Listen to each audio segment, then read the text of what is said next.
They wonder what I would do if one day I had superpowers. This question worried many like our main character, but he has a chance to get real superpowers. Syndrome Station. A guy Kim-san enters the arriving train. That's the name of our main character. Skinny, short black-haired introvert studying at the high school in Manju. He likes to read manga where he prefers charismatic villains rather than pious main characters. Yesterday, this inconspicuous guy got superpowers a week ago on behalf of the main character. Jun Sob and I were walking home from school and thinking about what to do when suddenly we were called. It was a gang from T Young School for fun. They started beating us to death. Thinking I was going to die, I grabbed some garbage and threw it at them. As a result, the scumbag I got into wanted to make me eat it. I tried to resist, but the forces were not equal. After swallowing this bowl, I don't remember anything. I only remember that I suffered all this time knowing that no one would help me because I am an orphan. A week later, on behalf of the main character, when I woke up, I felt that there was a desert in my mouth. Opening the refrigerator, I found only a Coke. After drinking it, I remembered about those assholes who beat us up.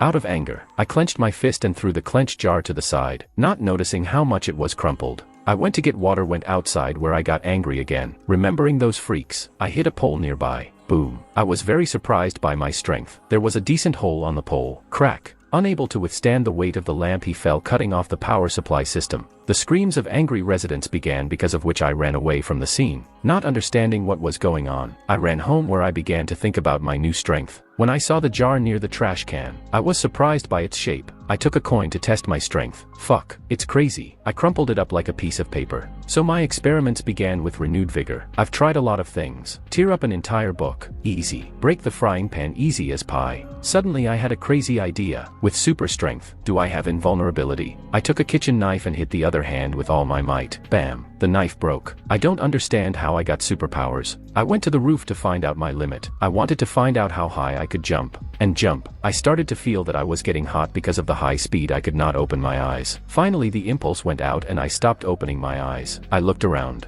What? Suddenly I was in space. Suddenly I realized that I was starting to fall. After a while I landed in some desert in China. Bam. The landing was not pleasant. I don't remember how many days I lay unconscious, but I remember exactly how it seemed to me that every bone in my body was broken. When I woke up, I examined myself and found myself completely unharmed. I was able to get home very easily. I just need to run fast. Kim-san's house. Kim-san was laying on the couch and watching TV, switching channels. He came across a channel with an interview of the hero. The hero talked about protecting citizens and catching villains. Cheers of joyful people were heard, but the main character did not see anything special in him. In his opinion, this hero is a simple show-off because the villain he caught sucks. In Kim-san's mind, if he had become a villain, he would have done it better than him. Suddenly he realized one thing: he can become a villain himself. With his superpower, he would be a cool and attractive villain in comics. According to the plot, the villains are rich and charismatic and the heroes are always dealing with problems and getting from the antagonists. The guy became more confident in his decision after reading the manga. I will definitely become a villain, said Kim-sang with a frightening smile on his face. High school. Kim-sang was sitting in class and bored. It's been 3 days since he decided to become a villain. He was determined, but he didn't know where to start and what to do. His fuse was slowly going out and he was thinking about becoming a hero. The bell rang. Jun Sob came up to him to ask about his condition and absenteeism. The guy started telling how he would beat these jerks if they fought honestly. Then he would beat them. To which the main character accused his friend of bragging and lying. Their conversation was interrupted by Lee Jae-yoon,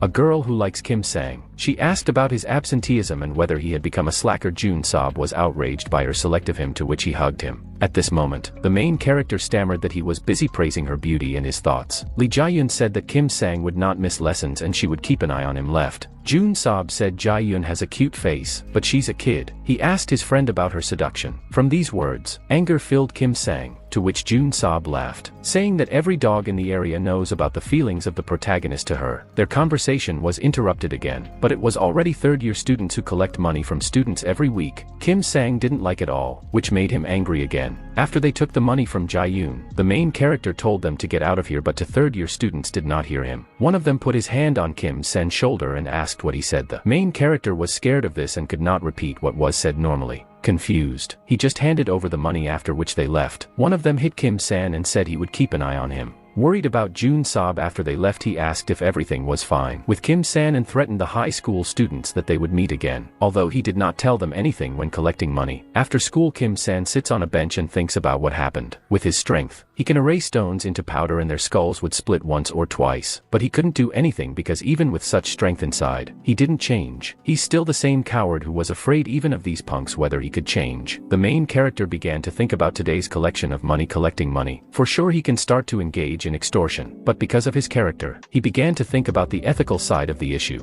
That's somehow wrong to take money from ordinary people, but he decided that he would take it from that school gang because they took this money from others anyway. Kim-san's house. Kim-san was sitting at the table and making something. It was his new mask. After finishing, the joyful guide began to praise his work and even gave a name to the mask, but soon blushed from this. Kim-san decided to check his work and put a mask on his face, but everything turned out to be not as joyful as he imagined with the slightest movements of tour. Being in a desperate situation, in the end, he decided to just put on a medical mask. Every day, Kim-sang made circles around the T-Young school, but he could not catch them in full force. Sometimes meeting with other bandits, he decided to take money from them, but seeing their faces he ran away from fear. It was the second week of the main character's festivities. During all this time, he could not rob anyone, but he was very proud of himself as if he had already become someone significant. During this time, he had already gotten used to their disgusting faces, but he was still afraid to stand next to them. He decided that he could find someone simpler when he saw two students in the dark school uniform of the Too-Young school who were not so scary. Trying to gather his strength, looking in the mirror, he began to repeat it himself that he could. Then the alley to Too-Young school students were standing in the alley and talking about their antics. One had red hair, the other yellow. When suddenly they were called out. It was our main character. He threatened them to give their money, and for every 10 that he finds he will beat them. From such a speech, Kim-sang blushed with embarrassment, but the two bandits ignored everything. They thought they were being accosted by some kind of psycho and started digging into Kim-sam. The confused protagonist tried to pull himself together, but the bandits began to extort money from him. One of them was about to hit the main character when someone stopped his hand. It turned out to be the hero whose interviews and had seen on TV, the hero of Respol. Usually he does not deal with childish disassembly. Another person does it, but in this case, he could not pass by. The same alley, Respol advised the bandits to go home, to which the red-haired man took out a knife saying that the heroes are the same ordinary people. Kim-sang remembered that he had seen this hero on the news. Respol was surprised by this, but did not get confused. He said that children nowadays have completely strayed from their hands since they carry knives with them. The bandit with a knife saying that he was not joking rushed to the hero, to which he snapped the blade of the knife into pieces. Surprised by this, the bandit lost touch with reality and did not expect a blow from the hero, after which he flew a couple of meters back. At first Respol wanted to pull jokes on them, but the attempted murder changed his decision. The yellow-haired man who was afraid of such a force was taken aback, to which the hero told him to take his friend and roll home, advising him not to use a knife during a fight, to which the schoolboy angry shouted that they would not just leave it, but after the evil look of the hero, he abruptly began to praise him. After the departure of the two bandits, Respol complained about the current children and said it was time to amend the law on minors. When the two of them left, it was Kim-san's turn. Respol asked what he was going to do. He said that if our main character wants to do such things, then he needs to gain strength, but Respol does not advise him to become a bandit. After the hero's departure, Kim-san was twisted with anger. He promised himself that he would rather die than receive help from the hero. He realized that no matter how strong he was, he remained a pathetic coward. A sense of shame engulfed Sam. He was disappointed in himself and very angry at his own weakness. This was the first time he had experienced such intense anger. Suddenly, his inner voice spoke to him. He pushed the guy to kill. He asks him why he was putting up with all this. It was easier to just kill than wait. Why he was wasting such a huge force. An inner voice asked Kim-san if he was afraid. He said that he would help him do everything himself. At the same time, a group of schoolchildren was walking through the alley. They were discussing what plans when one of them noticed Kim-san, who was kneeling and holding his head. The young man who noticed Sand introduced himself as Song Chan-yel, asking who our main character was, and not getting an answer he got angry. They thought that he was not responding because he was beaten, while the inner voice of Sand provoked him. Chang-yel picked up a metal stick and was about to hit Sand with it, but the voice in Sand's head was pushing him to kill these scum. Sand did not want to go to the murderer, but the voice did not stop. He could not stand it. He got angry and hit Chang-yi, who fell under the hot hand, tearing off his arm. The main character did not understand what happened. Like the victim himself, he did not understand where his arm was, but he began to feel pain in his shoulder. Unable to withstand the painful shock, he fell dead into a puddle of his blood. Friends of the deceased began to run away, calling Kim-san a monster and a murder. After everything that happened, the main character began to realize what he had just done, namely killed a man.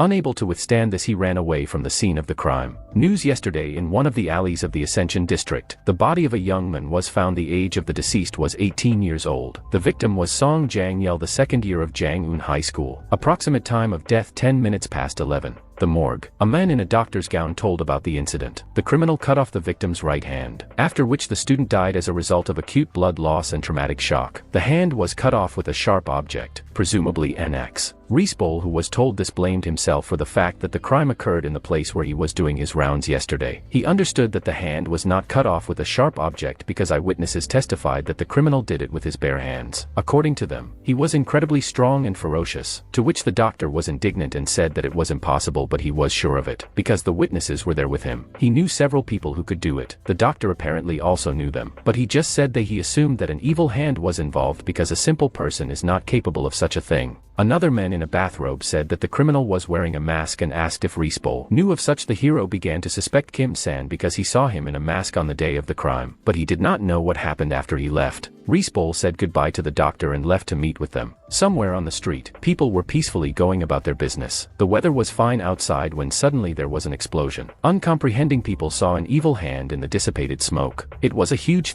purple villain. With quick movements, he pierced the man next to him through with his hand. People began to run away in panic, but the evil hand was not alone. There was another big gray-skinned villain with him, dressed in a yellow mask, underpants, boots and gloves. The fleeing people noticed a man who did not run away from the villains, but specifically walked in their direction. It turned out to be the hero handle, dressed in casual clothes and glasses. The evil hand noticed a man who was taking off his clothes and recognizing in him Handle, the strongest man on the planet, jumped away from him as if scalded. The purple villain said he wanted to check out the rumors which say that unlike an ordinary person, he is incredibly strong. Not surprised by this behavior, the heroes as the villain would check them in any case. He began to insult the evil hand, provoking him. The monster could not stand the ridicule in his direction and jumped on Handle, to which he formed a lightning bolt in his hand and cut the villain into two parts. Seeing this, So when the fiery devil, the second villain, rushed to the hero, to which he called So Wanzel, the spirit of the Holy Virgin, with the help of some kind of talisman. The villain of the size, which was like the hand of this made him, was just swatted like a mosquito, after which he disappeared. People who saw their idol and how he easily coped with the villain surrounded him and began to praise him. The embarrassed hero, who was asked to take a picture of his little fan, could not refuse. After that, the girl asked the hero if he would marry her when she grew up, to which the confused Handle jokingly replied that he would be only glad.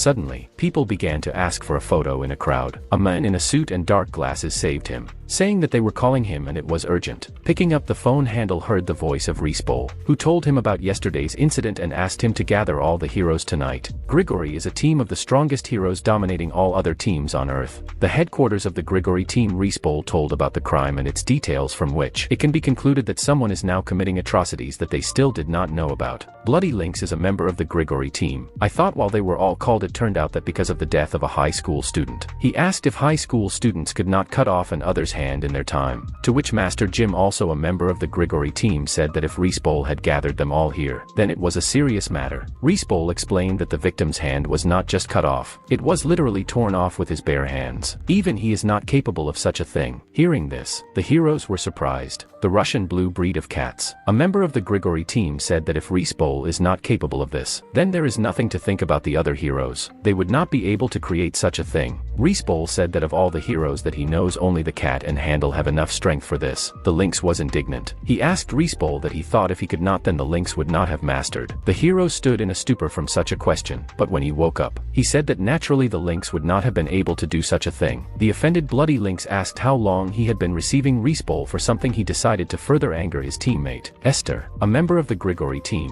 who saw their quarrels every Friday, compared them to her grandfather and father, who for a drunkenly. Their quarrel was interrupted by a cat asking where to find Dark and whether they could interest us mattered to her. According to Rispol, she is skipping the meeting again, perhaps somewhere in a dark alley. She is wedding criminals. Handle concluded that now a man with incredible superpowers appeared on their territory. It could be a hero or a powerful villain. Kim-san's house, from the first person of Kim-san. I was sitting on the bed with my legs hugged and thinking about the recent murder of a man. I saw the news where Chan was shown, but I was absolutely not tormented by guilt. Suddenly, some voice spoke in my head. He started telling me that I did the right thing. I don't have to be afraid because I can kill everyone who gets in my way. This is my essence. Something got stuck in my head, and I changed. The month has passed since the murder from the first person of Kim-san. Lately I have been skipping classes and continuing to wander around the district in order to take money from someone. I don't feel guilty about that incident, and so far everything is going well for me. Now I am not afraid of these disgusting faces of Gopnik. Suddenly, I saw two guys who were sitting in an alley. I decided to approach them, called out to the men coming closer. One of them decided to hit me, but I calmly dodged and hit him in the jaw. Previously, I would have been scared of him, but now I don't care. It may be because of how often I began to see them. I didn't meet anyone except Gopnik. They regularly take money from them. I should have thought of this earlier. I'm in a surprisingly good mood. I was thinking about living in this way and expanding such a business when suddenly someone called out to me. It was Jae-yoon. She asked what I was doing here, to which I removed the mask from my face out of harm's way. I decided to change the subject and asked what she was doing here. She said she was worried about me because I haven't been going to school for a day. Seeing the safe and sound, she drew attention to the thing in my hands. I told her that there was nothing there. When asked why I don't go to school since I'm not sick and the message that she came to me, I was surprised and thought that the teacher asked her, but it was not so. Suddenly a fist flew into my face. It was Jae-yoon. She covered her face with her other hand and laughed, then hit me several times. It was very fast. Then threatened that I was a corpse if I skipped again.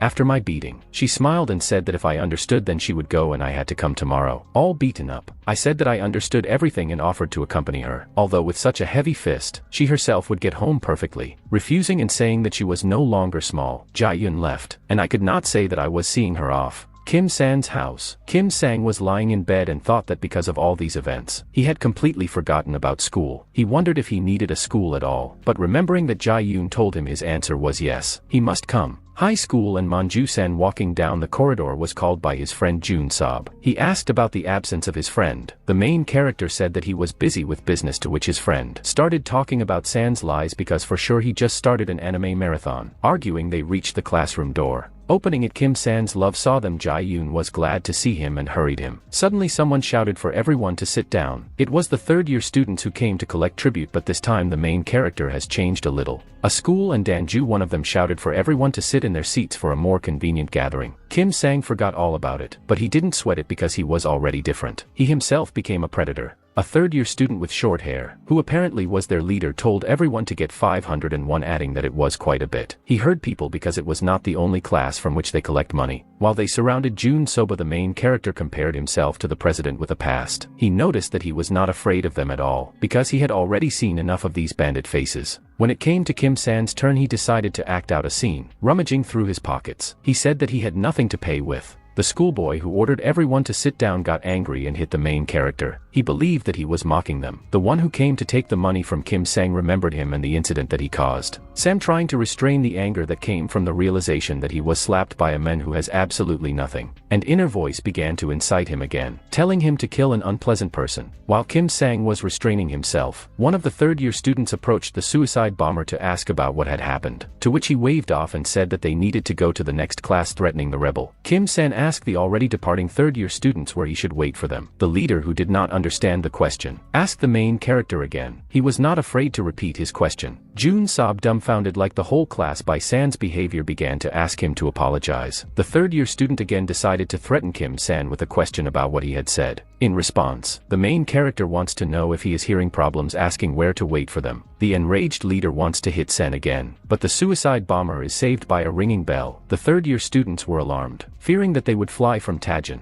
After telling Kim-san to wait for him after school, the leader received a humiliating response. That humiliated third-year students began to threaten the main character, but he was interrupted by the teacher who kicked those out of the office. Leaving, he said that San should stay in the classroom after lessons, otherwise he would pursue him until he caught and killed himself. The third-year students left under the teacher's shout. When they left the office, Jun-sob ran up to Sand in a sweat, asking if he had any problems with his head, to which the main character calmly said that he would fulfill the requirements of the suicide bomber. At the same time, Lee Ji-yoon was worried about Kim-san that kept silent. During the lesson, Kim-sang thought about what he had said and whether he had overdone it because he could be revealed, but thoughts about how he looked in his eyes. Jae-yoon dispelled these thoughts. After school, Lee Ji-yoon told San about his escape, but the culprit of her experiences did not understand the reasons for the escape. Shocked by such an answer, she did not give up trying to convince a classmate, as San himself did not worry about this at all. Not understanding the main character's train of thought, she wanted to know if he was going to fight because in her opinion, he was behaving like a little boy now and she was ashamed of it. These words hurt him sad and he tried to justify himself to the girl he liked. Their conversation was interrupted by the third-year students who came, who were surprised at the fearlessness of the main character. Guan trying to save a wayward friend to the last, threatening to tell everything to that feature, but they didn't care about her threats. They called San to come out with them, Kim Sen trying to calm Lee Gu and by saying that he would not fight, to which the band had said that he would not have to because they would beat him themselves. The words of the protagonist did not calm the girl, but she was powerless in this situation. Kim Sen left with 3 third-year students. On the roof of the school, they went to the roof of the educational institution where there were already 2 schoolgirls who began to discuss San and his physique. They decided that they would join the beating of the main character, but the guys refused them, saying that they had a serious matter here. There were 6 people on the roof and total 3 third-year students, too. Apparently, their classmates had me abandoned with short hair asked about San's behavior in class, to which he joked the third-year student sensed the victim and how the predators pounced on the prey. The schoolboy, who was rude to the main character, hit him in the face, adding that they had come here for a joke and if he did not start talking about the case, he would knock out all his teeth, after which he had Kim San in the stomach. They began to tell the lying San about his disobedience to them and his behavior not according to concepts. The girls who saw it wanted to join the beating. At the same time, in the thoughts of the main character, how infuriating it is. Suddenly the inner monster woke up again. He asked why San tolerates this. What is he doing? He just needs to kill them. Maybe it's true to kill them all. On the roof of the school on behalf of the main character. But how dare they touch me? These scum. The urge of anger awakened an inner voice, but I decided to end everything on a peaceful note. Standing up and apologizing, I stretched out a hand of reconciliation. When my voice in my head pushed me to kill them all, trying to shut him up, I only received a statement about their murder. But this is not possible. Laughter was heard from my words. It was the laughter of my inner monster trying to find out the reason for his behavior. I received an answer in the form of the fact of my murder. While I was in shock, and realizing this fact, the guy with short hair decided to beat me even harder. He hit me in the face with the words that I did not understand what was happening. When I got over the shock and agreed with his voice, I grabbed his hand and a thought flashed through my head. And what if I squeezed it harder? Despite his screams, threats and blows, I unknowingly did it and realized what was happening. I just thought about it. I didn't want to. Seeing the condition of his friend to other guys who attacked me trying to beat me, but they didn't work out. I didn't feel the force of their blows at all. Not being able to tolerate it anymore, I kicked the leg of one of them in the end. His bones couldn't stand it and broke when 2 of the 3 were lying on the ground. The third tried something to say, but could not utter a word. Turning to face him, I slapped him in the face. He tried to stop me, but I continued. The blow. The enemy's skull was covered with cracks. 3 of them were lying on the ground. The 30-year-old who started this mess asked who I was and what I was doing, but when I got closer to him, he started wattering about forgiveness, but I didn't care and I didn't stop there. I also beat those girls who are standing with us on the roof. The emergency department 3 were lying on their beds and moaning in pain. One of them offered to call teach, and a patient with a broken arm answered him about the inaction in this situation, mentioned a guy with a completely bandaged head just mumbled something. The guy with a broken leg brought up this topic again because they did not collect all the money and if they're saying Sunbi finds out about it, to which one of them vaguely agreed. The schoolboy with short hair replied that there would be no problems with Taijin, and if the saint found out they would be screwed for not doing the job. Suddenly, the door to the ward opened.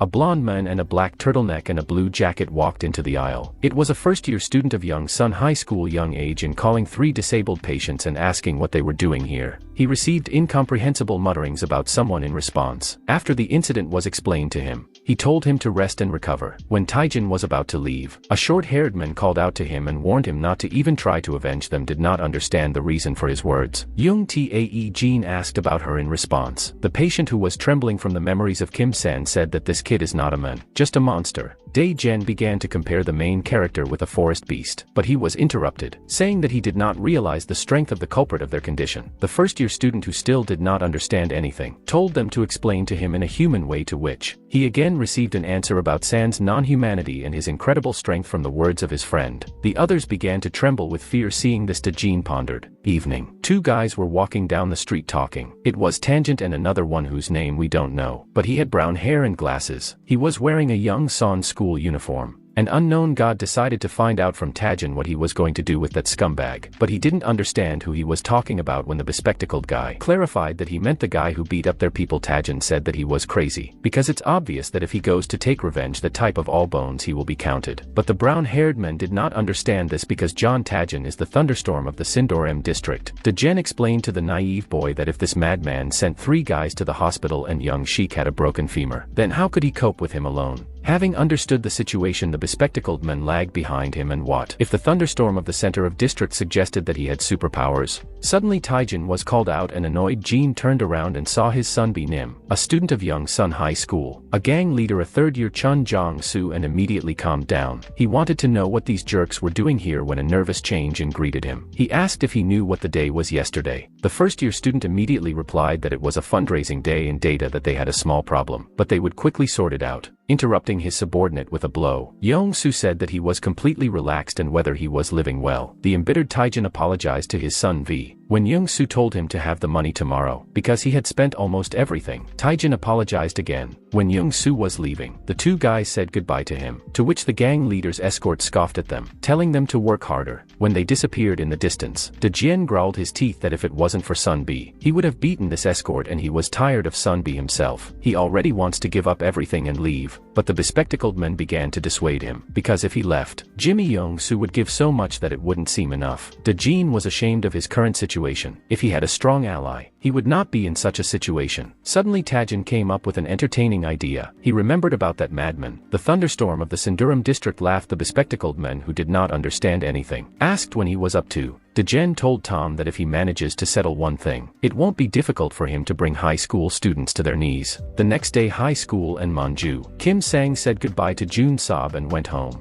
On the way, he was thinking who he should rob today. Suddenly, he came across 2 students of the Young Sun School. It was Tajin and his bespectacled ward. Tajin asked Santa if he knew him. Kim Sen immediately recognized the thunderstorm of Sindurum because he had heard about him more than once. Dejen is successful in everything he fights, well studied as well, and even handsome. He became famous in high school. The main character immediately thought that he had come because of the incident. After receiving a positive response, he immediately said that he also knew who Kim Sam was from Class F. He asked if Sam was the one who offended his friends. The main character asked if Agent really came to take revenge. After receiving a negative answer, Kim Sen asked why he was looking for him. Without delaying for a long time, Taijin told the reason for his arrival. He wants him and Sam to unite and take over the Young Sun School. But suddenly he was refused, and the main character was about to leave. Deegan in a panic began to list the advantages of their joint work. And when it came to money, San stopped. Kim San wants to be a villain, and a real villain should always have money. Besides, he does not have to wander around the city at night in search of gangs. Realizing that he hit the bullseye, Dejen began to lead their conversation in the right direction. But first they need to change the place of their conversation. A day at a cafe, 3 schoolchildren sat at a table and had a conversation. Taiji asked Sen how to plan for the conquest of the Young Sun School was, to which the incomprehensible Sat asked, since he was so good, why not do it alone? Why would he do it for this? Confused by such a question, Thunderstorm, Sindurum quickly found the answer. It's all about Kim San's strength, because he can't compare with him in this aspect. To which Sen asked with skepticism in his words, isn't Taijin strong, and how does he know what kind of power the main character has? To which the blonde suggested that Sin was a Superman, and by the reaction he realized that he had hit the spot. He asked why he was hiding it, to which Kim Sang translated the topic. He admitted that the plan was good, but they needed to clarify some points. Namely, he would not obey anyone and would do what he wanted, to which the third, who had been silent until now, rudely spoke out in San's direction, to which Taijin shut him up and agreed to these conditions. He also offered him to become the head of their gang as the strongest, but Sam quickly refused and said that it would be better to let Ajin be the head. When they shook hands, Sam was at a loss because Taijin guessed who he was, but since he was offering him money, he decided to accept. Nothing terrible will happen, right?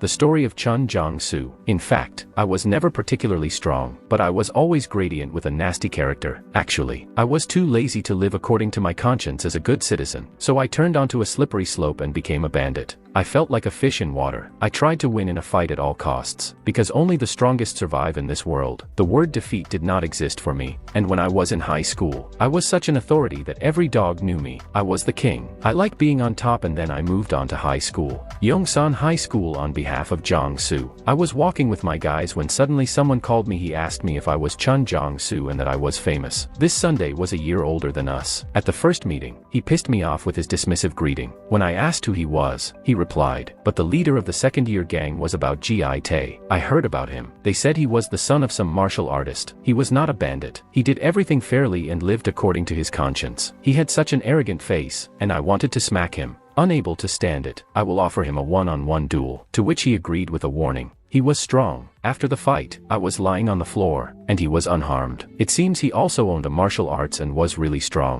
I tried my best, but it was still no use. I couldn't beat him with a smile on his face. He offered me to eat noodles, and at that moment, he seemed cool to me. Since then, we have been inseparable, and we didn't care about the age difference. You cherished me, he liked me. He said he was impressed by my persistence and aggressiveness. We became friends. Yun was easygoing and always behaved like a real man. A year later, the whole school was ours. We did what we wanted, without any hesitation. It seemed like we had the whole world in our hands. However, we beat up some kids because he didn't want to give us his watch, saying that it was an heirloom. Later Young found out about it. He was very angry, saying that we had gone crazy creating lawlessness lately. He recently visited the police station because of the rumors that have been spreading lately, and all because of our actions. I decided to stand up for the guys because I ordered them, and I'm also to blame. He didn't want to admit that we were bandits. One of the guys accused Sunbi of rude behavior, after which he received a punch in the face. He beat him with the words that we did not understand that we were not bandits. I have decided to reason with Young. I asked him a simple question. Who are we if not bandits? Well, it's true. We don't study, we don't go to clubs, and we don't work. We only do what we fight and drink, and after that we are not bandits. That's since Yun doesn't want to admit it. I suggested that he fight, decide who is who, taking off his jacket and giving it to the person standing next to him. I told Young, either he or I, who wins he will be the leader of the gang. I really like Sunday, but his way of doing business has long been outdated. We are ordinary bandits and are interested in fights and entertainment. Yun was angry at me and started looking for support among other gang members, but they all agreed with my words. I did so because of a few things. We are not those honest gangsters from the series. We did not have money like them, and lately everyone is whispering about us who will become the head of the gang. The loser would have to leave school. Yun didn't agree with his condition. He didn't like this way to settle the situation, but I had a different vision. I decided to provoke him by calling him a coward and said that we would just fight without any additional conditions, and Yun agreed. Soon the news of our fight spread, and Young decided to remember my loss a year ago. The roof to school children were standing opposite each other, and those who wanted to capture it gathered around, and Geta decided to remind Yong-soo of his loss a year ago. Yong-soo remembered these wonderful memories, to which Gaetan decided to add new ones to him, and he also wanted to teach Yong-soo lesson. Yong-soo and Gi Tae ran at each other with their fists raised to strike. Yong-soo was confident of his victory this time and shouted that he would not yield to his Sunbi this time. At the same moment, on behalf of John-soo, I instinctively feel strong opponents. Maybe these are also superpowers. I feel how strong the opponent is even just standing in front of him. When I saw Young a year ago, I knew that I would lose, and now about a year later, I understand that I am destined to lose. Yoon kicked me in the head, and then I fell. People around started chanting Yeon's name, and my people started getting nervous. Yoon stressed that from that moment, I became stronger, but I still don't reach his level. So I lost. He wanted to know why I started this, but I haven't lost yet. Yoon decided to help me in his own way, and I took advantage of it, taking out the rings I had prepared earlier and putting them on. I hit Yeon's kneecap, from which he felt holding his knee. I asked Yoon why he relaxed, because I haven't given up yet. There are many ways to defeat such a big guy. I told you that this is not a hand-to-hand combat competition. In a fight between bandits, the one who stays on his feet to the end wins. I told Yoon, looking at the rings, that I bought this thing just in case. One blow and your bones break like matches. Yoon remained the same, offer to climb on his back after everything that happened. That's why I like Yoon. I made the last blow to Yoon's temple. After it there were indications. One of the indignant came up to me and started rubbing that I was a coward, but I didn't get there. I hit him right in the nose, after which he fell to the floor. The indignation intensified, but I shouted, I'm in charge of the fucking school now. I'm in charge. I am. If anyone has any objections, let them come out here. I'll figure it out. I'm going to kill everyone. After these words, the indignation stopped, and I asked Ju Young, who was getting a scolding from Ogi Tae, to take you into the medical center. After that, the whole world became mine. Everyone in this school obeyed me. Soon I found out that he only had written a letter of resignation from school. It was expected. He did it for me. That's how healing was. As soon as he left, I stopped holding back and started breaking bad. Behind my back I was called garbage and a traitor, but standing in front of me, they all fell silent. I created a system of collecting money, and I destroyed all the rivals. Everything was easy for me because there was no one stronger than Vaitai in this school. I was the king. No one dared to contradict me. Everything was just perfect. But now I risk losing my throne. Currently, the roof. Yong-soo was standing and shot from what was happening. Yo-young was next to him, and in front of him stood a calm Kim Sang and an excited Dae-jin.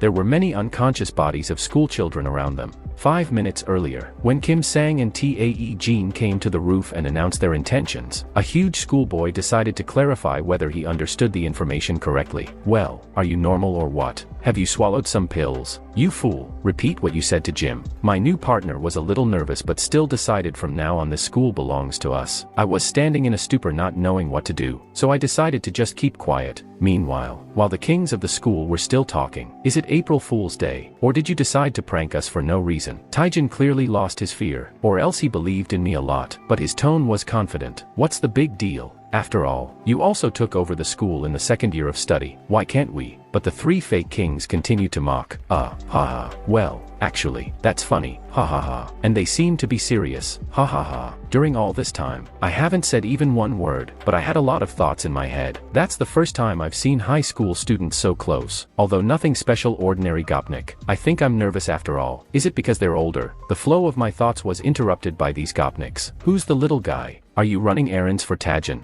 Yeah, they seem to have gone completely off the rails. Meanwhile, the big guy decided to ask his leader, well, what are you going to do, Ong-Soo? Will you rest? Should we figure it out ourselves? It was clear from John-Soo's look that his ass felt danger, and his thoughts were racing. Who is this guy? Who is he? I've never met him. Why was I seized with a chilling horror? Is that just me seeing? Is he even human or what? Apparently the leader of this gang still had some ability, at least to feel the danger with his ass. This was confirmed by my silhouette in his head as well as his thoughts. No, that's not even the point. If such a thing really existed, we'd all be screwed. My companions, or one might say servants, felt surprisingly confident. Ji Young-Soo, yes, you arrest. We'll sort it out ourselves. I tried to warn them that this could be a mistake. What? Wait, this guy is dangerous. But my gang didn't listen to me anymore. Apparently out of fear, my words weren't convincing enough. The whole crowd, the gang, began to stretch their limbs preparing for a fight. Young-Soo let us stretch a little too. Well, that's it. You're finished. Meanwhile, Taijin turned to Kim Sang, that is to the main character, dignity. Well, I probably won't fight it. Can you handle it alone? My first words came out confidently. Yes, I can handle it. But still at the last moment doubts took over and I said in an uncertain tone, perhaps the fight is about to begin. The gangsters have come as close as possible. Suckers, get ready. John Taijin, the genie himself, had already moved behind me and threw me one last time. Sam, don't let me down. It seemed that Sean was already safe. If I lost, he would be able to quickly escape. But suddenly more Gopnik appeared from behind. Come here, asshole. Where are you going, Taijin? Without thinking for a long time, apparently on instinct, I suddenly appeared in front of this Gopnik and sent him flying with a strong right-hand blow. The partition saved him from falling from the roof. A peculiar question mark appeared on the faces of each of this gang. What the? Who are you? What did you do? How did you do that? You threw him several meters away with one blow. Suddenly, everyone heard the trembling voice of leader Young-Soo. To kill. But due to the fact that he was all cowardly from fear, all his subordinates did not hear what he said. What? Young-Soo, what did you say? And at that moment, probably the whole city heard the voice of the leader of the Gopnik. I said, kill him. Kill him quickly. He has to die. You will hurt yourself to a pulp, but kill him. Apparently, the fearful qualities of the leader made it clear that soon he would no longer be the king of the school. But Young-Soo's scream became the starting point, because after it the whole gang attacked me and Tae Jin, and the leader continued active brain activity. I instinctively feel strong opponents. However, there are many options to kill someone who is stronger than you. Hyena is capable of killing a lion. That's just it. At this moment, Young-Soo's face needed to be seen, no matter how much he wanted to, no matter what he thought. But the final thought made him realize his loss. The hyena can't defeat the dragon in any way. And less than a minute, the whole gang except for the leader and the big guy was lying on the floor and begging for mercy. Meanwhile, Tae-Jin was already mocking. Well, I think that's enough. Hey, you give up. I never thought that there were such loyal people in the gang of Gopnik. But the big guy standing next to the leader will see me, Young-Soo, run. I will buy you some time. What a monster. But this was not to come true, because as soon as he flew up to me within striking distance, the big guy had no more chances to escape. At that moment, I finally realized that I have no equal. With a confident tone and gait, I started walking towards Ji Young-Soo. Maybe enough already. And all that the former leader could do was tremble with fear. And of course Tae Jin couldn't stay away without saying a word. We're in charge here now. Despite all the fear, Young-Soo was not going to give up. He's angry. You could see it in his face. That can't be what the hell, he thought and said. Damn, I got it.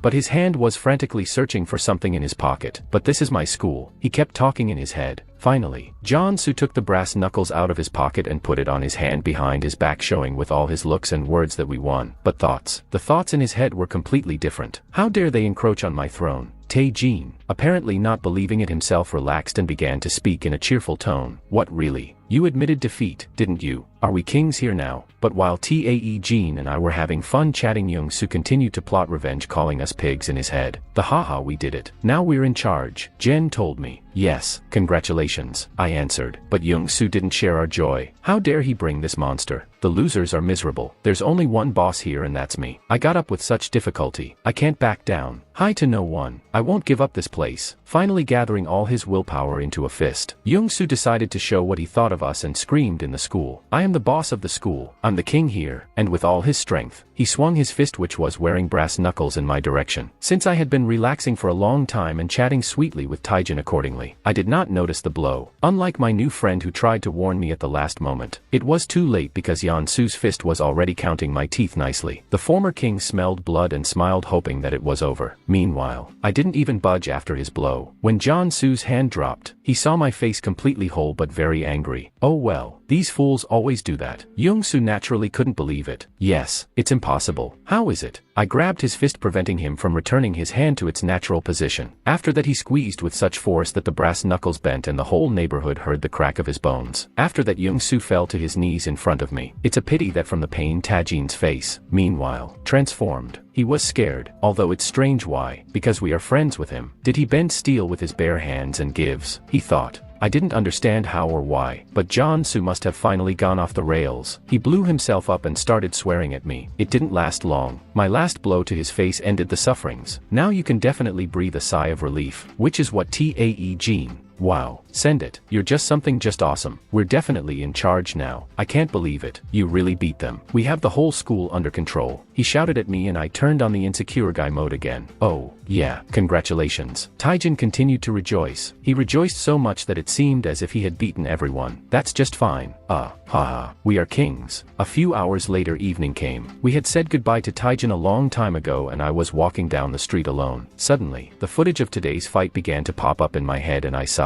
Finally, I'm really happy, continuing to think. Yeah, really funny. They say he was a legendary leader, and as soon as he was lightly hit, he flew off a meter. A worthless bug, and Taejin is still soaking. Did he really want to be in charge? The leader of the school? Well, in general, an enviable position. However, I stopped and looked up some kind of it. It's too small a position for me. It was the middle of the night outside, and only the light shone from my window at home. I was lying on the bed. I still couldn't get to sleep. I have experienced too many emotions during this day. The flow of thoughts still did not stop. Is that all? Is this really what I dreamed of? Become a boss at school? Too easy. It was like a fight in kindergarten. Suddenly, pictures of a famous hero popped up in my head. I would also like to become like him. I also want to become famous all over the world. That's just not a hero. I was at home for a few days thinking about everything that happened that day, but one day I decided to visit the school because of the flow of thoughts at night. I didn't get enough sleep and yawned all the way. Damn, do I really have to go to school like this? And what should I tell the teacher about my absenteeism? My yawn was interrupted by Taejin suddenly appearing. Hey, Sam, did you just come in? And are you an exemplary student? Haha. And where have you been for a few days? Didn't even answer the phone. I'm worried about you. Falling into a stupor, I answered. I didn't do anything special, but in my head, I thought of something else. Why is he making a friend of himself? And by the way, Jinju Sunbi left school. Now this school is completely in our hands. He stunned me with such news, but I understood what he was leading to. How could I forget? He doesn't need me but my strength. Taejin kept telling me the latest news. What are we going to do now? By the way, this schoolboy has been behaving abominably lately. Now Changsu is gone, and they don't care about anything. Those bastards. Can you deal with them? I thought it was a bad idea, telling him that it would be superfluous. Suddenly, on the way to school, our sweet conversation was interrupted by some bully who caught Jin's shoulder. Everything would be fine because the big guy even apologized, but Taejin apparently went completely off the rails, counting heavily on me. Damn, it hurts. Hey, you stay where you are. Come here, you bastard. No one would have tolerated such an attitude towards himself, and turning around, the bully made an evil grimace. What? What did you say? You told me that. As soon as the bully turned around, I saw beads of sweat begin to trickle down Taejin's face. Oh, Kim Young-jun. I immediately realized that my friend knew this man. Burned Yoon Taejin from Youngsan school, said the bully. Apparently this is some kind of important person or a strong one, because Taejin's whole fuse was taken off by hand and he began to apologize. Who is he that Taejin talks to him so respectfully? I thought the big guy approached my friend and began to pour out questions. What have you been doing lately? I often began to hear about you.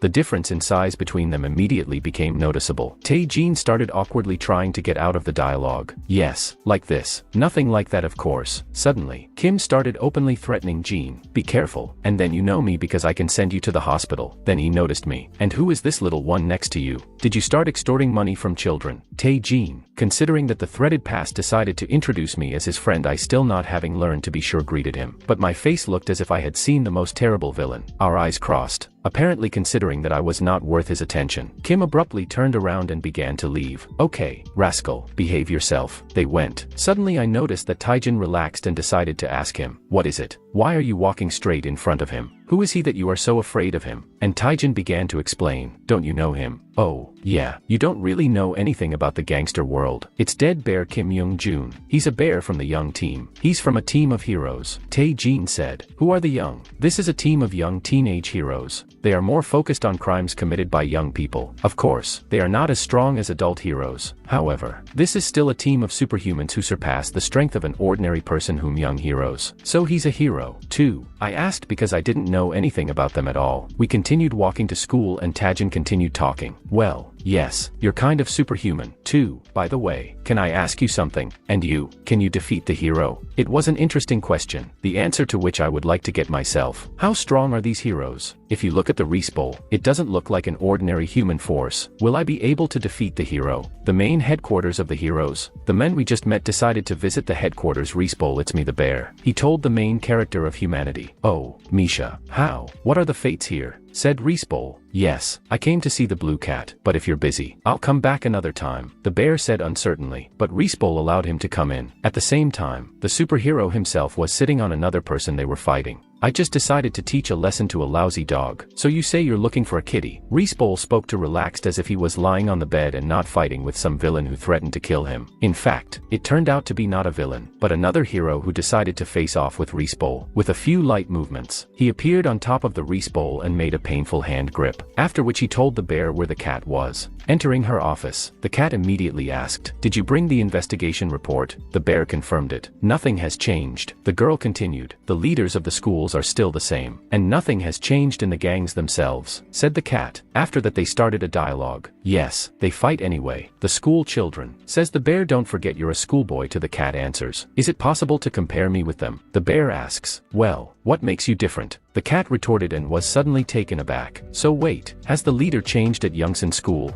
Wasn't John Jong-soo the boss there? Although it is clear his character is disgusting, but he is not one of those who is inferior to his peers." The bear confirmed her conclusions. "Well, he bullied a lot." So the kid finished playing. The cat looked at who became the new boss and was surprised using Tae-jin. "What is he, a first-year student?" The bearer replied. "Well, to tell the truth, I was surprised too." Then I told the cat not to worry about the school. The cat in any case broke through the information, and no matter how the bear is shorter took this school seriously. Since the bear didn't care about these things, he decided to invite a beautiful girl on a date, but the cat broke off all his plans, insisting to take the Youngsan School seriously. Then she threatened to kill him if he was disrespectful to her again. The elite gym with a lot of exercise equipment was illuminated by the sun whose rays fell through the windows, but who knows what is happening in the locker room. A huge bodybuilder posing with his muscles asked the bear, "What did you say that to the kitty? And you're good. You survived her beatings." The bear was confused by the big man's words and perhaps not by the words. "Stop it. Can't you be a little more serious?" Quickly throwing on a t-shirt so as not to embarrass the bear, the bodybuilder sat down on the bench and began to swing his biceps. "Do you like the blue cat so much?" he asked, and he began to tell her that one day he involuntarily hugged her after a meeting. No matter how excited the bear was such an event, but the demonstrated golden tooth by the bodybuilder as well as for broken ribs cooled him down. Just because of one hug a cat crippled such a big guy. It turned out that the bodybuilder is the strongest in terms of physical strength, as well as the strongest hero among all. The bear was interested in many questions from the big men, but the most interesting was,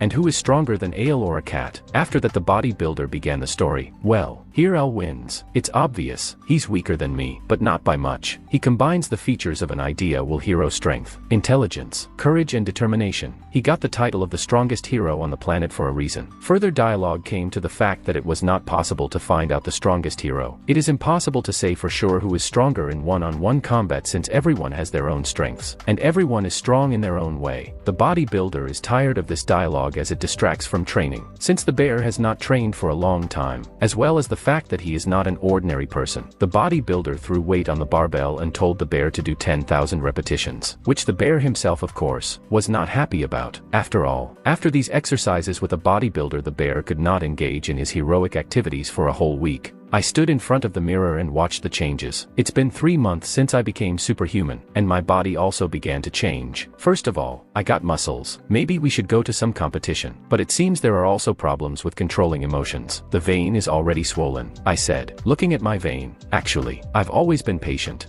Wiping my head after a shower, I heard the sound of news from the TV. Breaking news. The villains disrupted the 17th Congress dedicated to the unification of the North and the South. According to reports, the villains who disrupted the Congress and Yong belonged to the VN group, and turned the heroes from the Defenders group who were supposed to guard the event. I didn't listen to the end. Pulling the mask over my face, I started talking to myself. Why did they set their sights on this Congress of no interest to anyone? VN. Yes, a den of villains. I would like to visit. Maybe it's time to come up with a villainous name for yourself. And as for school life, I tried to avoid her. Once again, after seeing high school students beating someone, I was invited to their company. Sam, where are you going? We're going out for a drink here. Will you come with us? Yes, Sam, let's go together. And this asshole hasn't passed out yet. The excuse me, the guy they were beating squeaked. Looking at this, I remembered the very day when I was beaten and gained strength. It was unpleasant. It hurt my pride, and I didn't want to stay there. He didn't prepare in any way, and he paid for this decision very quickly. Oh, there are more hooligans. I noticed a rather large group of hooligans running around the corner. That's like they're gathering for me. Let's see how much money is in their pockets. Just a mood was lousy. How well everything turned out, but suddenly something went wrong. The bully who recently ran into the alley suddenly flew out of it as if he was thrown by something or someone. Hey, but I haven't done anything yet. Why did he fly like that? What's going on there? Do I have telekinesis, or what? Or is it before I could finish? I saw him. I warned you. You will do business again and you'll be finished. Your club is closed from today, said the masked man holding some poor guy by the collar. Did he scatter them all? The leader of the group of heroes is young. Suddenly one of the hooligans shouted at the top of his voice. Clover, why are you so? What have we done? Suddenly the masked man turned his gaze on him. You really don't get it. Yesterday's stabbing at the Gangnam Club, didn't you start it? This? The bully was taken aback. What kind of reaction? You're not good at pretending you don't understand. Suddenly, another bully will appear from behind the masked man. Swinging his stick, he shouted, I ordered them to do it. The hero abruptly dodged the blow and blocked the stick. She broke down like she was a toy. That's impossible, said the bully looking at the piece of stick in his hand. Oh, you assholes, why are you all the same? After these words, the bully received a strong kick in the chest, and his partner seemed to have decided to avenge his friend, but it was not there. With an elegant leap, the hero knocked him out as well. Pathetic hooliganism. I warned that I would not tolerate armed attacks. Clearly the girl who was hiding behind the mask spoke down. Looking at all this, I thought, what's wrong with her? She just flew up 3 meters and broke a stick with her bare hands. She was a hero. At that moment, she sensed my presence. Turning slightly, she asked in another one,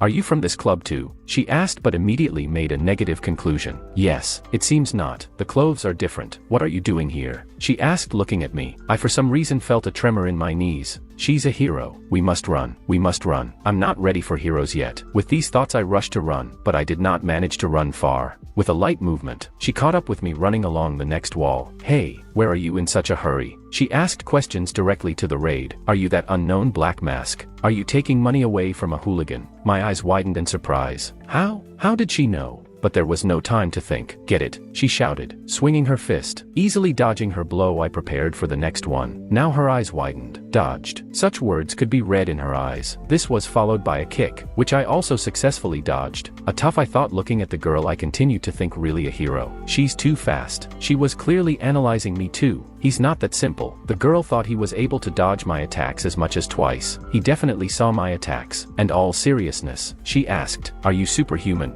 I didn't expect such a question, and I thought that something bullies get too much. A simple passerby would not be able to do such a thing. My name is Clover. And who are you? Heck, I said out loud. But the girl continued, I'm sorry that I attacked so sharply at the first meeting. You're not a hero, are you? I fell into a stupor, but she kept talking. You can see by the look that he is not a hero. You are definitely not a hero. But it is also difficult to call a civilian or a villain. But if you choose, are you more of a villain? Listening to her, I finally lost control. Oh, yes, I am the one who dreams of becoming the main villain of the planet. Fantastic, beautiful, wildly promising rising star of the world of villains, I shouted, after which I even had shortness of breath. She was clearly taken aback by this answer. Yeah, I see. That is a villain. Right, good, she said, pushing her foot forward and taking a fighting stance. Since you've introduced yourself, let's start playing our roles. Hey, what? Stop. Go ahead, she said and attacked me. Dozens of attacks simultaneously flew straight at me. She was waving her fists like a madwoman. Even though I was dodging every one, her speed was amazing. And at this moment in my head,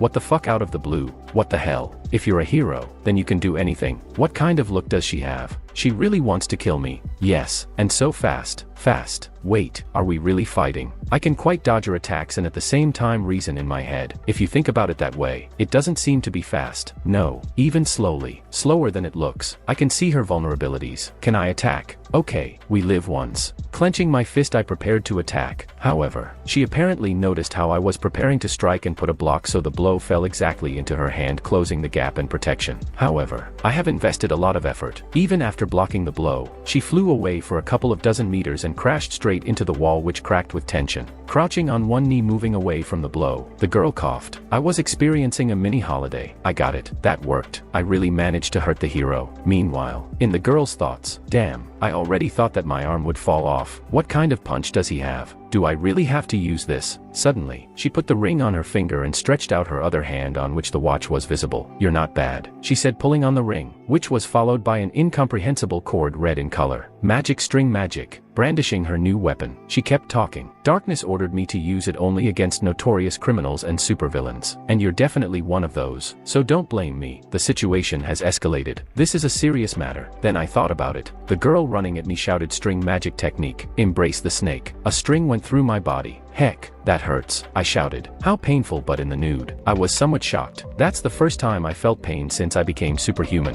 The girl was also a little shocked. Does it hurt? This technique is capable of cutting metal, and he says it just hurts. Then let's try it, Makara, she screamed, and an iron cord wrapped around my arm. It won't be so easy to win, she said, but we'll take your hand instead, I shouted when she pulled on the end of the fishing line. In theory, I should have been left without a hand, but something didn't work out. The cord just went deeper into my clothes. The girl did not understand what was happening in her head. She was thinking, what happened? The hit was perfect. Why didn't even move? Ah, that hurts. I thought, why are you doing this to me? What did I do? Grabbing the end of the rope around me, I easily broke it off. She clearly hadn't expected this. My weasel can withstand even a dinosaur, and he just picks it up and tears it like a thread. But she had no time to think. Grabbing my end of the rope, I forcefully pulled her towards me, from which the girl, like a worm on the end of a fishing rod, flew to me swinging. I prepared for the blow. I wanted to catch her on the approach, but she reacted to, why is he so strong? Scaly snake of protective technique. The barrier appeared in front of her. Well, it doesn't matter. Without stopping the attack, I passed through her barrier as if through glass and struck. She flew to the end of the alley and crashed into the wall. Looking at my scratched hand, it hurt me. Damn, I also ruined my jacket. The girl was still on her feet, though already with difficulty. Coughing, she pondered. Hey, that's it. Glancing at me, who rushed to the attack, she made a conclusion. This opponent's opinion is in the teeth. I should have run right away. How could I not understand this? I'm still a long way from them. Meanwhile, I was running at her with a willingness to strike. Wait, what am I doing? The fist moves by itself. The blow landed squarely in her stomach. Flying into the wall, she fell unconscious. Heck, it's bad. I was too worried. Did I kill her? Looking at the unconscious hero, I could not come to my senses until the end. I woke up only from the screams from the windows. What's that noise? We need to call the police. What if it's an explosion? They don't let you sleep. What? Isn't that a clover? He's a hero. Why is he unconscious? Oh no, the hero is dead. Who killed the hero? Call the police. No, call the hero. Stop. Who is that there? He killed her. Without waiting for the police, I crouched down preparing to jump, and a second later I was no longer in this alley. By the light of the moon I was jumping from other people's eyes. The condition is disappointing. Numerous fractures of the ribs, jaw, arms and spine. In addition, there are multiple hematomas all over the body, but the main problem is that the broken ribs touch the internal organs. This conclusion was made by the doctor. The hero was laying on the operating table covered in bandages and bandages. One of the heroes watching her spoke up. The clover is in such a state, her skills could match the strength of adult heroes. On surveillance cameras from the scene, the silhouette of the attacker is visible, but it was too dark and the quality wasn't the best, so it didn't really help. The girl who was standing next to me answered, "Hey, nah, who did this to you? Hey nah." Suddenly a man burst into the room, what the already standing heroes were not too surprised about. "Oh, is that you, young June Bear?" The bear came up to the glass and practically stared through it at the unconscious wounded girl. "How so?" "Hey, nah, what happened?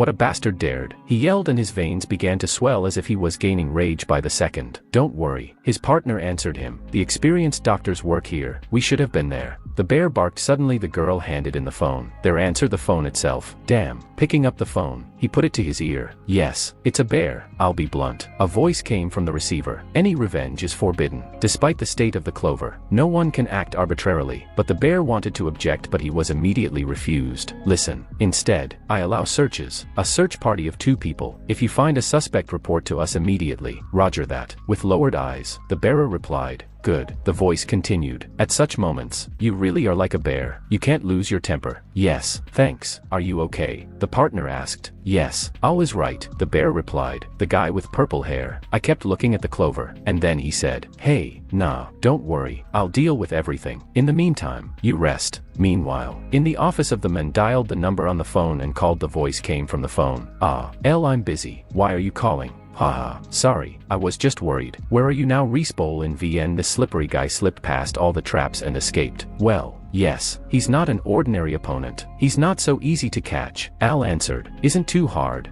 Meanwhile, he was looking at the reward papers. List of rewards. Nickname hello, man. Name, person. Reward rank. That's rank. Don't worry. A voice came from the receiver. Everything is under control. Because of the traps I set. He spent a lot of effort. He is being followed. Hunting for this dog is even fun. Haha. Excellent. But if it gets too dangerous, leave immediately. Leave. Are you kidding? I've set up such traps. That took me 2 years to do all this. 2 years. But if I lose him now, I won't be able to catch him. I have to do it. Well, yes. Since you are so prepared, you need to finish the job in general. I am waiting for good news. Haha. Good. After these words, he hung up the phone. Sighing heavily, all thought about it. Meanwhile, America, Texas, there was a huge explosion, and in its center stood a man with a kind of sword sticking out of his hands. A villain of the rank of a mantis respawn. He shouted. The soldiers firing at him panicked. Heck, how do we catch him? Where is the support? I don't know. I've run out of projectiles against superhumans. We're going to lose like this. There was a light and Mantis was right between the soldiers. He's here, fire. But even before they had time to aim, the soldiers were defeated. He destroyed them as if they were made of paper. The commander who was watching this became worried. What a monster. Where's the hero? Where's the hero who was supposed to come? The soldier stuttered and replied. They say he's almost. Their footsteps were heard. So much dust. Wow. Stop talking. Confrontation with adult villains is nothing compared to the activities of a teenage hero. He's such a meeting before the debut is an adult hero. Don't be silly. I will immediately become more popular. The 2 heroes were heading towards the battlefield. The hero of the Guardians combat instructor K to the hero of the Guardians goes to the rank of an adult hero. Pocahontas, this is a dangerous hero of rank A. If we hesitate, our heads will fly off our shoulders. The instructor noticed.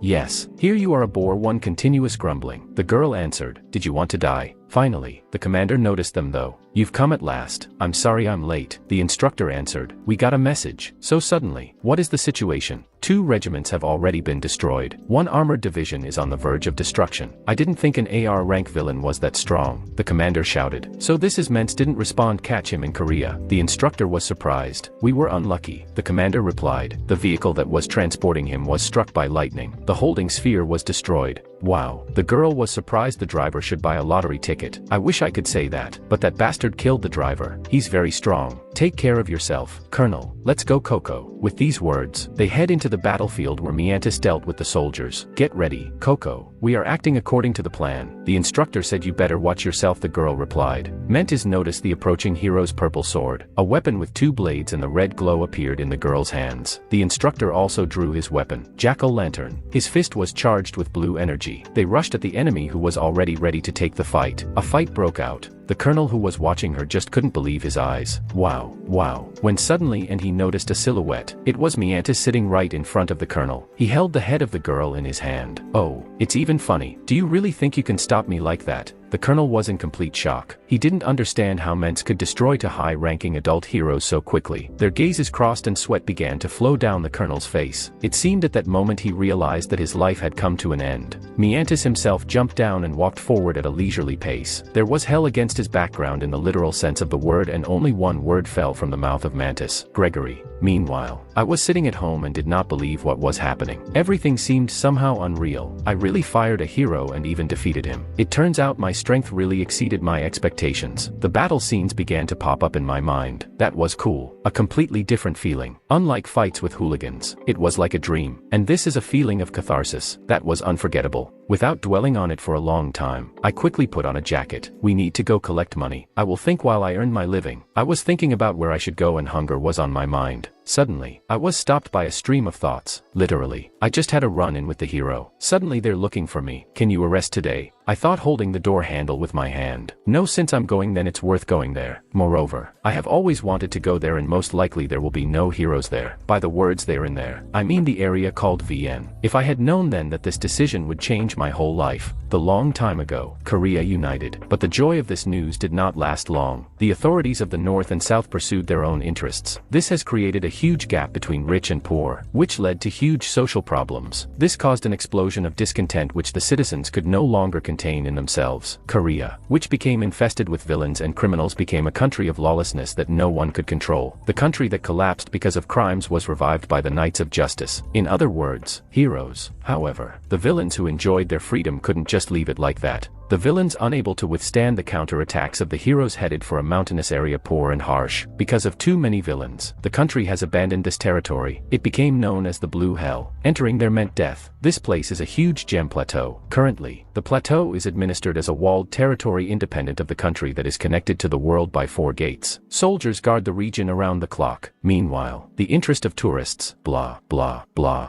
I was sitting at the table and reading about all this in a book called Secrets of the World. I go there, but it's probably not the best idea. That's what I thought once when I didn't know who I wanted to become. But now I was standing right in front of the gate. There was no limit to my surprise. Wow, I thought this wall is really powerful. It was difficult to describe the height of the structure. Even the walls of the Titan's attack can compare to this one. Is this an information sheet from the plateau itself? I wondered when I came to the sign on which 2 warnings were written. First, residents of the plateau should attach a locator when going outside. Second, anyone can enter the plateau but there is no legal protection inside the plateau, and the state is not responsible for everything that happens inside the territory. These warnings sound cruel. Then I shifted my gaze to the entrance, which was guarded by 2 soldiers with machine guns in their hands. Going in there at night like this would be too suspicious, so I started looking for a way to get there. I noticed without thinking twice and calling myself a fool. I crouched down deeper and jumped straight into the sky. From above, the wall didn't seem so big. I could even see the blue hell from the inside. Just a few seconds later, I was already in place, landing gently. There was no limit to my anticipation. I'm finally in a place where I can become the most powerful villain. Everything seemed beautiful to me. It seems to be ordinary trees around, but for me, it was not so. Although it's really beautiful here, I am sure that if this place had been made a national park, there would have been no end of people. Going deeper inside, I saw buildings that look like they are about to fall apart. It's amazing how you can live here. But looking around, I saw a large crowd of people. They don't look like district punks here at all. Everyone's faces are like the villains from the comics. I'm definitely not going to collect money here. Walking through the blue hell, I still couldn't figure it out. It's a village or it's a forest or even a city. I thought it was very dangerous here, but so far everything seems to be fine. Everyone looks scary, but so far, no one has climbed. There's a special atmosphere here and the views are pleasant. You have to come from time to time. And at this time, while I was walking in the same area, Respoll, one of the most important characters in the world, was chatting the villain. Suddenly, the idea came to me to return home before it was too late. This thought was interrupted by just the same Respoll in the villain, but all I managed to notice was only silhouettes. I didn't even immediately understand who it was. Since I was walking next to the wall and was about to leave, the villain who was being chastised by the hero crashed into it. There was Northwest living place on him. He was barely breathing. "Are you okay?" I asked in a slightly trembling voice and noticed a wound in the chest area, but the villain did not answer me. Pretending that everything was in order, I tried to leave this place in a hurry, having already begun to say goodbye to the uncle with red hair and turning in the other direction. I had no time to take a step when another person appeared in front of me with the words, "What a slippery type." Naturally, I recognized this person, so my eyes widened, but he clearly did not notice me. "I didn't think you'd get here," wiping the blood from his face. The red-haired wounded man said, "All of course, person." Respoll answered him. Meanwhile, I stood in a daze hoping to quietly leave this place, and there was only one name in my head. Respoll. Well done, guys. Guy Tae, great job, boss. I'll finish the rest myself. Ho ho, he has no strength to occupy. Thanks to Guy Tae. See you tomorrow. A man was wiping the floors in a restaurant and talking to himself. So another great day has passed. Hey, I'd rather finish and go home to buy a beer. Suddenly the restaurant door opened. Oh, sorry, we're already close, the man said and then turned around and looked who came. You, he said out loud. Long time no see, said the man who came in Ji and Jiangsu. That's you. The employee was surprised. A couple of minutes later, he was already cooking noodles for him, and a moment later, the noodles were already waiting for their owner. Well, that's it done. Try a masterpiece from Guy T on which a lot of effort was spent. This is noodles for real men. Even though I am an assistant chef now, I will become the best chef very soon. The men tried the cooking. Ha ha ha. How delicious, is it? The cook asked. Know that it is an honor to be my first client putting the chopsticks on the table. The visitor turned away and said her right chivo what?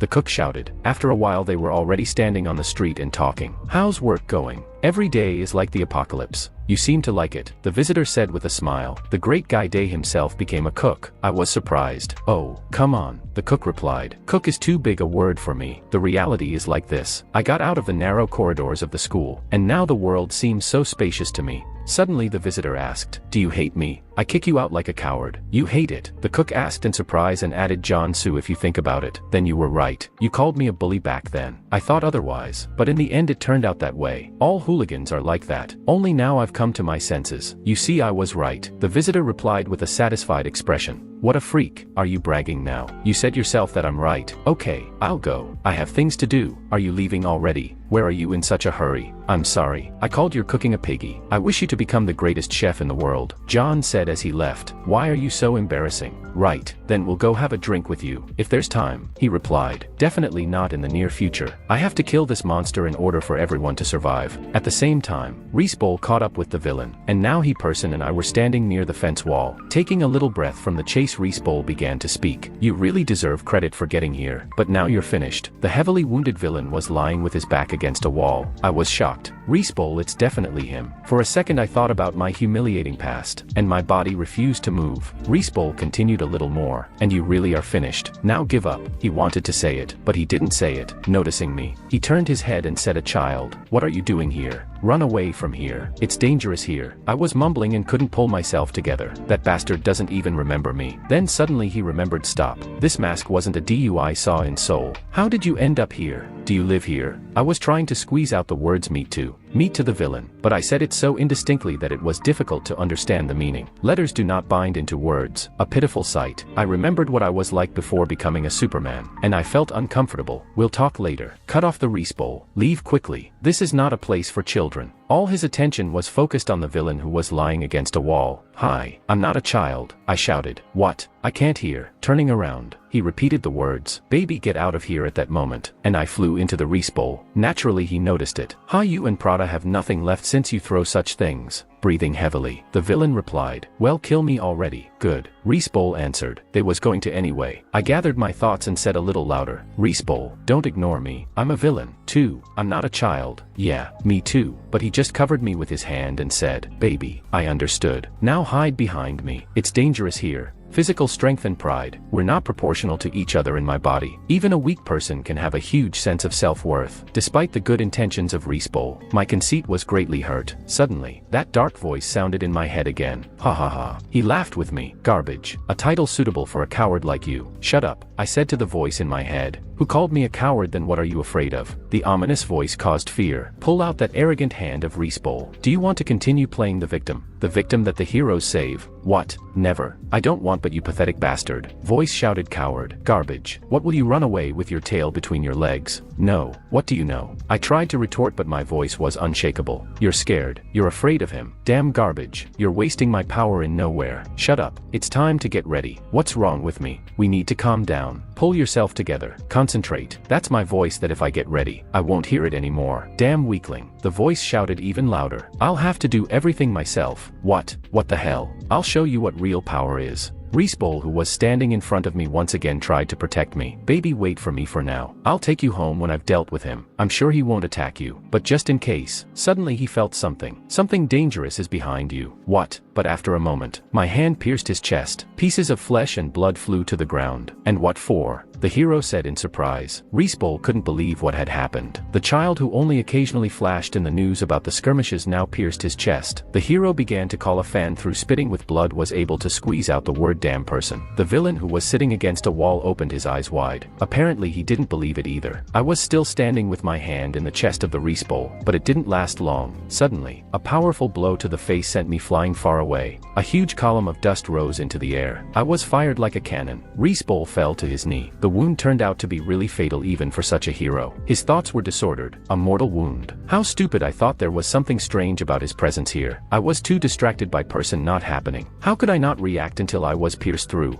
Even if I was too careless. That's what Respoll was thinking at that moment. Then he said, damn, he was superhuman. But before he could finish, huge claws appeared from behind the rocks in the place where I flew away. They were more animal-like or even demonic. Respoll and person paid attention to this, waiting for what would happen next. And suddenly in the dust that had not yet settled, a purple eye opened. The hero already familiar to us, namely a pink-haired girl in a mask, suddenly turned her attention somewhere. The girl sitting opposite her with white hair and dyes asked what had happened because she noticed the anxiety of the interlocutor. Also, a bodybuilder already familiar to us was sitting next to them. The girl in the mask decided to ask if her friends had heard any sounds, but the comrades did not understand what she was talking about. Listen, since you invited us to meet, can you take off your mask? Shouldn't we show ourselves to each other already? The big guy asked. Shut up. Do you have extra teeth? Only you mix alcohol and protein shake, said the masked girl, who continued to sit and drink with suspicion on her face. Panel's house. One of the strongest heroes. He was standing in his bathroom and talking to the mayor of the city. Haha, yeah, of course, I understand everything. Al started but was interrupted. Exactly, it's crazy. Because of the darkness, the hero is a hero. But if darkness kills all criminals, as it is now, then what should the military and police do? He also belongs to Grigory, albeit unofficially. And 3 heroes of the War of the North are on his side. Yes, don't worry, I will talk to darkness, Al answered. Writes only on you and hope. Thank you. Well, we didn't have a dialogue with the Russian blue. I hope for you, said the mayor. Yes, Mr. Mayor. Don't worry and go to sleep now, continued. But suddenly something caught his attention. At full speed, he jumped out of his apartment right onto the roof of the house. Standing on it and looking into the distance, his face was too scared. The mayor was also scared and asked what happened. At this time, apparently the hero was running to the rescue of the devil through the blue hill and muttering to himself, damn, why doesn't it come out? Did this hippie really run there? Oh, this scumbag will definitely mock suddenly. And noise in the sky caught his attention. Damn, I almost laid bricks and these are just birds. He wished he could relax, but stopping abruptly, he wondered why are so many birds alarmed in the middle of the night? Maybe a fire. Respoll and person were looking into the distance where I was standing, except my appearance didn't look human anymore. A black haze was coming out of my body. 2 horns had grown and my eyes were purple. With my frightening gaze, I looked at them. Respoll immediately began to assess the situation. A monster cannot be. Is it really a monster? How is this possible? Was this kid a monster or obsession? But this is too much, he wondered. That's exactly what person said. Why is there a monster all of a sudden? And this aura? I didn't let them think for a long time, jumping sharply towards the hero and the villain. Respoll didn't even have time to react as I was right in front of him and tried to hit him in the chest. Still, it's not for nothing that he is one of the strongest heroes. It would be strange if he couldn't dodge a direct blow to the face. Damn, this is not the time to stand and think, he screamed and lunged for a counterattack, after which he hit me in the face. Apparently, he hoped that his strongest blow would be able to do something to me. But without even stirring up, I began a series of numerous attacks. After that, he raised his hand, concentrating a huge amount of energy to attack. Respoll was still able to evade this. Looking around, he saw a huge rift from my attack and wondered in his head. He just waved his hand. I won't be able to resist him. Then I decided to apply one of my techniques, a blow of justice. Respoll raised his hand up and concentrated a strange blue aura, then launched it in my direction. The hit was right on the spot because I didn't even budge. Perhaps this attack would have killed someone else, but without even thinking, I immediately rushed to them for a new attack. At the same time, around my hands and soon around me, the space began to distort. He didn't even wince even though I touched him. Incredible durability. Response shouted and applied a new technique. Fire and spirit full protection. After After that, a huge wall with the face of a demon came out of the ground, but unfortunately for him, I could not break it. I tore this wall like an ordinary leaf, and in the next moment, I rushed past the Respoll, leaving him far behind, standing to stand already without an arm up to the shoulder. That huge jet of blood sprayed in all directions from Respawn's shoulder. I finally stopped and looked in his direction. The hero, gathering all his strength into a fist, grabbed a piece of the wall that he had created earlier and threw it in my direction with all his might. A huge column of dust and fragments of stones rose. It was already noticeable that Respoll was moving with the last of his strength. He was coughing up blood, and injury incompatible with life. Heavy bleeding. There is no way back anymore. And also an enemy. A real monster, he told himself, coughing even harder. He already said in a voice, apparently, this place will become my grave. Still, no matter how strong you was, the hero fell to one knee and continued to think this monster is dangerous. I have never seen or heard of such a force before. We need to somehow convey the information to the others. Then he got up. He had no choice because I was already heading in his direction. A little more and we'll all die, he thought. Suddenly, I disappeared from the place where I was standing earlier. Who are you, kid? Why are you attacking me? Respoll shouted and continued. I didn't think my life would end here. It's all my fault, but it's too lonely a death. Catch the last gift of the monster. He shouted out the last words and the hero's emblem on his chest lit up. See this aura before you die. Kisses him. After these words, everything around him lit up and the stones began to rise into the air. Of course, this did not stop me and I jumped in his direction. While I was flying, he used some other technique called Magen Sock. After that, huge boulders began to fall on me. In just a few seconds, I was crushed by a huge pile of rocks and lay on the ground. That didn't take me long to get away. Under the huge pressure of boulders, I began to climb. He was able to stand up even after the blow. Incredible strength. But this is just the beginning, the hero thought, and started shouting with all his might. Literally in an instant, even more stones were already hanging in the air. One of the stones was of incredible size, and with the words Momenta, Respoll lowered his hand and a huge number of boulders flew at me again. Except this time I didn't even fall. I just stood there. Did he survive even that? What is the limit of his powers? The hero thought, and I grinned with a smile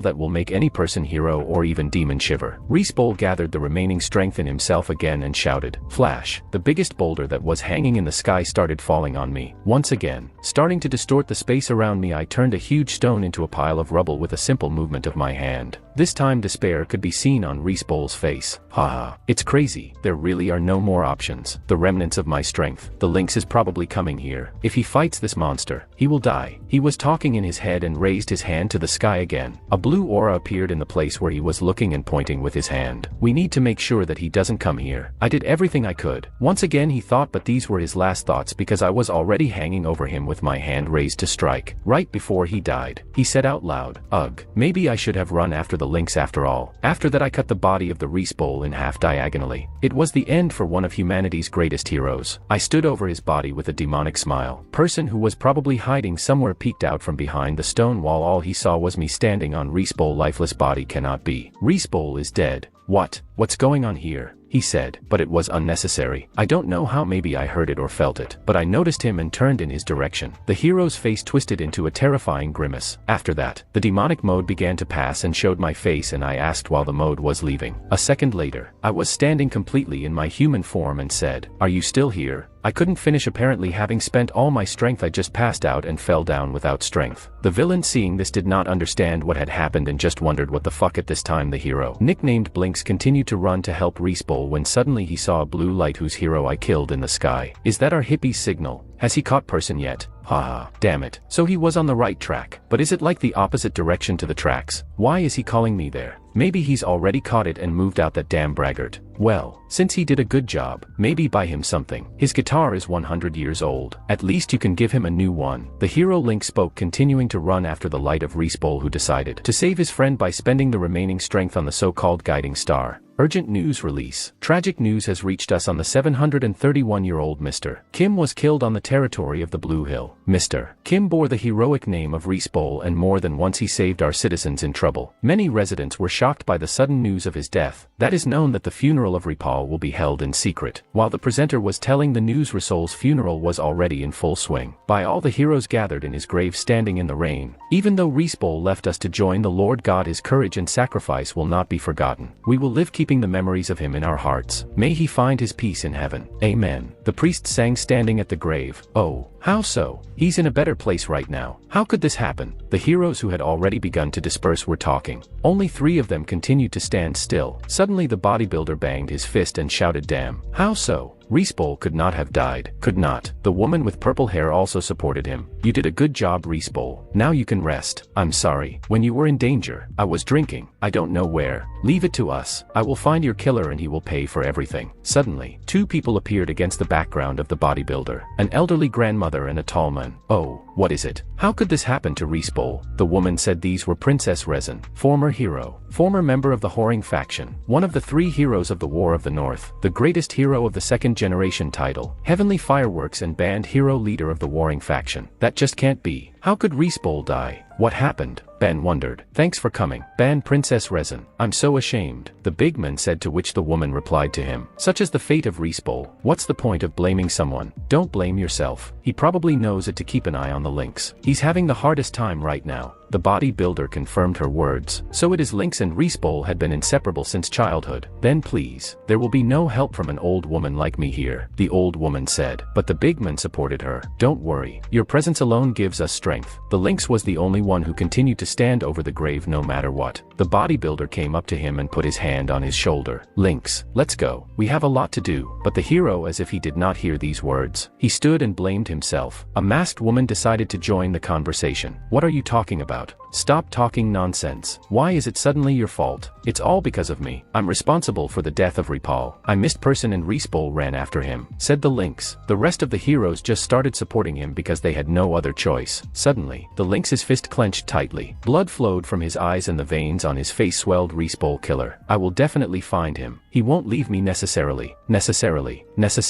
While he was saying this, I was laying on the bed with a fever. The world was shocked by the news of the death of Repal. All the heroes of the world were furious. And there's nothing to say about Grigori. Even those villains who constantly got into trouble were afraid of Grigorio's anger and tried to justify themselves by presenting their alibi at press conferences with journalists. Meanwhile, at the scene of the battle of me and Respawn in the Blue Hill darkness, the hero studied the evidence. The man was wearing a strange mask with red inserts. He came to the scene of the battle trying to understand what had happened. He saw the cracks on the ground and understood that the battle was very fierce. Darkness began to reproduce the evening when Respawn and Lynx Chaz person, but separated. Looking around the neighborhood, he reproduces everything that happened that night before my battle with incredible accuracy. Judging by the tracks, person had no strength, and Respawn in turn has energy left. Respawn and Lynx were together, so it's not surprising. Respawn had 0 chances to lose. Why? He told himself when suddenly something distracted and then he turned around. He noticed more footprints that pointed to a third person. "That is to me, but only person knows about it. These are not the steps of a man who has studied hand-to-hand combat." Respawn steps. It seems the tree Spawn was not afraid of him. Apparently they were acquainted, or Respawn was not afraid of him. But the first blow, judging by the bloodstains, Respawn was badly hurt. Respawn also responded with a blow, but why didn't he attack from the beginning?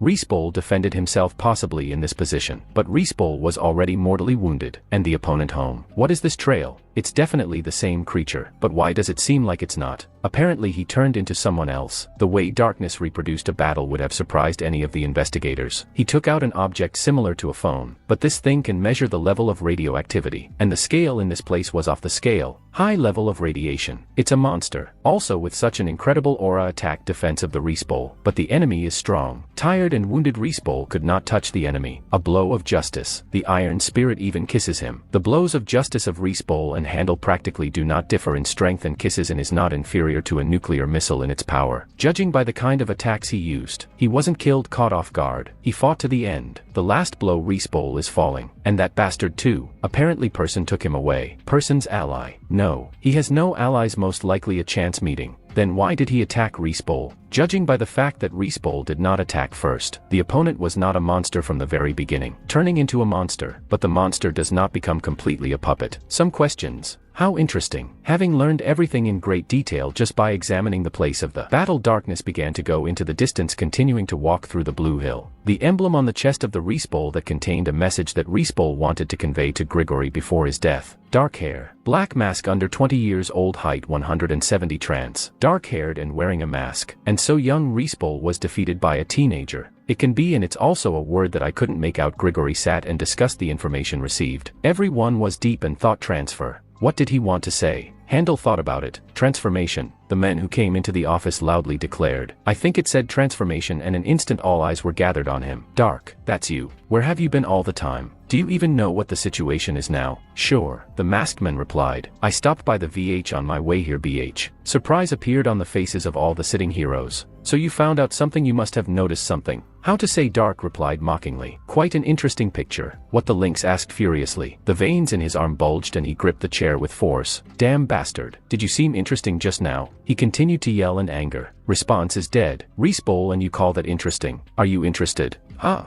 What's wrong with you? What is the problem? Dark asked in surprise. Bastard. The lynx yelled and was about to rush at Dark, but he was stopped. Fucking psychopath. Lynx, calm down. He's always like that. Dark sighed. Oh, and why did you stop him? That would be a funny situation. Handel raised his voice a little. Dark, stop it. Don't you see what the situation is here? Oh, have I crossed the line? Since even the eternally calm Handel is mad at me. I'm sorry if I offended you. I didn't mean anything bad. He just said that the battlefield looked interesting. After these words, the lynx clicked his tongue and plopped back into the chair. And then he added, tell me everything you know and get out of here. Sick bastard. Looking around in his pocket, Dark sighed again. I came to help, and in the end, I was doused with verbal slops. You don't change, Lynx. He fished a memory card out of his pocket and said, all the information is here. I will go. I have to leave before the lynx attacks me again. Already heading for the exit, he heard Handel's words. Dark, wait. The masked man turned around in surprise. Let's officially become part of the team and help us. We need your help. Is it possible? Dark asked in surprise. Wouldn't the dirty pigs from the management mind? The bell rang. Wait, Handel asked Dark, accepting the challenge. He spoke. Yes, Deputy Jong Hwan Sok. This is Handel. Something happened. Oh Ale, I've heard about Respol. I am so sorry. Isn't this the first time I've called you myself? That's because I'm very busy. Ha ha ha. I hope you understand me. Yes, it's all right. Handel replied without emotion. The deputy continued. Ha, you really are as kind as they say you are. You know there's an election coming up, right? I'm sure I've already heard. Ha ha. The owl didn't betray any emotions. Yes, he replied. Go on. And the deputy continued. Respol is very sorry, but the management does not want the matter to take a serious turn. And suddenly all this will become a hindrance for me in the elections. It's all got to be hushed up somehow. That's politics. When they elect me, and believe me, there are more such cases, but he was not allowed to continue. L seems to have lost his temper. Mr. Chan. What is it? Respol died. Our comrade, our brother is dead. How can you talk about elections? What kind of case is? The deputy's voice faltered. Oh, no, that's not what I meant. But the ale didn't stop. We are not in a position to forgive anyone right now. This time we'll figure it out in our own way. The deputy's voice was almost screaming. Hail Handel. Wait, but he didn't wait. The pipe was hung up. Dark, who was looking at this picture with surprise, suddenly said, Handel, you look more like your old self today. Nice to see again. Without emotion, Handel said, well, in general. Dark, are you with us? There was silence for a moment. But after a second, Dark replied, good, let's work together. Thanks, Dark. Now, let's catch this bastard. A little later, on the grave of Respol, Dark stood in the light of the moon and peered into the crypt. Then he fished a flower out of his pocket. After laying it on the grave, he went for information. It's been a long time since that day. I don't remember it, but they say I killed Repal, and my life has changed a lot. To begin with, I left school, although the director was confused because I had good grades and in general, everything is good at school. After signing the papers, I politely said goodbye to him and left. Even though the school was useless and didn't mean much, it was a bit of a pity to leave. That's really it now. So what else do I have left? She was breathing heavily, apparently running as fast as she could to get here. I already know everything. She said, are you leaving? Why? I said, confused. I'm just leaving far away.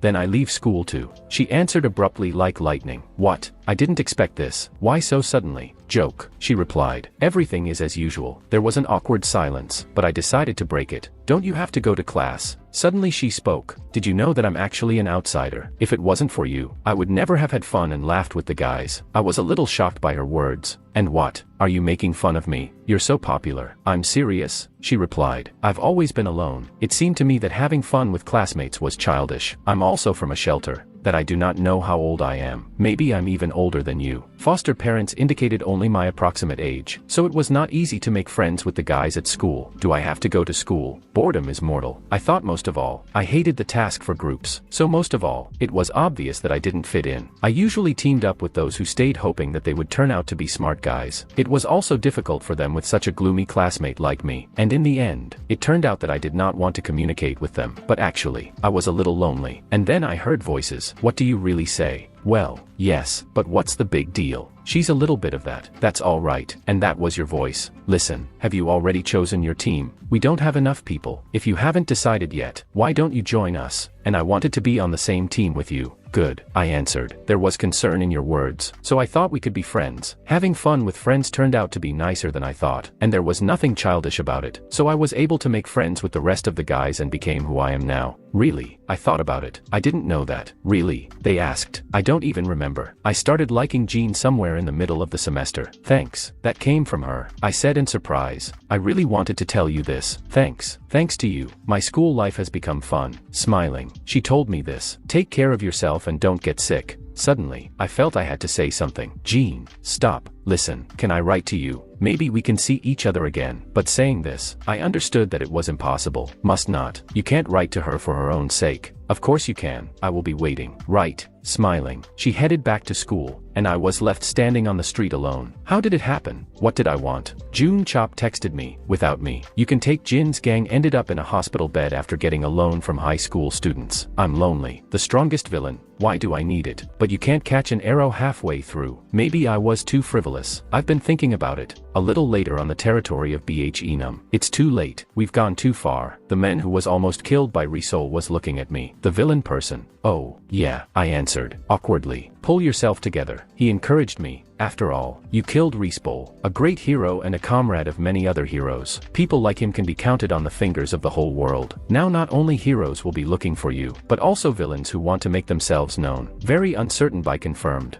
Yes, but person leaned a little closer. Yes, Hanem. Speak up. Will you still talk to me formally? I asked in surprise. Person just nodded and added, this is the only way to address him. Suddenly, the door opened and a man with pink hair and makeup on his face came into the room. Hey, boss, we're all out of side dishes. I want an egg roll. Person looked at him angrily. Gamma Jim, watch your tongue in the presence of Hanem. Oh, how scary, he replied. Boss, buy some food. You're welcome. That bastard. That scene. That person got angry and was about to get into a fight when suddenly I'll buy it. Well, I answered. Hanem person said irritably. You can't listen to all their whims. Our boss is really the best damage and shouted. Suddenly, there was a loud scream. Who dared to drink my coffee? Another kid burst into the room. He was small, even shorter than me, and he screamed like he wasn't himself. Damaging. Was it you again? You were told to stay away from him, you damn villainous pig. In response to this damage and only grin. Chetri, are you being rude again? You don't have any concepts at all, and not only concepts. And while they were sorting it out, person brought me a cup. Hanem, have some coffee. Ah, thank you. Speaking of which, had happened a few days after the murder of Ripal. I woke up in an unfamiliar room. Oh, head, did I pass out? How did it happen? Suddenly, a voice was heard. Hanem, are you awake? What? Hanem, where am I anyway? Surprised, I shook my head and immediately noticed the very type that Risol was chatting. How good that you woke up. Hanem, clearly not understanding what was going on. I decided to justify myself. I think you've got me confused with someone else. Me Hanem, I don't even know you. Suddenly the red-headed guy bowed. You saved my life, he shouted. From now on, I'll call you Hanuman Dada, and follow you implicitly. What? I froze for a moment. My brain couldn't digest the information. Stop. It can't be. It was you I saw in BH. Rising from a bow. He said, my name is Person. I grew up there and lived alone. Everyone here lives by the laws of the jungle and I also live by them. But you saved my life. Clenching his fist, he shook. He was obviously honest. This is the first time I have received such care and help from anyone. You saved my life, and now it's in your hands. So I started living with Person, and soon, this is Gamma Jim, a mercenary hired for security. He may be crazy, but he's a specialist. He's definitely good at what he does. Hello, darling, he said when he saw me, though. I was so curious about who Person was telling me about, so it's you. Such a cutie, right in my taste. A little hesitated, I answered. Ah, hello, my name is Kim-san. Glad to meet you. He seemed to freeze for a moment. Glad, is that all? Yes, why? I answered honestly. Grabbing me by one shoulder, he happily said, oh baby, you're so innocent. Call me Hiding. I'll take care of you. Suddenly Person flared up. Gamma Jim, are you completely crazy?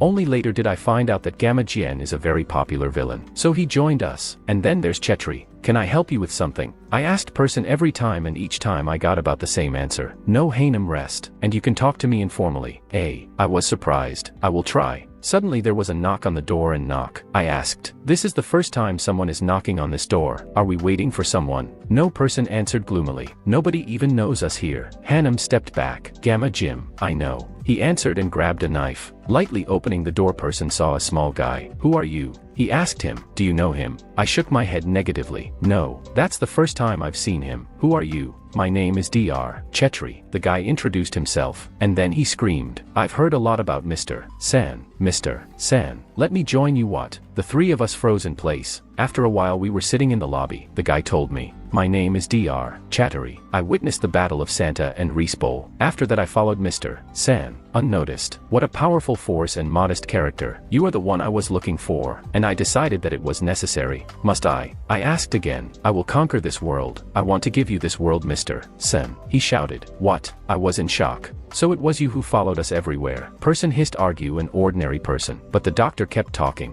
"Mr. San, I have an extraordinary intellect, and because of this, the state and the heroes have pressed me all the time. But when I saw how Mr. San defeated Respol, I saw a new hope." Wow, wow. Gamma Jin was surprised. What kind of oppression can there be in our time? But the doctor only got angry. "I proved it. That Korea with Grigory is the strongest country in the world. Sneak attack the whole earth with nuclear bombs. And when war is declared, neutralize the whole world with the help of Grigory." But I was ignored. "And I may be because you're too young?" I asked. But the doctor continued, "Mr. Sen, this world has been rotten for a long time. Take me to yourself. Together we will change it." Damage and jumped in. "Though we don't like to be bothered. Leave. I'm talking to Mr. Sam. Don't get into the conversation." "Damn pervert." "Wow." Shout a Gamma Jim. "Look at this, boss. What are we going to do? Cut off the tongue, sew up the mouth, hang it on a tree and leave it. Don't say such scary things with that face." "Yes, please," the doctor answered. "What?" I was surprised. "Anyway, if Mr. Sand refuses me, I will have no hope. I'd rather just die than walk aimlessly around the world." "Well, die. Who's stopping you?" "Ha ha ha." The pink-haired man left person also intervened. "Hanem Damage is right. He's dangerous just because he knows this place. I will decide everything. Let's go outside, or will you die here?" he said. But I was becoming him. "Stand kill. Seriously, you can stay here for now. You can kill him. Have you heard?" The doctor's eyes sparkled with happiness. "Really? Thanks. Thank you very much. I will be devoted to you for the rest of my life," he said, and immediately continued home. "There are 4 of us. Not bad. Then we will distribute Mr. Sand's legion like this." Gamma Jin whispered mockingly to person. "Our 4 people already a legion. Tell me, did he overdo it? Maybe he has such a concept." "Shut up." The doctor interrupted them. "The composition is as follows. Mr. Person will be the bodyguard. He's not that stupid person thought. Gamma Jin is our main fighter, and I'm the commander-in-chief." Damage and immediately objected. "Oh, baby, and who appointed you commander-in-chief? That seems you underestimate us. How did you find out about us? Who sent you?" The doctor only calmly replied, "I graduated from the Massachusetts Institute of Technology with honors at the age of 7, and I have 58 doctorates. Do you think with such a baggage of knowledge, I can't find out something like this?"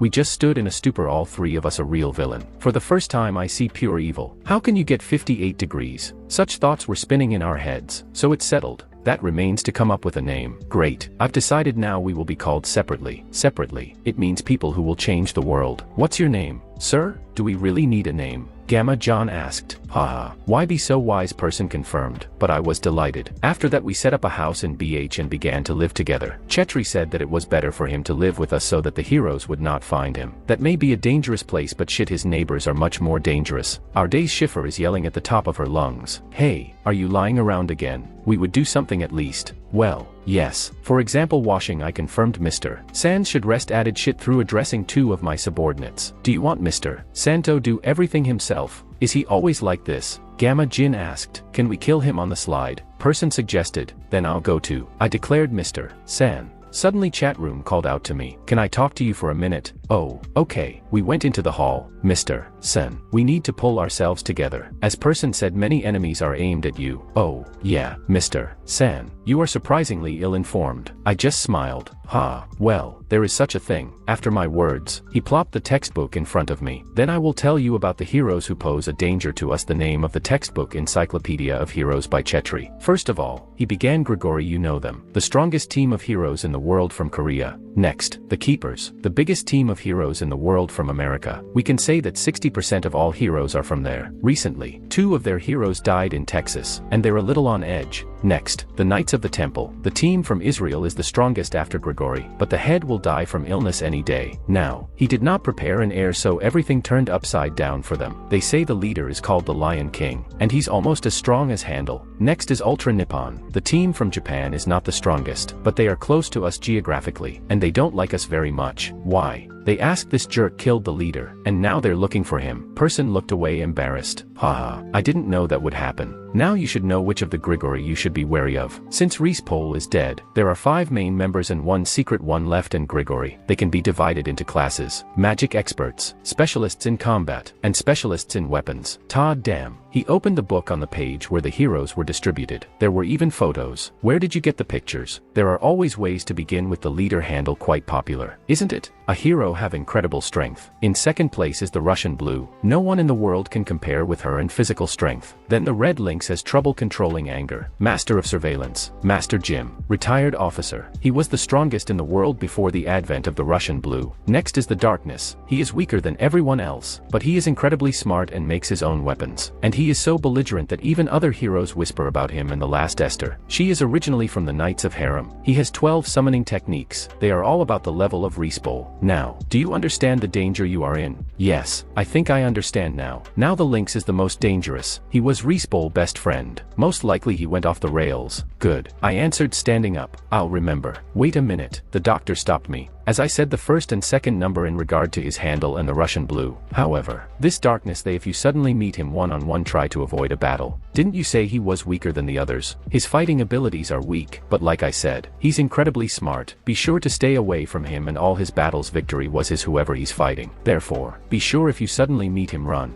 Literally the next day, meet person and shit. We were standing in the middle of the street and the latter started talking. Starting today we will start the main training. He spoke with a confident tone and I was surprised to ask the main one. After which he asked Mr. San, did you say that you reached the stratosphere in one leap? Yes, but after that time, it didn't work out that way, I replied, remembering that day. And yet it means that you can break your abilities down to that level. The guy was delighted. He passed his mood to me. After that, he put his hand to his chin and started muttering once it worked out once, and then it didn't. So the essence may be in some kind of psychological problem. Maybe it's because of fear, because you don't know what to do if it hurts. I smiled and answered with embarrassment. Perhaps. While stuttering after all, I still wasn't sure of myself. You have enough strength, but you don't know the basics, right? The blonde guy asked in surprise. I was embarrassed, laughed and answered, yes. At the same time I heard the word monstrous from person. Has Chetri always been like this? I thought. So I've prepared something. Should read spoke while blindfolding me, which made me embarrassed. Even sweat flowed down my face. In this training, you will need to avoid hitting the ball with your eyes closed, focusing on the sound, so you can learn to use all your senses. The guy explained the essence of the training to me, and I tried not to fall because I didn't see anything. Person was holding a tennis ball in his hand saying with a smile, Hanem, I'm quitting. It will be easier than it seems. Suddenly, an incredible motivation came to my head and I screamed, come on, drop it, I can. The next moment person threw the ball in my direction and I heard a heavy sigh. The ball flew into the back of my head and I screamed, flying forward from the blow. The next moment the ball flew into the back and then on the cheek. Probably because this is the first training session. I didn't think he wouldn't dodge any of them. Should we spoke upset from today's training? Hanem, are you okay? Person asked, worried about me. I just stood and held my head as it was mercilessly sore from a large number of hits on it. Everything is fine. Let's try again. Person decided to defuse the situation and suddenly behind his back damage and appeared asking a question. What are you doing? The red-haired villain began to tell the essence of our training. Haha, what are you? Our boss won't even take a sword and you throw balls at him. Hearing the enthusiastic cry of the guy with pink hair, person asked, and what do you suggest? Like what they if you make him nervous, he won't be able to concentrate damage, and replied, extending his hand behind his back. The next moment he took out a cleaver. Moreover, it was so big that it looked more like a sword. This is the only way to cut meat on the market. But smiling maliciously damage and said, we need to use this. Wouldn't that increase the concentration level? Person put his hands in his pockets and replied, wow, maybe this answer pleased the guy with pink hair. I'm telling you, he replied, chuckling that his idea was supported. What do you mean? I screamed because I didn't like it. But you can't pierce the boss with a knife. Is it worth it? Person asked himself a rhetorical question for him. Yeah, this is too much. I supported him, clinging to the opportunity to avoid stabbing my carcass. Oh, well, what are you?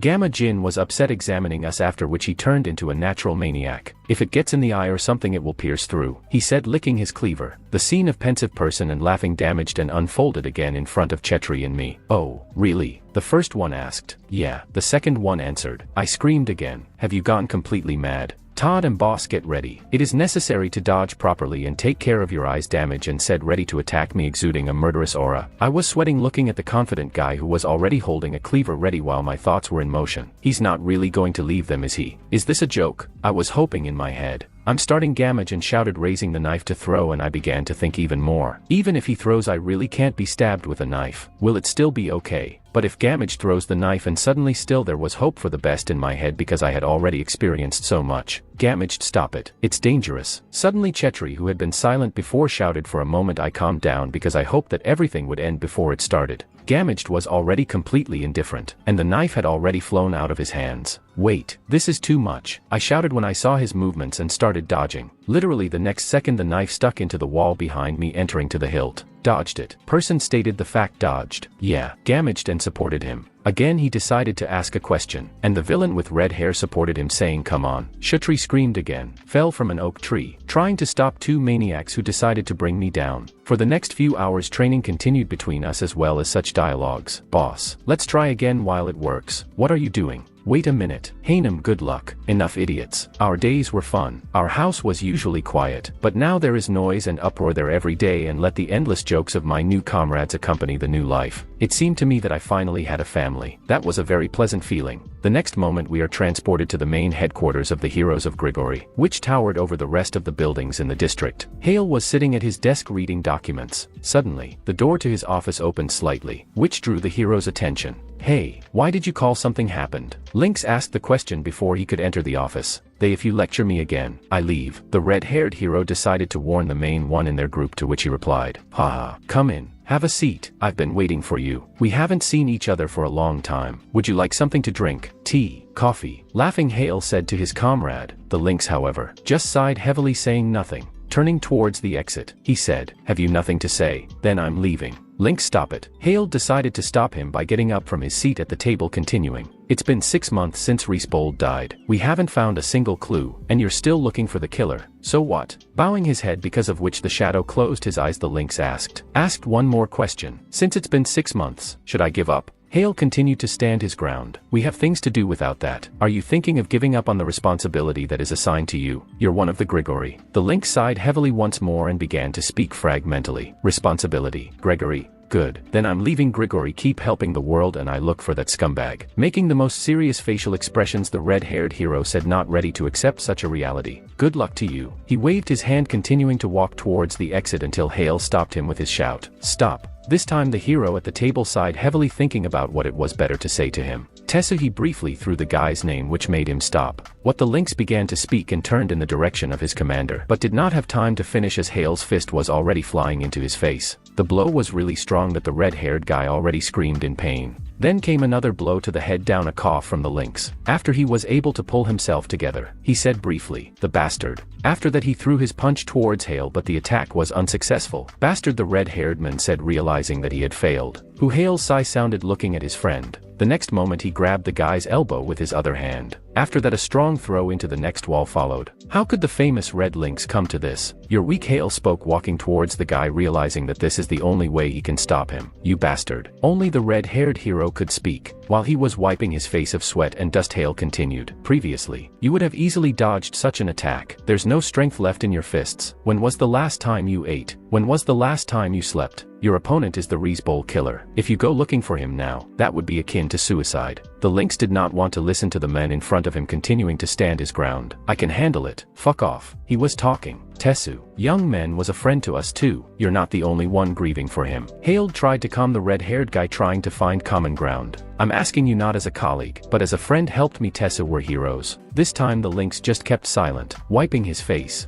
He stood up and sighed heavily. Lynx, have you made up your mind? Hale was hoping for the best, waiting for an answer that never came. So he continued. I knew it. As expected from the Lynx. On suddenly followed by a blow to the face from the Lynx. Moreover, it was so fast that Hale did not even react. That bastard. Hale held onto his nose, complaining about a colleague. I didn't even dodge it. And do you eat it all? The red-haired hero decided to ask the same question. Continuing to go to the exit, the Lynx continued. Too much for me, a colleague. I told you I was leaving. Still, he continued to stand his ground. But Hale was not going to stop either. Wait, Tesu, a colleague is somehow not serious. Without turning to Hale, the Lynx said, a friend's request. I'll think about it. Finally, the men in whose office they were laughed. Okay, I get you. The next moment we were transferred to Esther, who was telling important information. It's urgent. Big boss, the hero from Minchi and was defeated. The suspect's name is Moloch Beginner. It seems we should step in. While there was a commotion at the hero's headquarters, Person and I were walking down the street. Hanem, tonight's dinner will be my signature dish. You will find out what a real soy paste soup with tofu tastes like. The red-haired villain spoke with a good mood as words lifted my spirits, and I said, wow, I'm all excited. But Gamma Gen doesn't like soy paste soup. He will be offended again. Then we'll throw knives. They reminded our colleague of the guy's preferences. I don't care what he doesn't like there, the main thing is that you are all. Person began to speak with a heavy sigh but was interrupted. You, he exclaimed, turning back. Mossman, he said his name, and it was true. A huge man in a purple suit appeared behind our backs who was in high spirits. Hey, Person, long time no see. He said, a rank of villain bossman really long ago. So you're still alive? The guy next to me was surprised. Who is it? I thought, assessing the situation. Do they know each other means? Is he a villain too? Huh. That's how you say hello. And I couldn't believe my ears. Did Person himself begin to serve someone? The villain laughed at my colleague and the situation began to heat up. Is that really your esteemed Hanem, this child? The villain drew attention to me, grinning and laughing hard, continuing. Ha ha ha. I can't believe it. To see it with my own eyes was clearly not superfluous. Ha ha ha. I was just embarrassed by such a statement and stood in silence, muttering to myself, not daring to speak out loud. Hey, Mo-Zeman, are you deaf? You've probably heard who it is. Person spoke with all his anger. It was good that he continued to control himself and did not attack the man opposite us, but his patience was not rubbery. Say one more word and I will rip out your throat and throw it to the dogs. She began to openly threaten, looking at me in my reaction. A man with a scar on his left. I decided to calm down the situation. Hey, don't fuss. I was joking. Haha. I was so surprised that I couldn't resist joking. Why so seriously? Forgive my rudeness. My name is Mo-Zeman. With feigned respect, the big man turned to me, making a bias. It's not a big deal. Hello, I'm Sam. I answered him calmly. My voice, appearance and behavior don't look like a villain at all. So that's how they treat me. Hello, why is he so polite? Mo-Zeman was surprised in his head, also realizing that I didn't look like a villain, which he decided to voice. You don't look like the people who hang out in VN. Go away already. I have to cook dinner. I don't have time for you. Person continued to chase the man away, but he still continued the dialogue. Are you going home? Haha. I was also on my way to the boss. The red-haired villain was surprised by his words and decided to ask to the boss, have you decided to become madman subordinate? A serious decision for someone like you. Hearing such words, Mo-Zeman was surprised. He did not understand what they were saying to him and decided to let us in on the news. What, do you live in a tank? Don't you know what's going on in the world?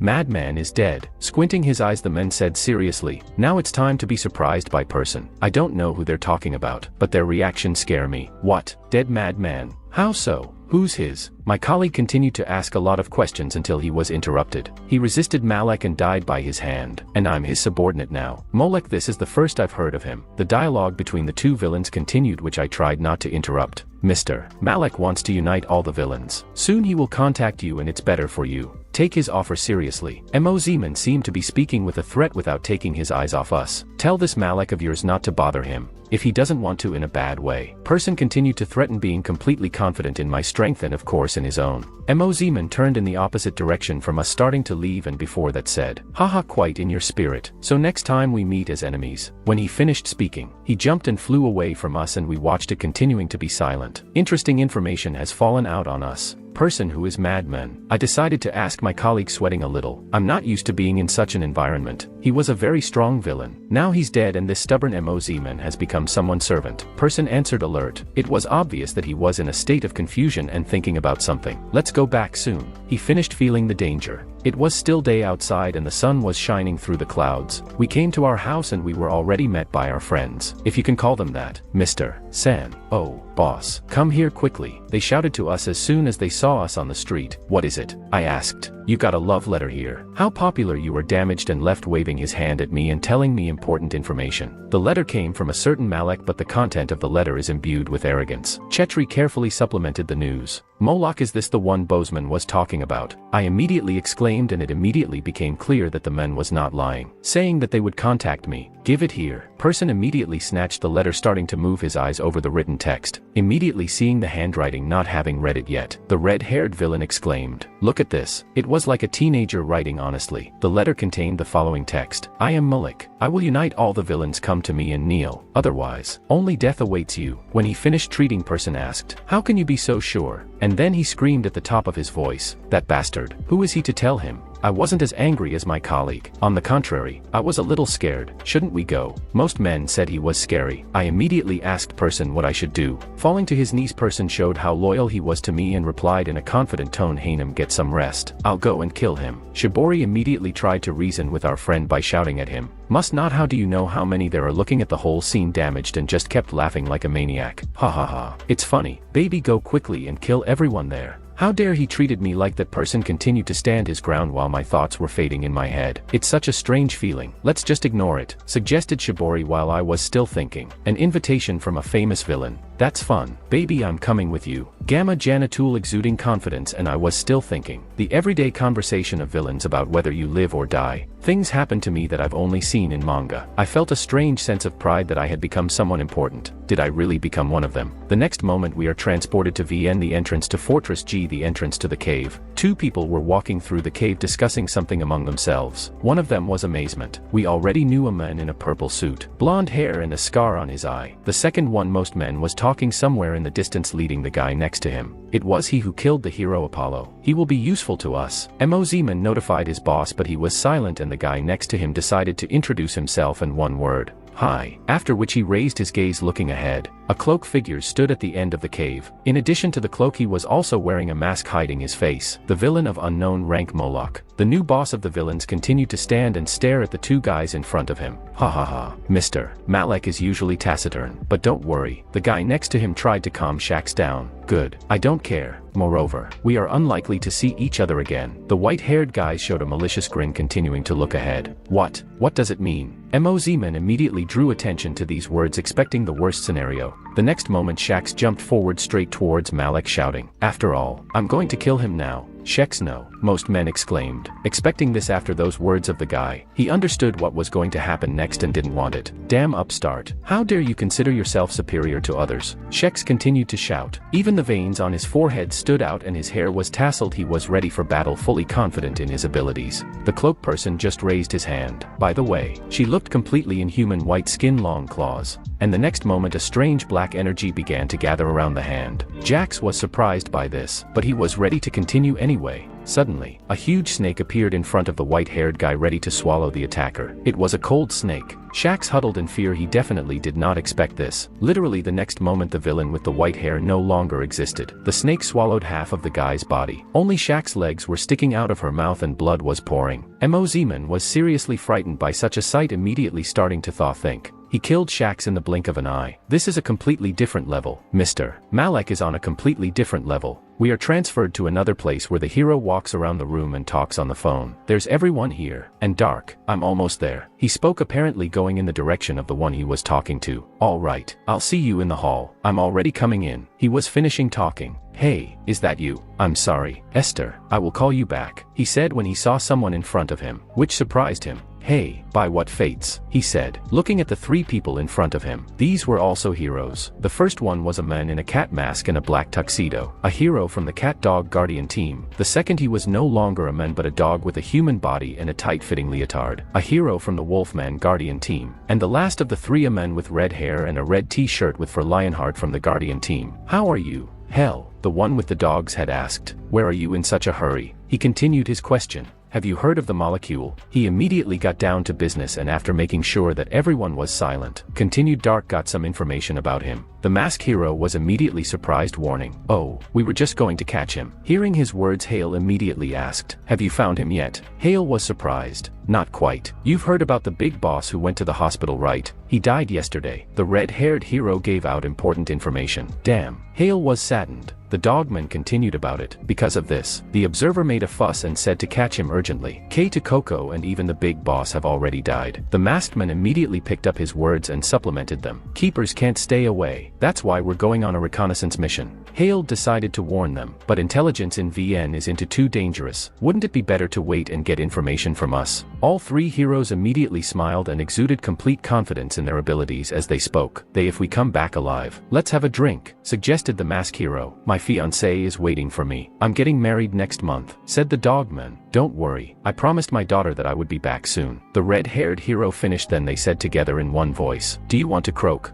Haha, good. Contact us if you find anything. Hey, last without stopping them further. Good. Take care of yourself. Well, the masked hero finished the dialogue. The next moment Hale was already in the conference room where Darkness began to report the information for which everyone had gathered. His real name is Bolman. The villainous nickname is Moloch. Last seen in Incheon. Now to be on the territory of the VN of notice how suddenly he appeared, and how quickly he unites the villains around him. When Das are finished speaking, the pumped-up hero decided to clarify these stubborn and selfish villains just like that they just come to him at the first call. Darkness didn't think long before answering. It seems that there are already enough of them gathered. Apparently he intimidates them with his strength. Further, Esther decided to take the floor. He has already been joined by several fairly strong villains. How strong is he himself? Darkness picked up on her thought, but the strangest thing that he hadn't shown himself in any way before. It was impossible for such a strong villain not to leave any traces. The Lynx could not stand the whole situation. What's the point of talking in vain? Where is that bastard now? Without ceremony, he asked. It was established that he is now in VN in Fortress G, said the basic information. Dark Bell. What are we going to do? The girl with purple hair asked. Hale took a minute of silence as he could not find an answer. Lynx decided to answer for him. I mean what? I will go and rip his head off. Getting up from his seat, he snapped and Dark tried to stop him. It's too dangerous. We can't figure out the number of opponents in the VN. But the Lynx didn't want to listen to anything, especially the way he was being stopped. I don't care how many there are, he said confidently. Hale decided to support his friend. All right, let's go and rip his head off. The big guy, the same pumped-up hero, decided to clarify what then who will go to Lynx. We haven't decided yet. Everyone will go. Hale shouted confidently, forcing everyone to pay attention to him. Right now, he finished and began to take off his official suit under which there was a heroic costume. It was already the middle of the night outside and the full moon was shining in the sky, which already made me want to hell of her. I sat on a rock and looked at this moon thinking about life. Hanem, are you awake? Suddenly person appeared behind my back with them post-ordinary question.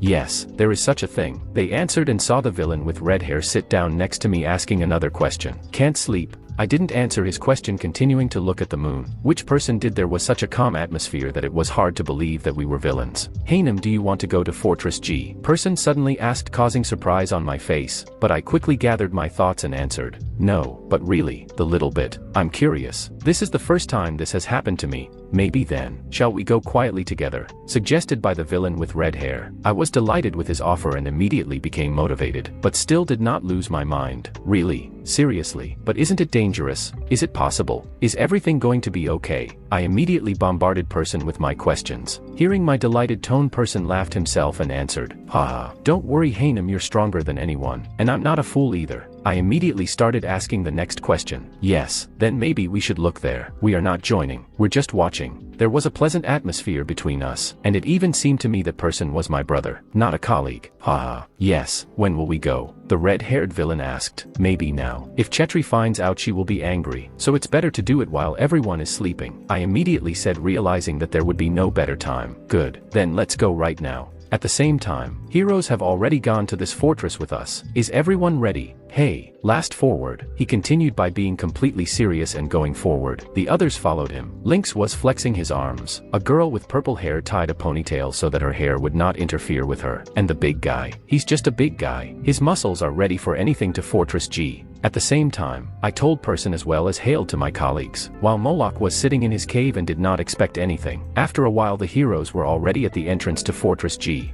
and Dark are weak in battle, so without them, the rest dispersed to the fortress. Hale started giving orders. Let the weaklings protect the houses. Oh, except Esther. Hale. Come on, seriously. Lynx confidently declared, insulting Darkness, after which he asked. His killing allowed that if I meet villains. There was no limit to his anger because he still remembered the death of his friend. No, our goal is to arrest Moloch. We need to avoid casualties. We're in VN, you don't know what might happen. We need to get this over with as soon as possible. Halo ordered, after which he uttered the last word before the battle, or rather the war. We're coming in. The first Russian blue ran inside the cave. What? Why is there no one? Has anyone seen anyone running around? She asked her, the receiver in her ear, and heard the answer. There is no one here yet. The Lynx began to doubt after a while. Is this really a gathering point for villains? More like a ghost castle. Having said that, he thought Dark didn't fool us. After such a question in his head, he got angry and shouted, they will kill a psychopath. Hale warned me, there are a lot of jammers in the VM, so the connection is bad. Be on your guard. The pumped-up hero was examining some boards, saying the fortress was simply falling apart, but it was patched up pretty well. they were really going to do something. He started to speak and suddenly stopped. Something caught his attention. "Welcome Master Jean from Grigori," said a man in brown trousers with suspenders and a red shirt with sleeves. He was no smaller in size than our big hero. At the same time, on the table near the villain, there was a minigun. The mad scientist Dr. Barry immediately recognized the man. "Master Jim, what a fool have you joined Malek to?" he asked, waiting for an answer. "Mr. Malek will unite the whole planet. Isn't it obvious? So I can get even more test subjects." Haha. Barry laughed and his glasses let out a glare. Master Jean was already all in anticipation of the fight, cracking his knuckles. "Mad Doctor, you can't say otherwise. Well, today your experiments will come to an end," he said with a smile. Barry immediately put a minigun on his arm. "Men of Steel, Master Jim, will my anti-superhuman weapon take you?" Barry also smiled, ready for a fight to the death. The pumped-up hero was surprised and thought a machine gun. "No, it looks more like a minigun," he understood. "What about the rifle?" the Mad Doctor exclaimed, causing Master Jim to be surprised. After that, he put the gun on his second hand, already unwinding them, preparing for the shot. "This is a two-handed minigun rifle of my production. Each release is 60 rounds per second."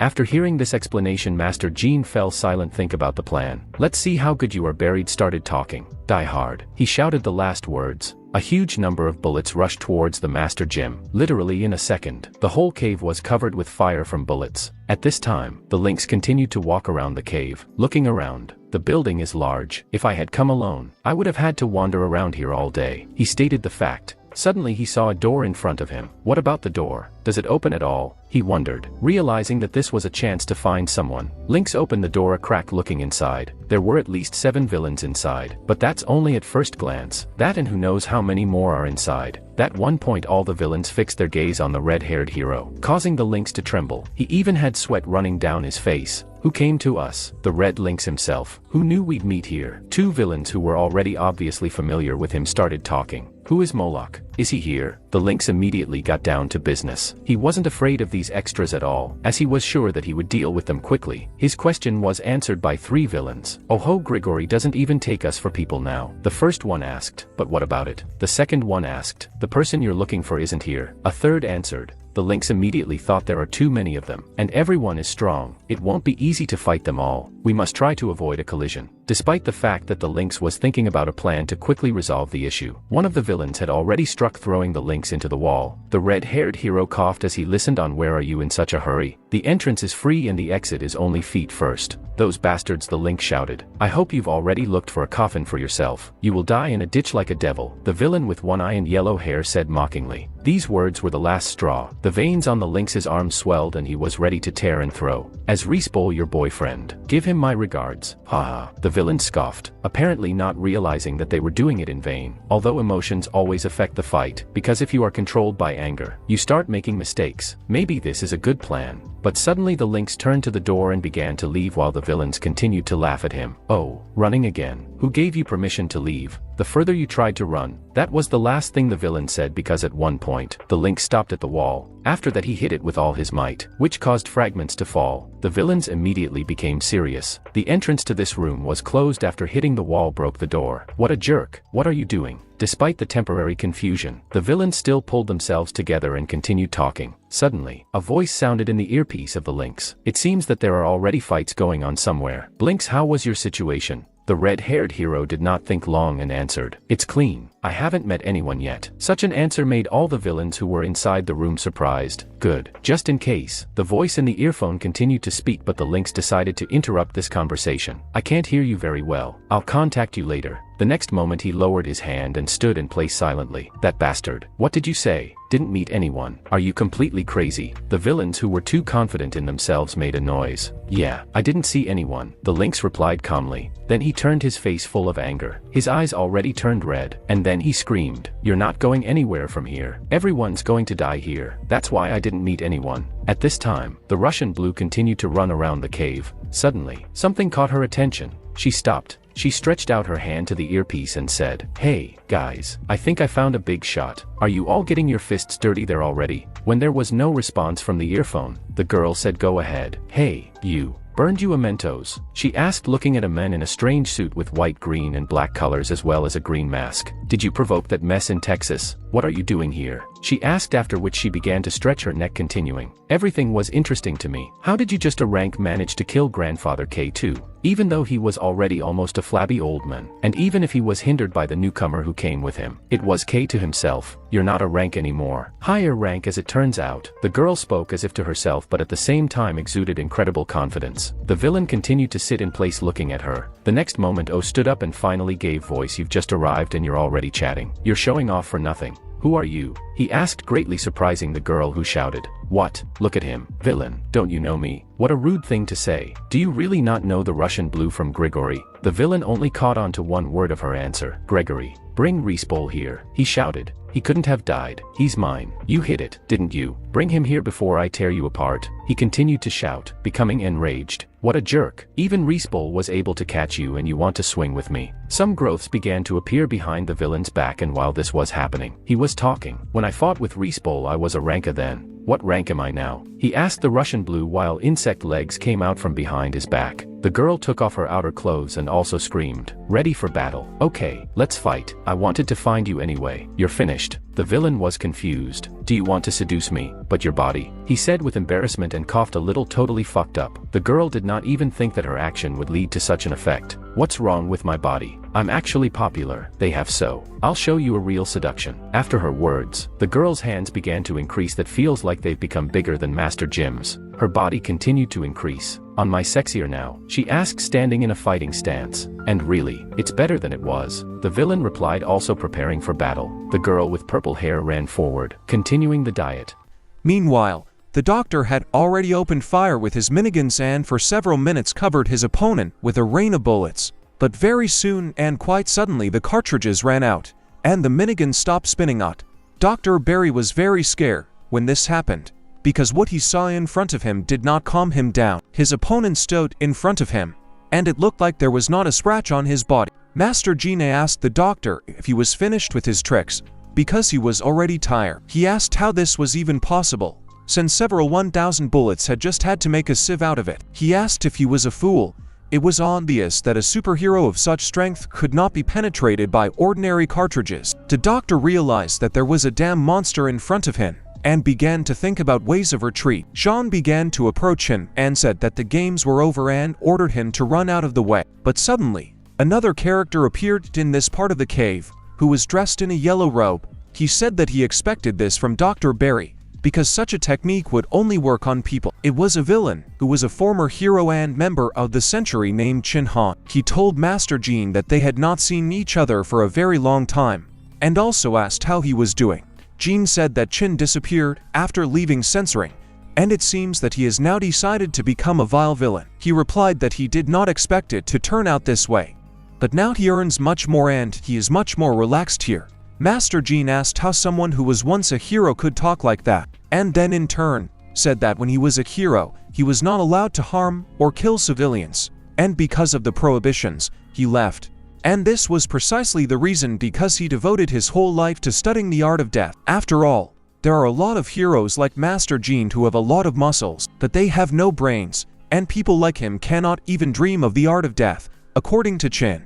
Master Jean said that it looked like Chin had really gone crazy, and at the same time, his muscles became even bigger. He added that Chin was never a real hero if he created art to kill people. As Chin launched his attack, he said that the purpose of martial arts is to kill, and that is his only goal. Jean added to his remark that heroes do not kill their enemies, they do other things. Heroes must protect people, and this is their only and greatest goal. He tried to deliver a strong blow directly to Chen's body, but he was able to dodge and duck. Chen began to deliver several weak blows at once to the enemy's pressure points. When Master Jean tried to counterattack, his opponent would be able to dodge it too. After that, he jumped up and kicked Master Jean right on the chin. He then struck several more times with his knee, but still no blood came from the opponent's body. It seems that Jean was angry with how this fight was going on, but Chin, on the contrary, liked everything. The villain said that, as one should have guessed, brute strength without brains gives nothing in bout. After all,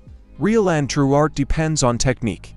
At the same time, Chin used the bloody death technique. He began to observe how his opponent would now behave, and to put it mildly, He was shocked. After he carried out this deadly technique, after which Jean should have died, he stood indestructible. Moreover, he began his movement towards Chen, who at that second was confused due to fear. Master Jean began to deliver his blows to the body of his opponent, and he tried to escape. And he did it quite well until Master Jean decided to take it with his own hand. She was so big that she easily grabbed her opponent's head and held it tightly.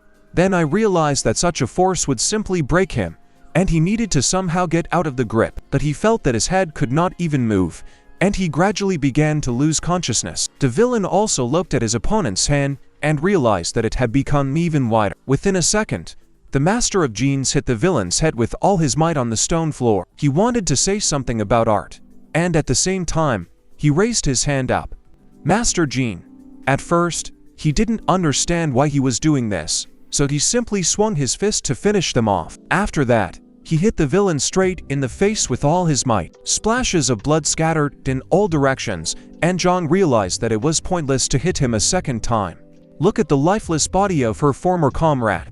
He said that now he looks like a pathetic bastard. After all, in combat, you also need a basis such as pure strength in order for the technique to work. You can't rely on technique while training physical strength, so his art was more like roleplay. Chen's body no longer moved, and he began to move a few meters away from him. And while he was leaving, he said that he wanted to say something quite frankly. In fact, Chen did not lead the censor him. He was fired due to the fact that he did not match them in strength. He was about to leave, but suddenly remembered that he had forgotten something. Dr. Barry was still standing in that cave, and a thug said that he did not expect that he would not think of running away.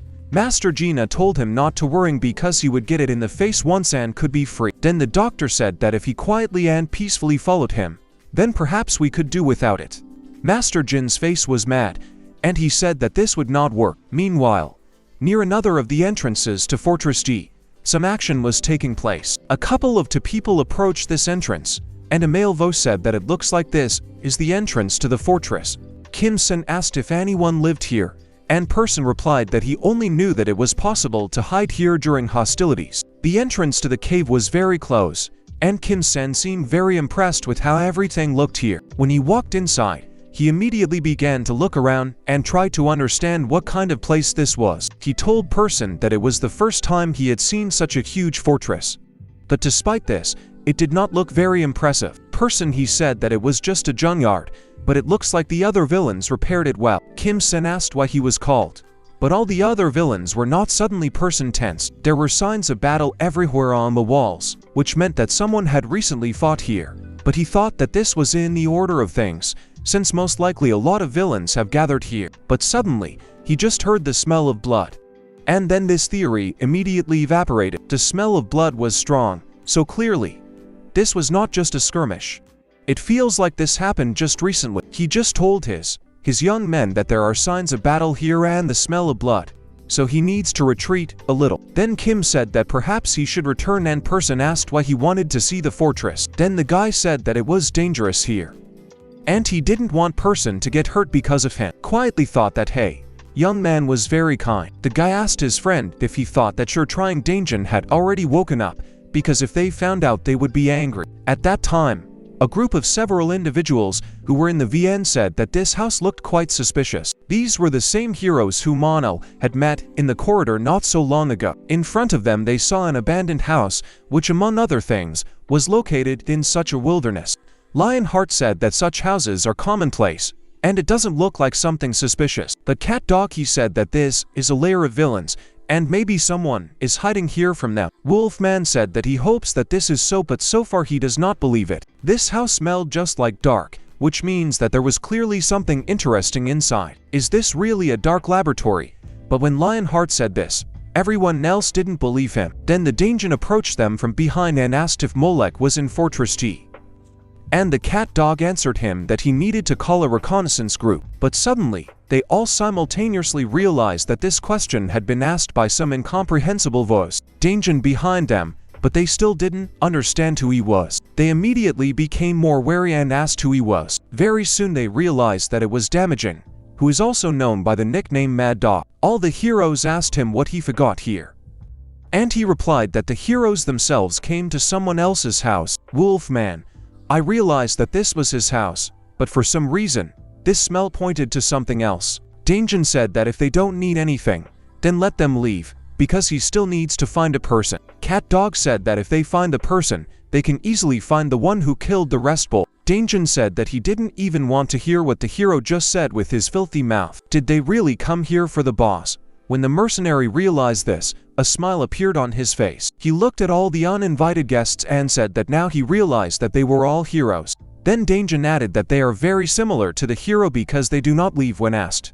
After that, he suggested that they attack the boss when his contract ends. But the heroes said that they still need to arrest him, and added that turning over your boss is very low. Cat Dog said that everything worked out very well, and they would catch Daejin his bait and lure out person. The mercenary began to laugh and say that they wouldn't succeed. After that, he turned around and began to walk away in the opposite direction, further and further. He also said that he could kill them all without even using his hands, so they shouldn't even mention that he would be caught. Wolfman, I really like this character because he looked down on all of them. The mercenary said that he would kill all three heroes without even using his own hands. Then the cat dog prepared himself and sharp claws came from the tips of his fingers. He focused his vision on the enemy and decided to analyze what the mercenary was thinking about now. Daejin will not use his hands, which means you can attack a defenseless head. But most likely this mercenary thought so, and therefore it is necessary to do exactly the opposite. Cat Dog, I decided that I needed to attack the bottom man pushed off from the place where I was standing in order to carry out the attack. His speed was quite high and his sharp claws usually struck fear into all enemies. But suddenly Daejin hit this opponent with his hand and hit him quite hard. Wolfman and Lionheart watched their comrade get punched in the face, and they didn't like it. It looked like the cat dog had completely lost his balance and couldn't even stand. Taking advantage of this, the mercenary hit him in the back of the head with his elbow, and he was unable to dodge. Now the mercenary's opponent was on his knees and could barely keep his balance so as not to fall. But just like that, for a few seconds he felt dead on the floor. And Daejin said that he had already killed one of their friends. The hero immediately called him a coward, but he objected and asked why they thought so. Lionheart said that the villain promised that he would not use his hands, and this is very mean. He replied that he did so because all his blows were elbows. He then said that if the heroes wanted him to not use his hands at all, then he would do so. Lionheart said that Cat Dog fell with one blow. It's not for nothing that this is a searing villain. Then he said that he would go first, because without hands he would lose the ability to defend himself from above. Daejin, meanwhile, told them to stop stalling for time and start attacking him. Lionheart went deeper into the analysis because he realized that the upper part of the body must be attacked. Pushing off from the place where he stood, he prepared to attack and constantly repeated in his head that he needed to attack from above. At this moment, the Wolfman was also waiting for the moment to launch an attack so that the mercenary would not have time to repel the two of them. But suddenly, the Daejin struck his hand directly in the face of the first enemy, and he became disoriented. Wolfen also lost his mind, as he did not expect that this attack would not be successful. Suddenly, the mercenary took out his sharp knife and swung it right over the body of the lion's heart. He plunged his blade straight into his body, and he instantly died right there. Daejin said that now two heroes are already dead. And the Wolfman asked what he was actually doing. The mercenary asked what he meant. After all, they were just fighting. Then the hero said that he was a sick bastard, because he said that he would not use his hands. He released all the air that was in his lungs and said the following in a quiet voice. He reproached the hero for being a fool and seriously believed in his words, forgetting that he was a villain. Wolfman was simply furious. He asked what the mercenary meant. He answered him that he should not have such an expression on his face, because it is obvious that the mercenary is not joking. Then he added that the hero had just seen two others die, and now it became clear what the difference was between them. That the Wolfman was too angry and ordered the mercenary to shut up and prepare to die. He began to use one of the most powerful techniques he had ever seen in his life. Wolfman turned into a real huge wolf, and it was a transformation into hunter mode. He immediately savagely attacked the mercenary who had stood and watched all this time. The hero struck with both of his paws at once, in the hope that in this way, he would tear apart the body of the Daejin. A smile appeared on his face, but very quickly, he realized that this attack would most likely be his last. Lowering his head a little down, he saw that there was a very sharp knife there. The mercenary said that he did not expect the wolves to be so slow and asked if the hero had really reincarnated. The wolf did not understand when it all happened, because for him this attack lasted less than 1 second. But the mercenary said that this work is not suitable for the hero, since he does not notice too much and deserves stat. He ran his knife straight across his opponent's throat, and he died instantly. Danjin immediately began to look for Sure Try, since she did not understand how and where to look for person. Meanwhile, the real massacre took place in the cave, and specifically in that part of it where the bloody lynx was located. He stood opposite one of the villains, who was already exhausted and had no strength, as told the hero that they both needed to calm down and talk everything over. And copious splashes of blood scattered along the walls of the dark cave. One of the villains was very badly beaten and leaned against the wall, calling the bloody lynx a bastard. He asked him how he could do such a thing, and how he even knew how to call himself a hero. After all, the bloody lynx killed all the villains who were in this cave. This villain said that this is not just madness. This is mass murder, and this should not be allowed. He asked if the lynx thought that he would just leave it like that. As soon as he went to prison, all the journalists would know everything. But when the bloody lynx approached him, he immediately grabbed him by the neck with his bare hands. The villain asked what he was doing and asked him to think for at least a second. The lynx squeezed his hand even harder, and with the last of his strength, the villain asked if the lynx thought that he could get away with everything. He wanted to say something else, but he saw that the bloody lynx seemed to be going to do what he planned. A moment later, this villain's neck was twisted due to the fact that the lynx squeezed it with all his strength. Then the bloody lynx asked the already-ad villain what kind of nonsense he was talking about now. Then he told the corpse that for someone who had not seen anyone he liked too much, Lynx left his body near a pile of other dead villains and began to approach the exit of the cave. With one blow of his fist, he was able to unlock the entrance, which was blocked by a huge pile of stones. After that, he calmly walked out and suddenly saw someone in front of him. It was Master Jean, and he said that this fortress is simply huge. He was thinking about what he needed to understand where he was when he suddenly noticed a bloody lynx. That hero immediately didn't know what to say, and his voice trembled, and asked what Master Jean was even doing here. He replied that this question should rather be asked to the lynx, because it was unclear why he could not be reached by phone. After all, this Jean also noticed that there was blood on the lynx's face, and he answered him that he was scratched while running. Didn't like this at all, and he asked why he was so nervous and what happened. The lynx could not answer anything intelligible. So Master Jean decided to go into the cave where the lynx had just been. But suddenly, his friend took his hand, and thus did not allow him to go inside. He also said that there was no one there, and they should just leave here. Now, Jean began to suspect something, but then realized that most likely he was just imagining things, as always. He began to leave, and the two of them walked along the length of the cave in order to find a way out. Suddenly, they heard a cry for help, and quickly realized that it was coming from the wall that was on the right. Approaching this wall closely, they listened to see if someone was there. And when they listened, literally 5 seconds later, they heard someone start asking for help again. Master Jean couldn't believe it and said that it seemed like that was what he was thinking about. The hero immediately hit this wall with his hand, and it immediately broke. Small pieces scattered towards me in all directions, and the heroes who saw who was inside were very surprised. Master Jean said that it looks like they need to reconsider their goal this time. In front of them was a whole room that could accommodate dozens of hostages. Meanwhile, the blue cat fought with the mantis, and she did it quite successfully. The villain didn't understand how she could deliver such strong blows so easily, but the girl was not going to stop and constantly continued her attack. Sometimes the mestizo managed to retreat, and this time, he also increased the distance by 5m. He then decided to use his razor-sharp tentacles, and they immediately headed towards the girl, but she was able to grab them, despite the fact that they were already a few centimeters away from her eyes. Due to the fact that she managed to grab onto them quite firmly, she immediately threw the enemy away into a nearby rock at great speed. At that second, the villain already realized that he was losing this battle and lost all his strength to counterattack. Now the girl also approached him and again took hold of these sharp tentacles. With a slight effort, she tore off one of them, and a river of blood immediately began to flow from the mantis wound. The girl asked her fallen opponent how he found such an interesting date. She asked what was wrong with his face and said that they were disappointed that there wouldn't be a similar marriage proposal. The half-breed gathered his strength and said that he would kill and get the blue cat. Standing up to his full height, he struck with his fist, but the girl was able to dodge him without any problems. Thus, she moved behind her opponent and delivered an elbow strike directly to the back of his head. Despite the fact that he was rather weak, the mestizo was still disoriented, and when he turned around, the girl was again at his back and grabbed him. At the same time, Blue Cat told the villain that she also loved him very much. She strangled her opponent for quite a long time, and still could not understand when he would turn off. The girl constantly repeated that it was better for him to give up because his hands would not reach the blade. Then the mestizo thought and looked at his hand on which there was just such a blade. He broke the blade off his hand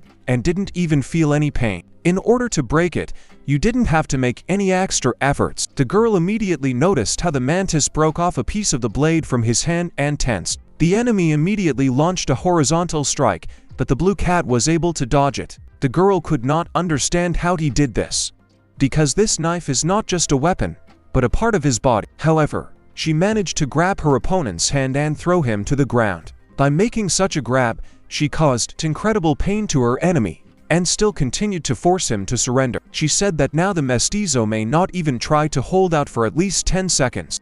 Mantis began to feel incredible pain and screamed very loudly from this. After some time, the Blue Cat felt that the opponent's strength was becoming less and less. When she noticed that he was not moving, she let him go and said that she had never seen a nastier opponent. Then the enemy became even nastier, and suddenly jumped up trying to strike with his fist.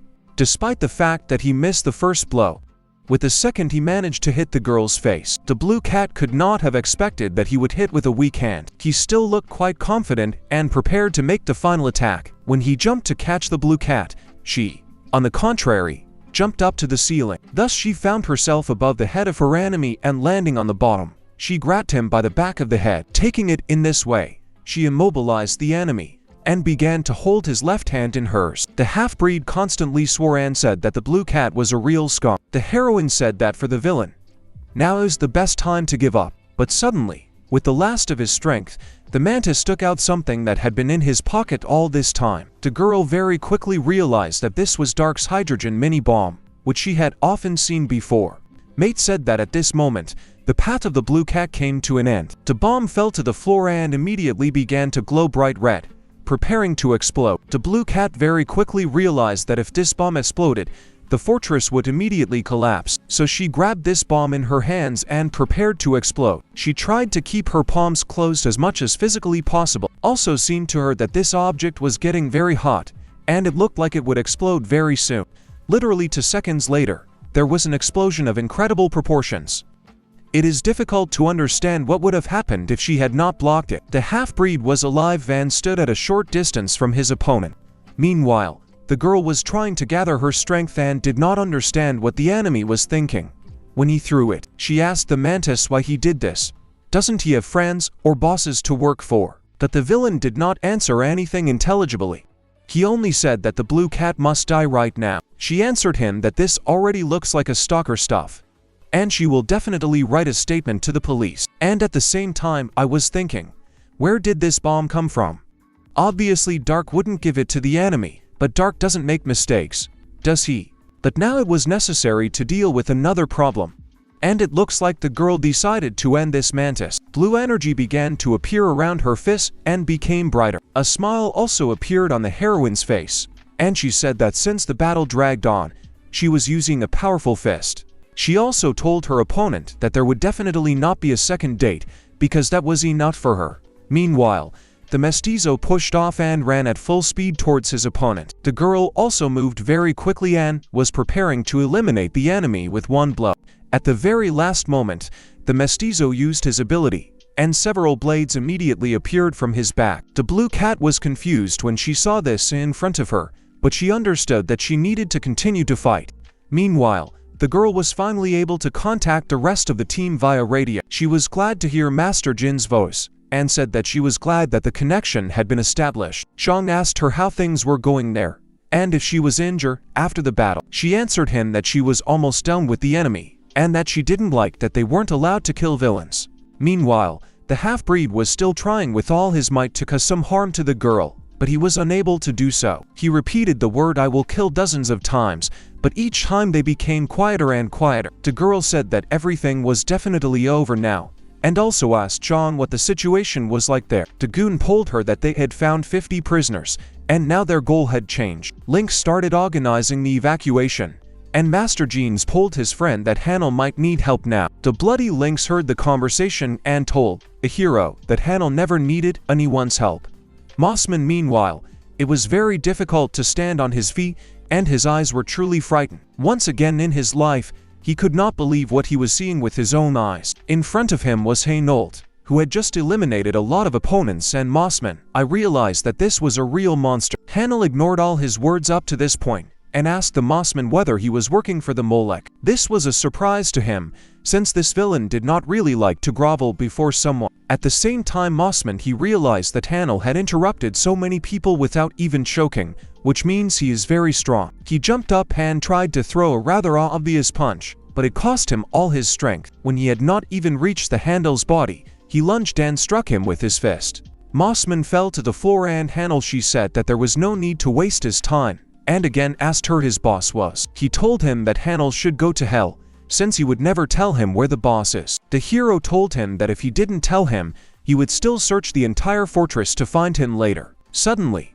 a voice sounded in the cave and asked the Mossman in front of him if the Hanel was from the Gregor. A second later, this voice ordered the Mossman to lead him to the Molech. The voice said that he already wanted to see Hanel, and now is the best moment for this. Mossman wanted to somehow object, but Molech said that everything is in order and he can be taken to him. Then the boss's subordinate said that he agreed, and now he would take the Hanel to the Molech. The hero said that this was the right decision and ordered him to show the way right now. He also told him not to be rude, as this would only complicate everything. Mossman he said that this hero needs to think about whether he is ready for the meeting, because the disgusting expression on his face will disappear quite quickly. The hero listened to all these words and thought about who this Molech really is. They together with the villain began to walk along different corridors, and after 5 minutes, it seemed they arrived. Meanwhile, the Molech was spilling a glass of wine in his hand. The guests came closer and closer to him, who did not even speak to each other. He drank some more wine and really enjoyed it. When the heroes and the villains approached the end of the corridor, the Mossman said that they had arrived. The doors opened and Hanel saw in front of him a small throne on which someone was sitting. Molech she said that this is his first meeting with Hanel and he is happy about it. Hanel he said that Molech just needs to follow the hero, and then he will save his life. Molech replied that Hanel was a rather interesting guy, and invited him to drink some wine. Hanel did not react to this in any way, but only continued to look the enemy straight in the eyes. Then the villain replied that Roman Tacon is a pretty good wine, which has a pleasant aroma and deep taste. And what's more, it gets better with every sip, and it's very difficult to refuse the next sip. Then Molech he said that he was even surprised that people could come up with such a thing. Mossman and the hero were very surprised when they heard this. The subordinate was especially surprised. Mossman told his master that Molech was making very funny jokes today. Then the villain said that he was sorry that he had not introduced himself yet, and now he needed to fix it. When his subordinate saw whom he had been serving all this time, he experienced the most incredible shock of his life. Molech said that he came here to fix all the villains and heroes for himself. The subordinate saw the boss's pointed ears, his smooth skin and eyes in front of him, but he did not want to believe in his theory. Hanel said he said that in front of him was a high-level humanoid monster. Molech said that Mossman will still be useful, and in the future, it will definitely come in handy. Rising from the throne, he said that he would leave his subordinate alive and he would be next to him as long as he was useful. Hanel said that it seemed that Mossman did not know this, and he replied that he would not have obeyed orders if he had known about it earlier. Molech he said that you shouldn't be surprised because he has a superior race that is superior to people. He also said that the world is built in such a way that the weak must obey the strong, and people explain this in their religions. Hanel wanted to answer him something, but suddenly he heard someone talking to him through the earpiece. Hanel immediately realized that this was Jean and said that he had found the Molech and was now standing right in front of him. At that moment, Jean said that there were hostages in the cave, about 50 of them. The hero did not like this situation at all, and already at that second, he began to think through a plan ahead. The monster said that he was glad that his collection was found and asked not to judge him for his hobby. Hanel said that the plan was changing and notified everyone that Molech was a real monster. He also notified that he would not try to take him alive, but will deal with him right here and now. When Molech heard this, he was very happy, and a smile appeared on his face. Jean said that he would come to the rescue as it would be a tough fight. But instead of accepting this help, Hanel said that the prisoners must first be taken out and he can handle it himself. Molek prepared to attack Han said that Hanel had taken good measures, and it became clear why he was praised. Moreover, the monster said that he was intrigued.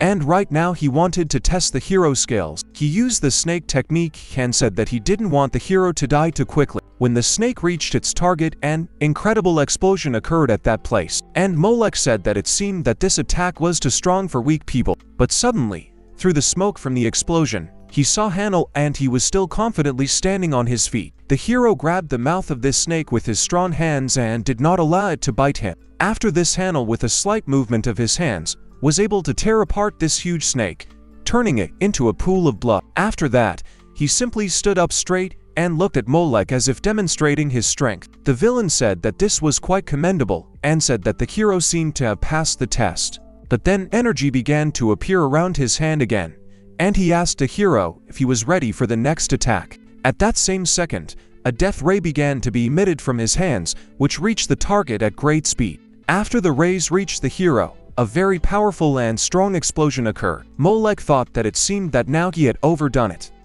But still, the main thing is that the hero's body remains intact. When the fog from the explosion cleared, Molek saw that there was a wooden monster in it into which that beam flew. Because of him, the hero suddenly flew up and Molek realized that this guy is not so simple. While in the air, Hanel used blue blood and sent several streams of blue hostile energy towards the target. After this, a rather powerful explosion occurred around the body of the Molek and he tried to move away. He received little damage despite the fact that the attack was not very strong, and he was able to escape from the main fight. That directed blue blood was still flying towards him as not all of the attack had been carried out. He managed to dodge almost all the projectiles, but he never managed to return from the last one. It hit them off directly, and it immediately began to feel incredible pain. Even though he felt pain, his body could easily survive such an attack. Molek began to cough, and suddenly Hanel said that it seemed that the Molek had not passed. Then the villain turned his head to look into the eyes of the hero. After all, this Hanel said that the villain failed the test and said that perhaps he should have tried harder. Molek said that he thought that the hero would be much weaker, but this still does not affect anything. After that, with one movement of his hand, he tore the cloak that was on his shoulders. Molek showed his true nature and said that now he will not consider the Hanel a person. From now on, he will fight him on the same level, and will fight with all his might. He looked straight into Hanel's eyes and said that now everything will be much more interesting. The hero looked into his eyes, and it was clear that he was not thinking about anything except how to end this battle in his favor. Molek prepared to attack the Hanel, and had already begun to move towards him. They grappled in close combat, and because of this, a rather powerful explosion occurred and some of the stones on the ceiling fell down. The person who was standing with him in the cave at that time felt some kind of shock. He told Hanen to stay behind him, as it looked like a powerful battle had started somewhere. Suddenly, some kind of grenade flew towards Kim, and while in flight, it made a terrible sound. He just noticed this grenade, and in a second, he realized that it was a bomb against superhuman people. Don't think for a second. He covered Kim Sun's body with his body, and then an explosion occurred. The guy was very scared and worried about the condition of the person after this explosion. It looked like the villain was in a lot of pain and couldn't move, so he told them to hide. Kim was very unpleasant to realize that this happened again because of him, and he began to think that they had come here in vain. At this moment, Sen considered himself worthless because person was his new family, and now he suffered greatly because of him. When the guy raised his head, he saw a crowd of people in front of him who were saying that after such a hit, they had a chance to move forward. Kim very quickly realized that he had to save his friend's life and protect his family. After all, this was the first family Kim had, and which he valued very much. Therefore, something needs to be done to protect all members of this family. He constantly turned over in his head the idea that he finally had a family and he was letting her down like that. Kim vowed that he would do whatever it took to protect everyone. Those people in the crowd said that it looked like they had just done a lot of damage with a grenade on person. They also said something about the Grigori. And at that moment, Kim and the person were not very happy. Then these people said that all this did not matter, because now you just need to kill these two. Despite the fact that it was even difficult for person to move, he still told those villains what they imagined. But when he blinked, he saw that someone flew into the crowd at great speed, and killed someone. Person was very surprised because blood splashes scattered several meters from the body. In front of him stood Kim, who had just destroyed a strong enemy in less than a second. One of the villains couldn't believe that this guy had just killed Jess with one blow. Among them all, Jess was one of the strongest, which was the reason why he stood in front. Everyone witnessed how this teenager flew up to a low altitude and said that he had to protect. Some of them realized that most likely they were doomed and nothing would save them. And Kim landed on the ground, bringing many victims in a sea of blood. He began to jump from side to side at the speed of sound and inflict multiple blows on his opponents. The roofs of the body are in all directions. And the frightened person, I was just watching this mess. The guy constantly repeated that he must protect everyone at any cost. After he dealt with everyone, he headed towards the person and delivered one of the blows to it. Then the villain began to shout for Hyun-non to calm down because it was him person. At that moment that guy came to his senses and realized that he had just tried to strike a friend. Person did not understand what kind of power it was. And if he had given it a little more, he would have lost his arm. Then the guy looked around and saw a lot of corpses. After which he asked the person why he killed everyone. The villain immediately apologized and at the same time realized that Kim didn't remember anything, and it was the same last time. He realized that the guy did not control himself and moreover, did not control his very dangerous power. Well, then he realized that this power is not high on him himself. So he just has to protect him because it could kill him. Then he took a mask out of his pocket and handed it to the guy and said that now he needs to wear it all the time. The guy didn't understand why they were doing all this and they had just illuminated his face. Well, person, he said that now he needs to wear it all the time since it's better for young men not to show his face. He then said that he is Kim's protector. If his life is in danger, then it is a shame for him. The guy said that he understood everything and added that from now on, he would obey all his commands. Person, he said that it was time to leave because something very strange was happening in this cave. Suddenly, a bloody lynx ran out from around the corner along with Master Jean and person realized that the Grigori was here. Several hostages along with the Grigori stopped and silently looked at the person for several seconds. But just a few seconds ago, a group of bloody lynx and Master Jean hostages ran through the cave to escape. While moving, Zhang realized that most likely there was a serious battle going on somewhere because the entire fortress was simply shaken. He told his friend the bloody lynx that he needed to hurry up because the fortress would soon collapse. As soon as he finished speaking, a piece of a huge boulder fell from the ceiling, flew towards the hostages. At the same second, the bloody lynx pushed off from the place where he was standing and jumped onto the adjacent wall. Having pushed off from this wall, he was able to destroy this boulder with just one blow of his fist. After that he landed, and despite the applause of the hostages, he said that he needed to run away from here faster. The group continued to move, and Lynx said that his young man was doing the wrong thing. But while moving, the bloody Lynx suddenly noticed someone and because of this, he fell silent. Master Jean realized where he was looking and turned his head and saw the people around whom lay corpses. Kinman person did not expect such a meeting, and for some time, they tried to figure out what to do. The two groups simply looked at each other and did not understand what should happen next. Master Jean at that moment thought that the person was greatly annoying him. But it was not clear what the schoolboy was doing here. Person really liked that they met the Grigori after all. They had to escape before they arrived. Kim, meanwhile, simply looked around in confusion and tried to figure out wherein best to escape. At that very second, the blood lynx came to a realization and because of this, he was immobilized for several seconds. And in front of him was a man with khaki hair, a black mask and who was a teenager. A person near him, which means that he took it away after the battle. And this means only one thing in front of him is a real killer Resbull. As soon as bloody lynx realized this, he immediately began to run towards the two. He jumped on the schoolboy and said that he would now tear him into small pieces. Meanwhile, Master Jean shouted after him about what he was doing. The hands of the bloody lynx were already a few centimeters away from the guy who stood last in place. A person jumped straight onto the bloody lynx. He pinned his opponent to the wall and was able to hold him like that for quite a long time. The bloody lynx was immobilized and began screaming for the person to let him go immediately. The person only turned his head towards the guy and ordered him to run away from here quickly. Kim was confused and the first time he didn't even hear what person wanted from him. Bloody Lynx, meanwhile, gave the order to Master Jean to catch this schoolboy. When he asked why to do this, Bloody Rice told him that this was the one who killed the Republic. When did person tell his friend to run away from here as quickly as possible? When the guy finally understood what needed to be done, he began to run away. But Jean stood in his way. He said that they needed to talk a little, but at the same time, he did not believe that in front of him was actually the killer Respol. The guy tried to move him in order Jean to move away, but then Master Jeans grabbed him with his pumped up hands and Kim began to feel the pressure. Jean asked what these weekends were and also asked the guy if he had ever fought. He began to put more and more pressure on Kim, constantly asking if he wanted to fight with Jean. Sen realized that the enemy had incredible strength, and he had a feeling that his arms were about to break. Person shouted to his high on them to run away, and Bloody Flight said that he was not finished with Person yet. Jean said that a couple more seconds of such a confrontation and the guy's hands would crack. But suddenly Kim became very tense, and it became visually clear that his strength had increased. With his thin hands, he could slightly move Jean away from him, who did not have enough strength to restrain him. Meanwhile, the guy pressed harder and harder, and the hero had to retreat. Jean didn't understand why he was inferior in strength, and from the outside it looked very scary.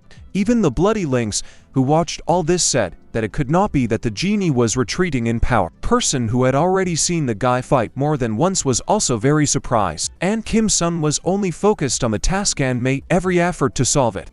Meanwhile, someone else ran closer to the heroes and villains. A girl came in, and when she became visible, everyone immediately turned their attention to the new guest. It was a blue cat, and she was, to put it mildly, surprised to see such a picture before her eyes. She immediately asked the heroes what was going on here. The bloody Lynx immediately answered her, saying that this guy was the killer of the Respol. When the girl realized this, she simply couldn't believe it.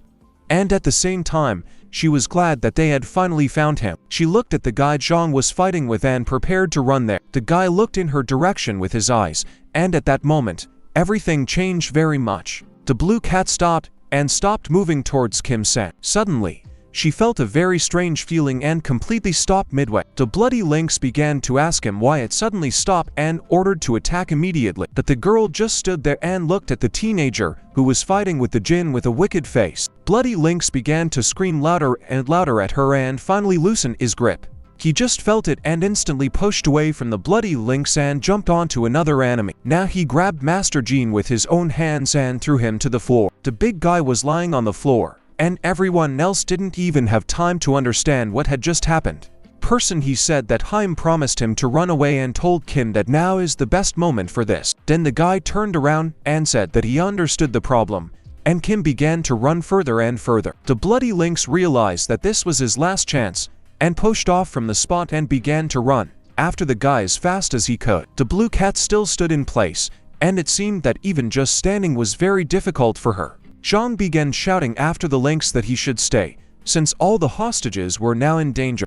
Meanwhile, the battle between the Hanel and the Molek was still going on, and the Molek showed itself to be a very strong opponent. His blows were incredibly strong that even stones were scattered in all directions, but despite all this, he was very slow, and therefore he never managed to hit the enemy. After each blow, he looked around, and it always ended the same. Hanel was behind him, or above his head, preparing to deliver the decisive blow, and while in this position, he told his opponent that it was time to finish. He delivered a lightning strike that pierced the enemy's body in several places at once. There was a very bright flash, and the body of the moth fell firmly to the floor and almost stopped moving. The villain tried to say something, but began to choke on his own blood. A smile appeared on his face, and he told Hanel that he was indeed a very strong person. Then the hero answered him that Molek's heart was torn, and no matter who he was, he would still die. After a while, Molek said that he did not have any last words, but instead he had a small question. He asked the hero if he was really the strongest of people, and asked him to answer honestly. Hanel said that this is an exaggeration, but he is clearly one of the top 3 heroes. Then Molek, he said that this was accurate, and said that he was surprised that there was someone else of similar strength to Hanel. Molek said that for the hero's honest answer, he could give him very interesting advice. He told the hero that if he is truly one of the strongest, then all of humanity will soon come to an end. The hero did not understand what the villain wanted to tell him with these words, and was very surprised when he heard this. He answered him that soon, neither the hero nor the people would be able to stop them if Hanel really is one of the strongest. Molek wanted to take this place before they arrived, but now he is dying at the hands of a man. He said that this was not the death he wanted, but now there was nothing he could do. Now the hero stood over the corpse and did not particularly think about the dying words of the enemy. He did not contact Jean, but he told him that he was disappointed that Hornell had not responded all this time. The hero explained himself by saying that he got involved in a fight as a result of which Molech was destroyed.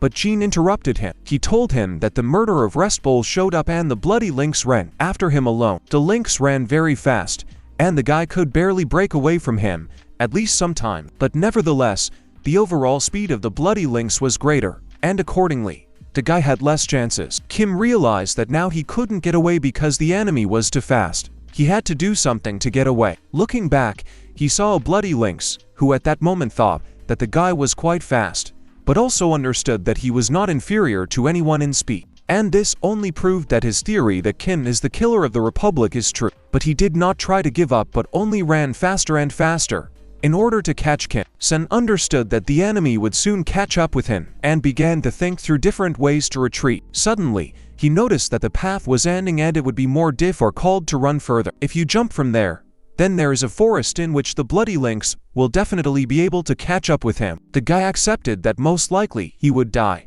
but suddenly he heard a familiar voice. He slowed down a little in order to understand who was making the sound. The sound of his friend sounded, who came to save the guy from death. It was Damaged Tand, who was hanging on a ladder that was tied to the flying machine. He started shouting to the guy that they came here to save Kim-san. The guy understood that he was saved, and realizing this made him feel better. Bloody Lynx noticed that for some reason, the guy stopped right next to the exit and raised his hands. Shiratri, meanwhile, was at the controls of the aircraft and told them to quickly rise. Danjin turned to the guy and said that he needed to jump in order to reach the end of the stairs. The boy quickly realized what needed to be done and crouched down in order to push off harder. The bloody lynx quickly realized what was about to happen and shouted something after the guy. An object appeared in the sky, which moved very quickly and which made a strange sound. It was Kim, who jumped back very hard in order to reach the stairs. The bloody lynx jumped after him and tried to grab the boy's leg with his hand. He pulled with his hand further and almost grabbed him by the leg, but he did not have enough jump distance to do this,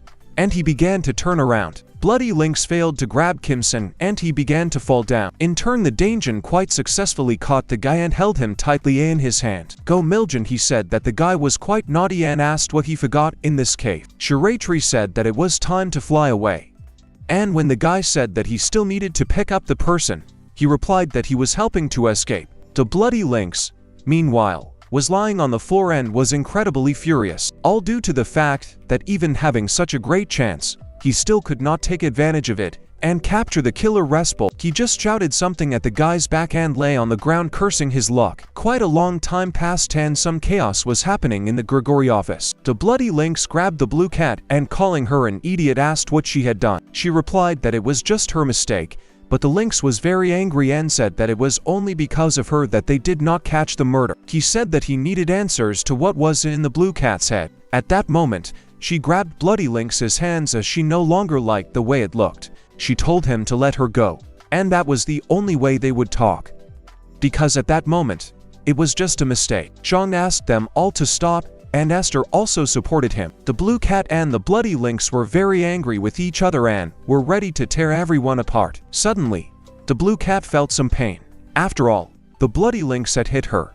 Zhang immediately told him to stop immediately if he didn't want to fight with everyone. The blue cat said that this blow would do absolutely nothing to her. Her head hurt, and it was difficult to connect words into sentences. Bloody Lynx suddenly said that it doesn't matter anymore, because now he has made a decision. The blue cat is now not his friend or comrade, and from now on, he will not catch the killer on his own. After that, he turned around and began to come closer and closer to the doors. He left the office and slammed the doors very loudly. Zhang said that he was not surprised that this happened, because it was a matter of time. Suddenly Dark said that in any case, there is great logic in the words of the red lynx, even if the strength of the opponent was not known.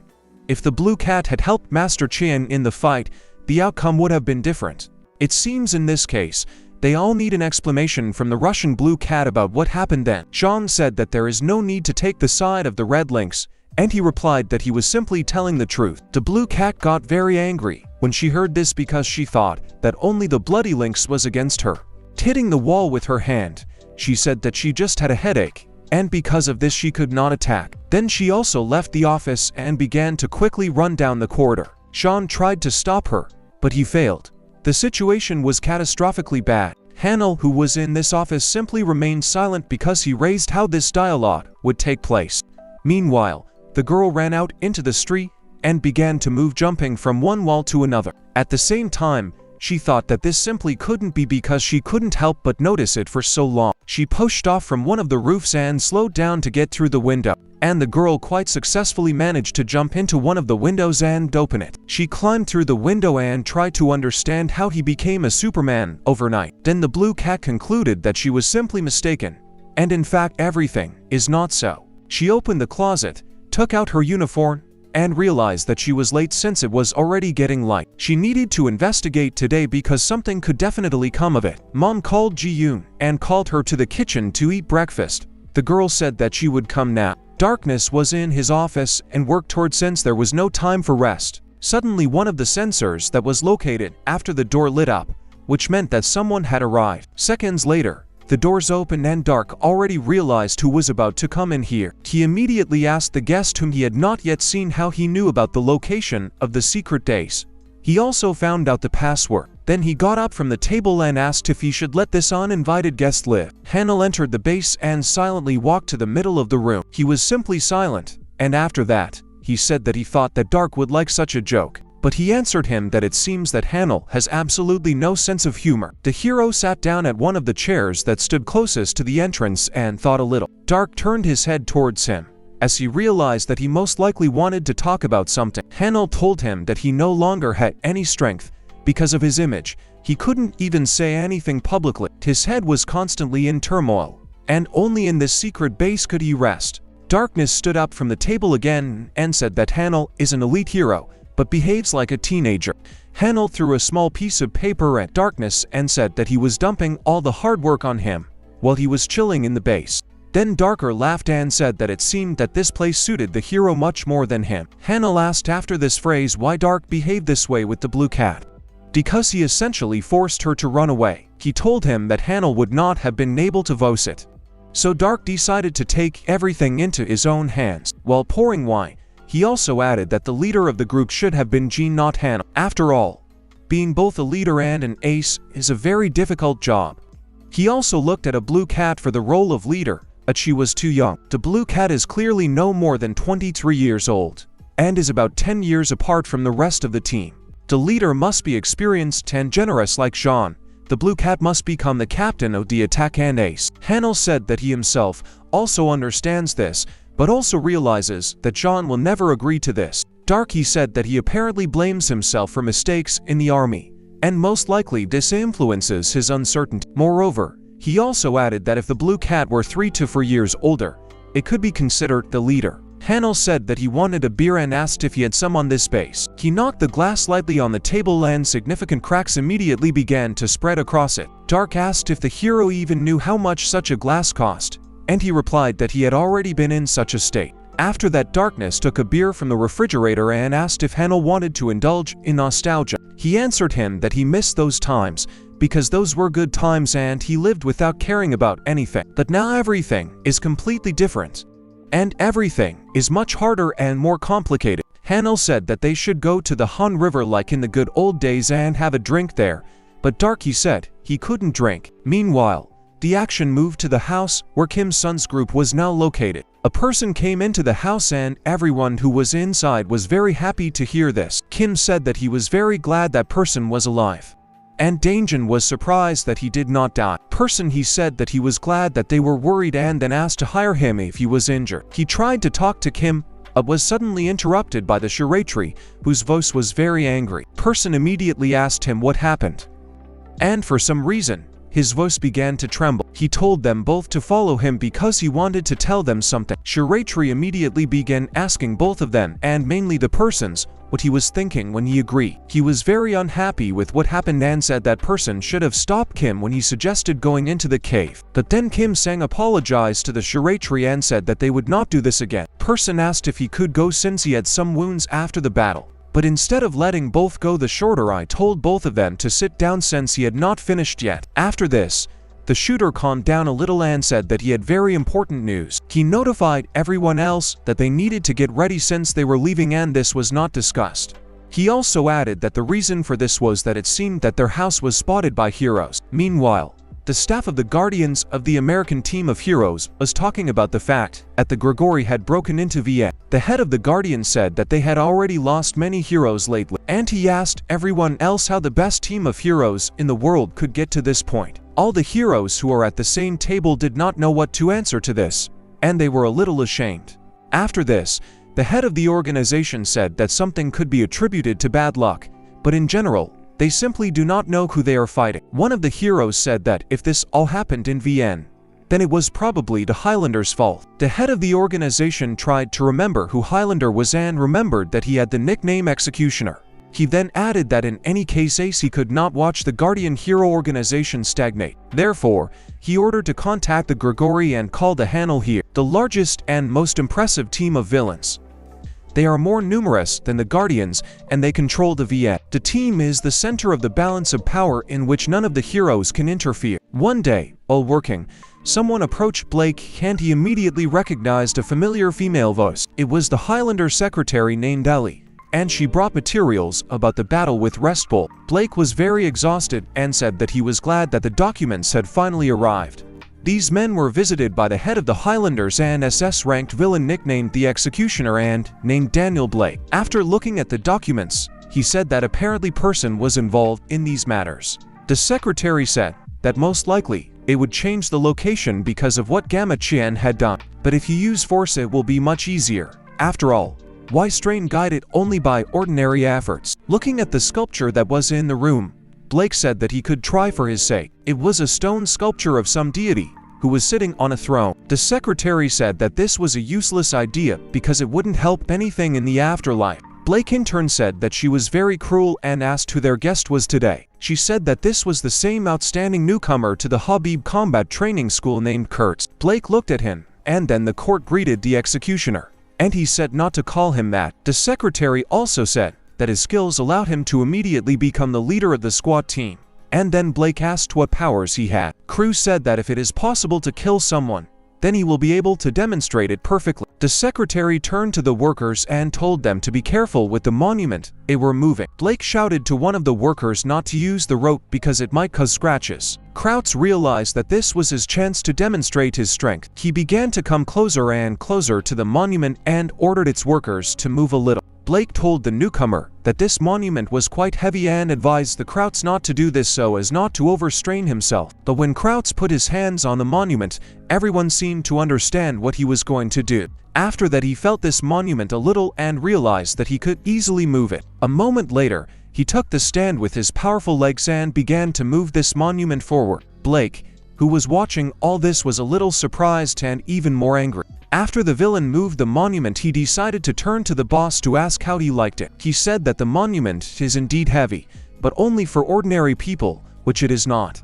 He also said that besides strength, he used something else, but he was not destined to finish it. After all, a knife flew into his head which Blake, who was standing nearby, threw at him with all his might. He said that from the very beginning he asked not to touch this monument because scratches appeared on it. The secretary contacted the cleaning service using her microphone and said that the body needed to be removed. Blake went up to the corpse and took out his knife from there, asking if they would finally see the new guest. The cleaning service was already there and wiping away the bloodstains that remained on the wooden floor. Then the secretary said that it looked like Danjan and Person were living with that guy, and Blake asked what was wrong. After all, he said that you can just kill them and then take the main thing for yourself. His look became more angry and he said that now is the time to meet the kids. They had to get ready because a very interesting meeting awaited them soon. Now the story featured the leader of the Guardians, Blake, and of course the leader Grigori Haynold.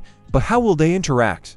Meanwhile, the leader of the group said that they needed to split up and go in search of a place to move. Shiratri added that he will distribute homemade walkie-talkies to everyone, and if nothing interferes, they will be able to hear each other at a distance of 30 kilometers. Kim said that he really likes this technology, and Gavigan added that he is too lazy to move. After this, the order was given to divide into groups, and the leader said that he and the Daijin would go north and east. Seinen and person had to search the southern and western parts. The Daijin began to shout that he would not go with the shiratri freak. The leader said that you need to find an inconspicuous place. The deeper into the forest, the better. Daijin wished good luck to the boss. Shiratri saddled his partner and began to ride on his back. Kim said to person that perhaps they shouldn't have been sent together. Then he said that it looked like it was time for them. Ansen said that they needed to move out as quickly as possible in order to get everything done. They simultaneously heard Daijin shouting at his partner, and they became even more scared. Meanwhile, Kim and person went deeper into the forest. And the guy said that no one would find them here. Person he said that this place is not bad.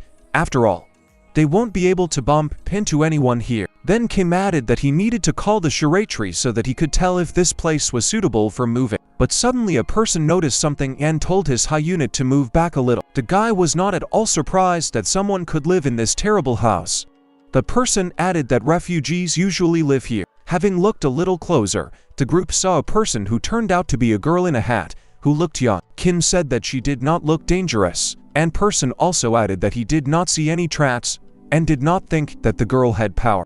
Meanwhile, the girl plunged her axe into the stump and exhaled with relief. She called her grandfather and said that she had already completed all the work. Despite the fact that he did not believe in her, she turned her head to look at her grandfather, but suddenly stopped saying anything. After all, there were two people standing in front of her who was simply silently watching her. Kim Sang greeted her, and after that, for a few more seconds, everyone was just silent. Then the girl screamed, and she was terrified and screamed louder and louder, trying to get her grandfather's attention. Suddenly, grandfather opened the doors with all his might and asked the boy what happened. He immediately told the little girl not to worry, because now everything would be decided. Then the girl said that the villains had come, and this time there were two of them. The grandfather told these villains that he would now give them money. Person at that moment recognized who was in front of him, and to put it mildly, was very surprised. Was it really John Homer? And in turn, the grandfather found out that there was a person in front of him. They all moved inside the house to talk about what interests them. The grandfather apologized for meeting them like that, because villains often walk through these districts, and he thought that they were being attacked. Kim said that it was their fault that they showed up so suddenly. Person asked why Kim is so cowardly today. Suddenly, a girl came into the room and offered the guests tea. At that moment, Kim asked her if it was dangerous to live here together. John told him that they have their own reasons, because this place is so deep in the forest that few people come here, so everything is in order. Personnel asked if John was hiding here because he was planning something. And it was not rudeness, since in front of them was that same stone Buddha. The phrase stone Buddha was already more familiar to Kim, and he said that this was the same famous exemplary grandfather, that this is the Buddha of their time, the second Jesus who sacrificed all his means to help people. Then person turned to the guy and said that before this grandfather was a notorious villain, but he said that it seems he is reformed. Instead of explaining something, let him just say the number 6,317. He notified the guy that this grandfather killed 6,317 people, only according to official data. Stone Buddha John Homer was a devil who can kill even a child for money, whose worst villain was even recognized by the butcher. Person said that he didn't deserve redemption after killing so many people. John said that he was very unscrupulous. He asked the guests for forgiveness, but Kim did not look at him because he heard some movement from behind. It was some girl who came in, and she no longer looked the same as the one who came before. She asked if they would eat and if she needed to chop some more wood. Person was more surprised than everyone else, got up, dressed, and began to approach the bellcock. Coming closer, he said that he had eaten and she had just chopped the wood herself. Kim didn't understand how at that age a child could have Alzheimer. Then person he said that this is not the problem. The problem lies in the face of this child. She had reptilian eyes and pointed ears, which only meant that she was a hybrid. These were dangerous creatures that no one would accept from danger. Person decided that I needed to kill her right now so as not to endanger anyone present. But Kim stopped him and asked him to calm down because he was just a child. Person asked his grandfather why he took Kin a hybrid and one with Alzheimer's too, who answered that she is not his own, but Belkad is just like a real granddaughter for him. Person said that it looks like John is completely crazy if he calls his creature his granddaughter. Grandfather said that he is really trash and that he is better off dead. But he continues to live in order to protect Belka. Even in those days, when he was called a demon and a murderer, he never considered himself a human. He was a maniac who was obsessed with blood and didn't care about anything. And while he was living his worthless, meaningless life, one beautiful day he met her. Many will say that this seems like the beginning of a stupid love story, but for him, it was a wonderful gift. He really tried to start living correctly and show himself from the best side before God, so that they would not suffer for his sins. He didn't deserve such happiness. She was the meaning of his life, what he was born for. But as expected, God was cruel to him for everything he had done in his life before that. When the child was stillborn, the woman was on her deathbed, and John realized how powerless he was. Even though he was very strong, there was no way he could correct the situation here. It was the woman who paid for his sins. The man prayed very much and asked God to save her and said that he would do anything as to take him instead of her. But God did not hear him and the girl soon died. She left her loving husband, and then John's soul died with her. He wandered aimlessly and decided to die because the strength to live left him where he first met her. And he decided to end his life the same way. But at that moment, everything changed. It seemed to him that the universe was trying to give him a hint. Among the ruins, he found an abandoned child who was crying loudly and with no one around. It was a hybrid child. Her fate was obvious. She would die if someone found her, or she would die at night from the cold. And even though it seemed like nonsense to him, then at that second he heard her voice. My wife told me not to follow her, and she said to live and said that this child was her gift to him. Listening to this, Kim began to play with Delka. A person told her that she was not so small. The guy found her very cute, and at one point, he wanted to anoint her cheeks.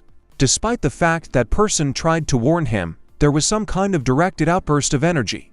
It didn't last very long and stopped pretty quickly. When person and Kim turned around, they saw that an impressively sized hole had appeared in the wall. The grandfather said that in this state, it should not be touched by anyone except the grandfather, otherwise, it shoots out energy. Person realized that this beam was at the S rank level, since the power of the energy penetrated not only the wall, but also the mountain that was nearby. She didn't even prepare and she didn't have a cooldown. Person, I realized that the girl was dangerous and was no longer human. At that moment, through the means of communication, person suddenly heard the voice of their friends asking if they had found a place. Person replied that they had found a place, but for some reason, Shiratri said that if they did not find anything, then let them go towards the center. Then person told the guide that their friends had found a new place and it was time for them to leave.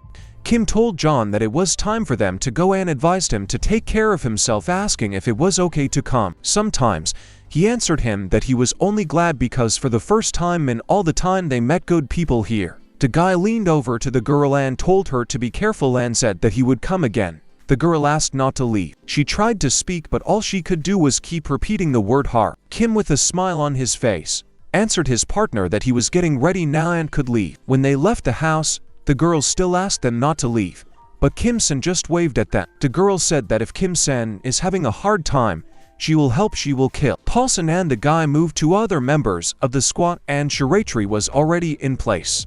She said that there is no GPS reception here and it's difficult to come here by accident. Dangjin told the boss that he was the one who found this place, and Kim-san said that he knew that he could be relied on. Shiratri gave the order to build a house, something like a hut, and Bloody Link said that he would go to find some wood. When they told him that there was already plenty of wood here, he replied that a simple tree would not be enough. Hyang will live in this house, so everything needs to be done at the highest level. We need a god. He's pushing off from the place where a person was standing.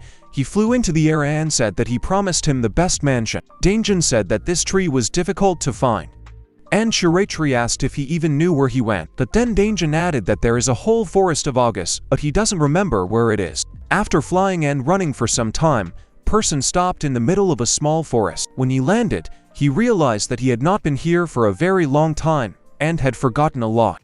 Everything around was painted in some kind of pink color, due to the fact that in general, this was the color of the OG of his forest. It was quite dense, and a huge number of trees grew at a short distance from each other. This is the rarest tree in the world. Moreover, it is stronger than any metal, and because of this, it is very loved. Hyam will probably be delighted that he will now bring this material for construction. Suddenly Person felt something and very quickly realized that there was a rather large group of individuals near him. When he turned his head, he said that he didn't even know that this was their territory. In front of him were the Highlanders, and they looked like people in black cloaks and iron masks. This was an elite squad. So Person asked for forgiveness for invading their lands. He just needed wood, and he said that he didn't want to fight, and if this was their territory, then he would leave. Then the Highlanders, they said that Blake was looking for him, so he would go with them. Person asked if he had anything to do with him, because he had not seen this old man for a very long time. But instead of answering, the Highlanders threw back their cloaks as one and prepared to take up arms. One of them told him not to be stubborn and to follow them, and if he listens, he won't get hurt, and Blake will just talk to him. Person asked what would happen if you refuse this, since he had plans for today. Highlander, they said that in such situation they will drag the lifeless body to their leader. At that moment, they all began their attack and swung their swords towards the Person. Everything here was neon pink, due to the nature of the leaves of this forest. Person was covered in some kind of mud, dust and dried blood. He said that apparently Highlander had underestimated him. Does he really seem so weak from the outside? As soon as he said this, he looked around at the mountain of corpses around him. He asked the bodies why they had brought it to this, because they could have just let him go. He looked to the side and saw an old acquaintance asking what kind of day it was that he was meeting old acquaintances. It was Ellie, who said that today was an important day for Paulson. Ellie was a former hero who belongs to the Ultras of Japan. She also said that depending on the appearance of the person, it will be known whether he will live or die. They had not seen each other for a long time. And Ellie added that perhaps the last time they saw each other was after the death of Nagabaga. Person said that he was offended that his pride was being hurt and asked why he had to die. The girl did not respond to this, but seemed to only be preparing for her attack. She seemed to grab the sword, but the sword itself was not visible.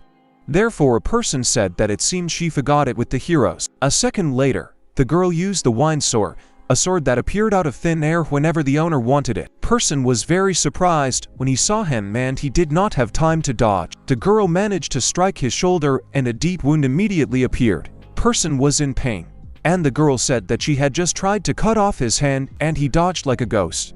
But she also added that it was stupid that Person did not expect an invisible sword. The wind sword was faster than the speed of light. It was also invisible and moved the fastest.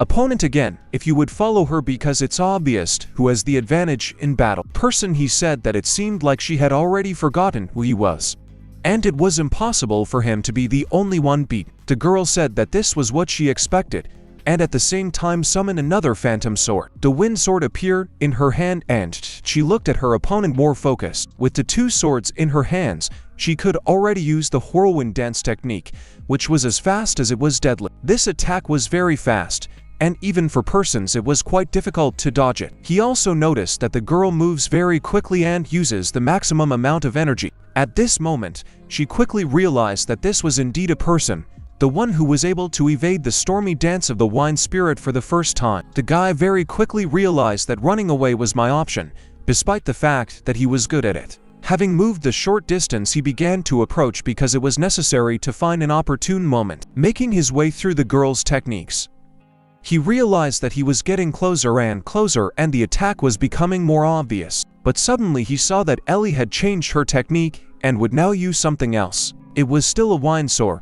but it was a new moon technique that was impossible to evade. Person saw that she was moving towards him when she was already a couple of centimeters away from his face. And a splash of blood occurred and splattered the area of the ground near the villain. He fell a little to the ground and bent his knee, because it was quite difficult to stand. He looked forward at his opponent, but he still had enough strength. Person was thinking about what to do next, and very quickly noticed that despite the fact that he missed the blow, the girl did not have the strength. She is breathing very heavily and sweat is flowing all over her body. As Person thought she was already falling off her feet.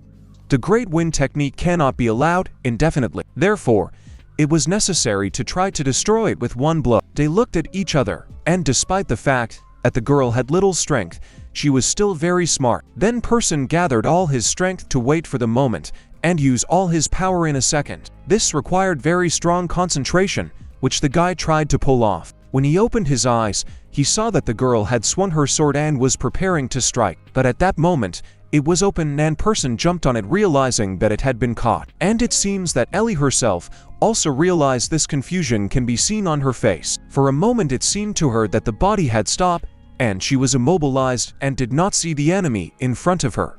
But within a second I felt a very strong blow from the person which was moving faster than light. This was not the only blow, as he grabbed the girl and began to strike more with his fists. He grabbed her by the neck and said that as he said this is the end. Also added that with such masters as her it will be easier for the lungs to cope. The girl tried to use the technique with her hand, but then person said that it was unnecessary. And at the same time he squeezed her neck even harder, after which the energy from the technique began to disappear. Suddenly I heard someone from the side say that he had passed. The guy was very surprised because he thought that after the Highlander and the founder's personal assistant, no one would come here. It was Blake, and he said, that person needs to stop there because if he kills Ellie, then he will have to kill him. Person asked what was really going on, since even the founder of Highlander came here. It was the butcher, so that he would calm down a little and go with him to the Highlander. Ellie said that she could still fight, but Blake replied that this time La lost and even laughed quietly. He jumped off the small rock on which he had been sitting all this time and began to come closer to person. He also added that this was the first time they had met in person and added that his name was Blake. Person said he knew him as a butcher. Then Blake interrupted him and said that calling him a butcher was forbidden because he hated that word. Then person once again asked why the Highlander leader was looking for him and again called him a butcher. The man looked at his opponent with contempt because he had just violated what he asked. He laughed and said that he liked this youthful insolence. Person said that it was enough to just talk and asked Blake to answer his question. Then the head asked him where the boy was. Person asked which boy he was talking about. Now, despite the fact that he already understood, Blake took out two swords and said that that man came to this earth in the body of God and personally punished the people. He wanted to get this world, so Blake asks where it is because he must meet it in person. Person at that moment realized how powerful Kim's son possibly was.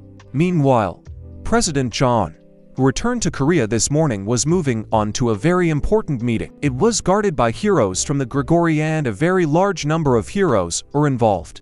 Near him was a blue cat, and the strongest hero from the organization named Hannah. The genie who was on the roof said that he was already tired of accompanying this nobleman. Then Esther told him that nothing could be done.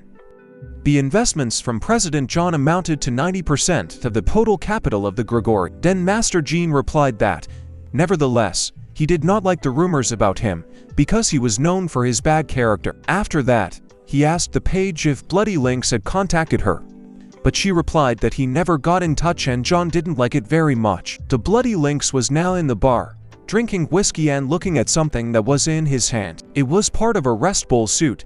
The weight was in grams, and the elasticity was such that it could be pulled over an elephant. Dark said that there were several special additional features in this suit, such as fire resistance and water resistance. He told all interested heroes to contact him, and he would create costumes for them that were very similar in functionality. Lynx said that it looks like Darkness is crazy if he really thinks that one of the heroes will wear this. Then Lynx will said that he really wanted to try this costume, and as Dark to make it and to make Hanel in blue. Hanel took his suit and said that it is better to die of shame than to lose your life without wearing this suit. That day, John said that his body is more reliable than the suits and he has a set of uniforms from their school. One of the heroes asked for a black suit, and then Dark said that Restbull would receive a suit in green. When Restbull put it on, the Lynx immediately began to laugh and say that if he sees this in battle, he will die of horror. He told his friend that he would definitely not regret it when he was killed because he did not wear it. And the Bloody Lynx said that most likely the Restbull would die first, and even said that he was ready to bet 200,000 won. They agreed to the bet, and Ripple said that the Lynx will lose and die much earlier than the Resurgent. And now Bloody Lynx sat at the bar and looked at his friend's logo. He said that he knew that he would die first and said that now Restbull should give him the winnings. Suddenly villains entered the bar, and one of them said that he had heard rumors that the Gregory had left, and the second immediately added that Bloody Lynx looks more like a villain from the outside. Instead of answering anything, the Bloody Lynx just took a sip from the glass. Then the villain continued saying that the reality is that the heroes are just crazy. The second one added that such heroes as Darkness are damn bastards because they killed many more people than the villains. Someone put his hand on the Bloody Lynx's shoulder and said that he was simply a lousy hero with his approach to enemies. After he finished this, The hero hit the villain's face on the bar counter. The second villain was very scared when he saw that he managed to neutralize the villain with one blow. Then the bloody links turned to him and said that they could only talk about heroes behind their backs. He looked straight into the villain's eyes and said that they were so weak that they could only discuss the others. After that, he ordered him to get lost, because if he appears in this bar again, he will kill him. After that, the bloody links returned to the place where he had been drinking and took a few more sips of whiskey. But suddenly, while he was chanting this drink, he realized something.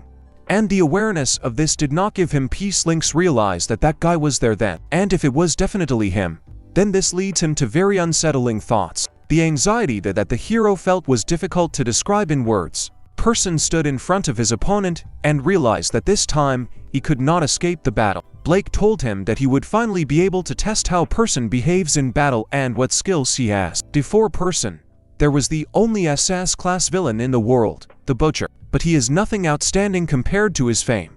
He was not strong or fast, he didn't even have magical powers. He was simply strong, truly a god of battle, a man who reached the top only thanks to his overwhelming talent in combat. This is a fight opponent that cannot guarantee victory in perfect condition, and this disoriented Person. Blake said that he was already tired of waiting for the enemy to attack, and therefore he would start first person. I realized that it was best to end the battle immediately, with the strongest technique he owned. He immediately focused and hypersonic pulses began to spread beneath his feet. They became more and more abundant, and the blue energy of the table also radiated from them. Paulson created his own territory and established space around himself, and he could capture this space with unprecedented light. It just so happened to Ellie that she too was associated with the gloomy brilliance. There is a difference in the strength of caution depending on the ability of the enemy. That if you find yourself in the twilight, it is unlikely that you will be able to free yourself. Suddenly Blake felt the presence of this energy and began to look around. A real butcher, he managed to notice the invisible shadow shy by touch. Very quickly, he felt that he was being shackled. And he said that he already saw the weak point of this energy. A second later, he said that he saw him, and at that moment the Person was very scared. All because the Butcher was able to destroy all this aura with just one movement, and it was destroyed. The first time he managed to identify the twilight shine and destroy it, Blake for the first time saw the movement of the most complex, gloomy brilliance and immediately dispelled it. Moreover, the enemy had already approached the Person and asked what had just surprised him. He immediately struck with his Butcher's cleaver, but Person was able to dodge this blow. The cutting blows continued further, but the Person dodged more quickly than any warrior. After some time, he began to miss blows, and could not understand why he could not dodge. He couldn't dodge all the blows because he couldn't read his opponent's attacks. Blake came even closer to him, and said that Person had made a very big mistake. When he fought with Ellie, he had to come to kill, and if he decided to spare the enemy, he exposed himself to this fate. Then Person understood everything and turned his head towards where the girl he had just defeated was located. And when he looked there, he noticed that Ellie had disappeared from that place and was no longer sitting there. Blake took advantage of this opportunity and slashed his sword directly at the Person's body. The villain immediately felt incredible pain, and blood began to flow like a river from his mouth. He went down on one knee again, since standing on two legs was already quite difficult. Blake he said that now it's clear that Person is exhausted because he has the strength of a child, but still Person was able to find the strength to get up. Even though this stance was rather uncertain, he still stood and looked into the face of danger. It was hard to breathe, and every breath he took was as if blood had entered the trachea. Blake laughed because he understood that eliminating such a weakened enemy would not be difficult. He said that he was surprised that Person was able to get up after such wounds and invited him to join the Highlander. Blake added that they would immediately take him there to the post of Corps Commander and perhaps promote him to successor. That the exhausted Person he said that he was grateful for this opportunity, but he was already a member of the Severin team. Blake had never heard anything like this before, so he decided to ask what he meant. He heard someone from the bush shout suffering, and at the same time some movement began. He turned his head to see who was there and saw him in front of him. It was Kin-san, who was preparing to strike directly at the Highlander chief. Blake saw this delay and did not have time to dodge the attack. There was a blow from which Blake could only defend himself by putting his weapon forward, but it didn't really help, so indeed it sent him flying a short distance anyway. Kim immediately asked the Person how his condition was, but he had not yet answered anything. Shiratri he said that he was angry with him for going behind the trees and then began to treat the severe bleeding with hemostasis. Blake said that this was just some kind of team of rats and not a serious organization. Kim began to tell him that he was not a serious opponent at all, and could not understand how to address him as you are you. Then Danjin said that you need to address the enemy directly in order to scare him. And Kim added that there are 4 of them, and Blake is only one. Danjin said that this is not so because it is obvious that there are many Highlanders in the forest. Therefore, it is more likely for verses 200. They were silent for a while as Kim thought about a morning tea. Emanating way to tell Blake that he was finished. He turned to the Danjin, who at that moment was very excited that their boss was a real charmer. Blake told Danjin that they had not seen each other for a long time, and also asked how he was generally doing. He also asked why he didn't greet his father. And Danjin answered him that it looks like it's time for Blake to retire. Kim was surprised that Danjin was Blake's son. And the Highlander founder also added that he raised it. Danjin corrected him and said that he was not a son, but a mercenary whom he did not raise, but created weapons for murder. Then Blake raised his hand and said that it looked like a little more people would have to be used against this suffering. As soon as he did this, it immediately became clear to everyone that they were far from alone here. Highlanders in these forests. And even Kim himself said that there were a lot of opponents. Blake sat down on a stone and said that person should be left alive and everyone else should be killed on the spot. Highlander began their attack, and it was clear that they were attacking in waves. Danjin told his boss to get ready, but it seems that Kim Sang did not fully understand him. Danjin grabbed his hand and at the same time said that Kim's hand was very hard. After that, he threw the guy straight into the big Highlander group. The warriors with swords who tried to attack did not expect such a turn of events. Suddenly, the guy's body flew right into them. But the damage they received was much more impressive. Kim looks towards his friend and looked accusingly into his eyes, and Danjin in turn shouted to the Highlanders to get a taste of the boss's body, which is the best weapon. Highlander could not understand what kind of hard body this boy had and why it was so strong. Someone even tried to hit him with a sword, but it did not bring any result. He only broke his sword on his head, and not a scratch appeared on the guy's body. He grabbed his head and said that actually it was quite painful. After that, with just one blow, he sent this Highlander several 100 meters away. Highlander, we realized that the enemy is not simple and this guy is a fighter with high combat skills. A Danjin came to him as he wanted to help his boss. Now he stood in a circle around the opponents and Kim began to notice that the Highlanders were standing somehow incorrectly. Turns out Danjin managed to strike all of them while moving inside the circle. Kim didn't even have time to understand anything. A Danjin has already said that the boss fight's great and we need to continue in the same spirit. Meanwhile, Shiratri said that there is no need to rejoice. After all, this is only the beginning of a fierce battle. Blake again gave command to his troops and said that he was very surprised by this unknown guy. At that same second, the Highlanders began their movement and it looked like they were lining up in some kind of vehicle. It was a shadow line technique, and all of these fighters were professionally trained to use it. Danjin, realizing what was happening, he asked the boss to leave, but Kim Sen said that he would also fight. Blake considered the opponents to be puppies and said that now they will see what they are capable of. Suddenly, the founder of Highlander, I heard a voice ask him to light a cigarette. It was John Homer, who stood on a tree branch and told Blake that they had not seen each other for a long time. When Kim saw him, he was very surprised, but moreover, even Danjin found out what kind of grandfather he was. He looked at him and said the word idol. After all, this was another nickname that grandfather lived for his life. In a short trial, he was scared because he did not understand how he ended up here and on whose side he wanted to fight. The Highlanders who saw him were also afraid that he might turn against them. John turned to Blake and said that he owed this boy and asked if he could just leave. But he replied that you couldn't suddenly show up after a few decades and ask for something like that. He also said that this request sounded like a threat and asked his grandfather if this was true or if he was too sensitive. John said that he was ready to threaten if necessary, because his authority and just one time made him straighten up. Because now Blake stood at his full height and looked at his old acquaintance, John Homer, who was still standing on the tree branch. Suddenly, Ellie, who couldn't even imagine that he would appear here, got into the dialogue. But at present, the army was overwhelming. But it was not clear how to deal with the idol. Suddenly, Blake gave the order to withdraw the troops and return to base. Ellie couldn't understand it, but the commander said that today, we just need to retreat. And he also ordered Ellie to do the same. He said that the Highlander troops needed to be recalled, and Ellie told him that the order would be carried out. The team couldn't believe that they were actually leaving, and Kim said that they had won. John said that he was grateful and would not forget this debt to Blake, but he in turn answered him that the fee for one request was very high, and he also added that if they meet by chance, then everything will be completely different. On that day, he will kill him and said that this is not a warning and should never be forgotten.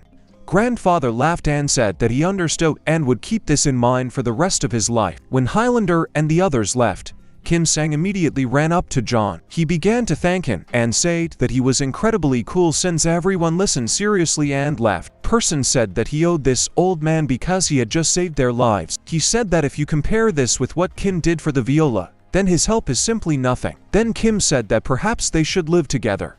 But he replied that he had a responsibility to take care of the bellcock. Ellie, who was following her commander, did not know how to choose the right moment to ask a question. But still, she asked why they decided to retreat even if it was the request of the stone idol. After all, the Highlanders had already taken control of everything around them, and this was enough for their defeat. Then Blake raised his sword and said that Ellie was mistaken if she thought that they retreated because of John.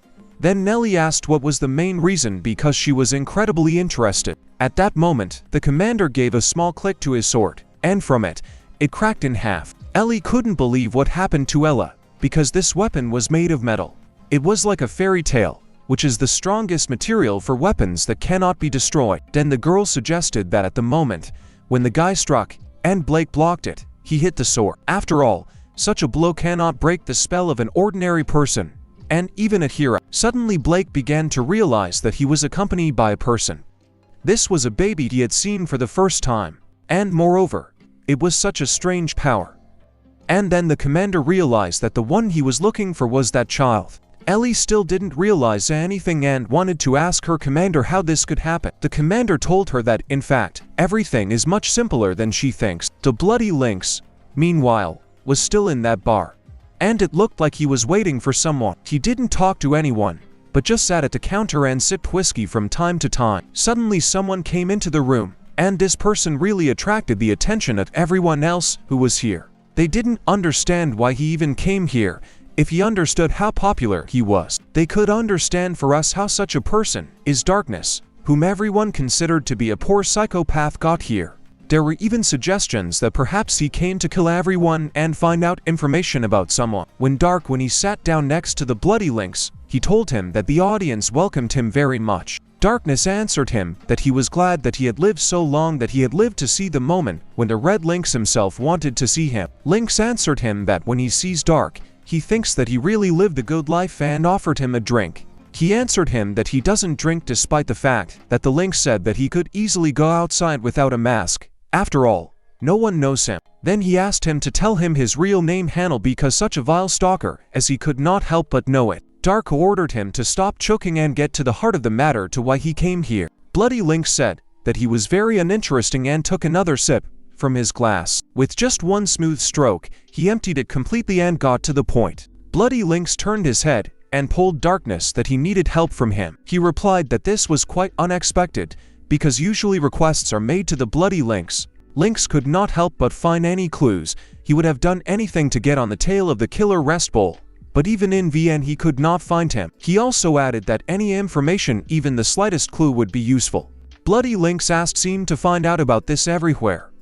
He believes that Darkness can accomplish this. Then the target asked the hero if he knew why he did not help him with his search. All because it is dangerous. After all, the closer he gets to the enemy alone, the more danger bars is in. The Bloody Lynx said that he doesn't care about all the dangers, so he just needs help with the search. Darkness was silent for some time, and then said that in exchange for this, the lynx must fulfill two conditions. The hero immediately said that he would unconditionally agree to any conditions in order to find the killer. The first condition was that in case of unforeseen circumstances, they would share all their affairs with the Gregor. Dark, of course, made another request, but the Bloody Lynx did not give this request any importance. He took advantage of the Darkness information and began to move around VM in search of a target. Before this, Dark explained to him all the information he had. On the day, and 3 guards were killed, a small plane flew into Fortress G on the mountain. This model is not from an exhibition, but a prefabricated aircraft, and Dark managed to find out who bought spare parts for it. The result of the surveillance showed that the buyers were the Shiratri terrorist. And when Dark followed him, he realized that they were living in an abandoned house. Perhaps they lived there until this day, but there is still another variation. Darkness said that there was a fuzzy man following them, and they probably changed their place. But Bloody Lynx had tracking skills, and that could help. This was enough for such a powerful hero to find and identify all enemies. Going inside, he saw clear signs of human presence and the fact that someone lived here. 4 toothbrushes were found in the bathroom, and this matched the number of individuals that lived here. Darkness, as information was insignificant, and the movement of the persons was close to ideal, and yet the remaining traces were irrevocably erased by time, and the traces left there are at such a level that even Dark gave up. However, there is a fact that Dark would not even think about.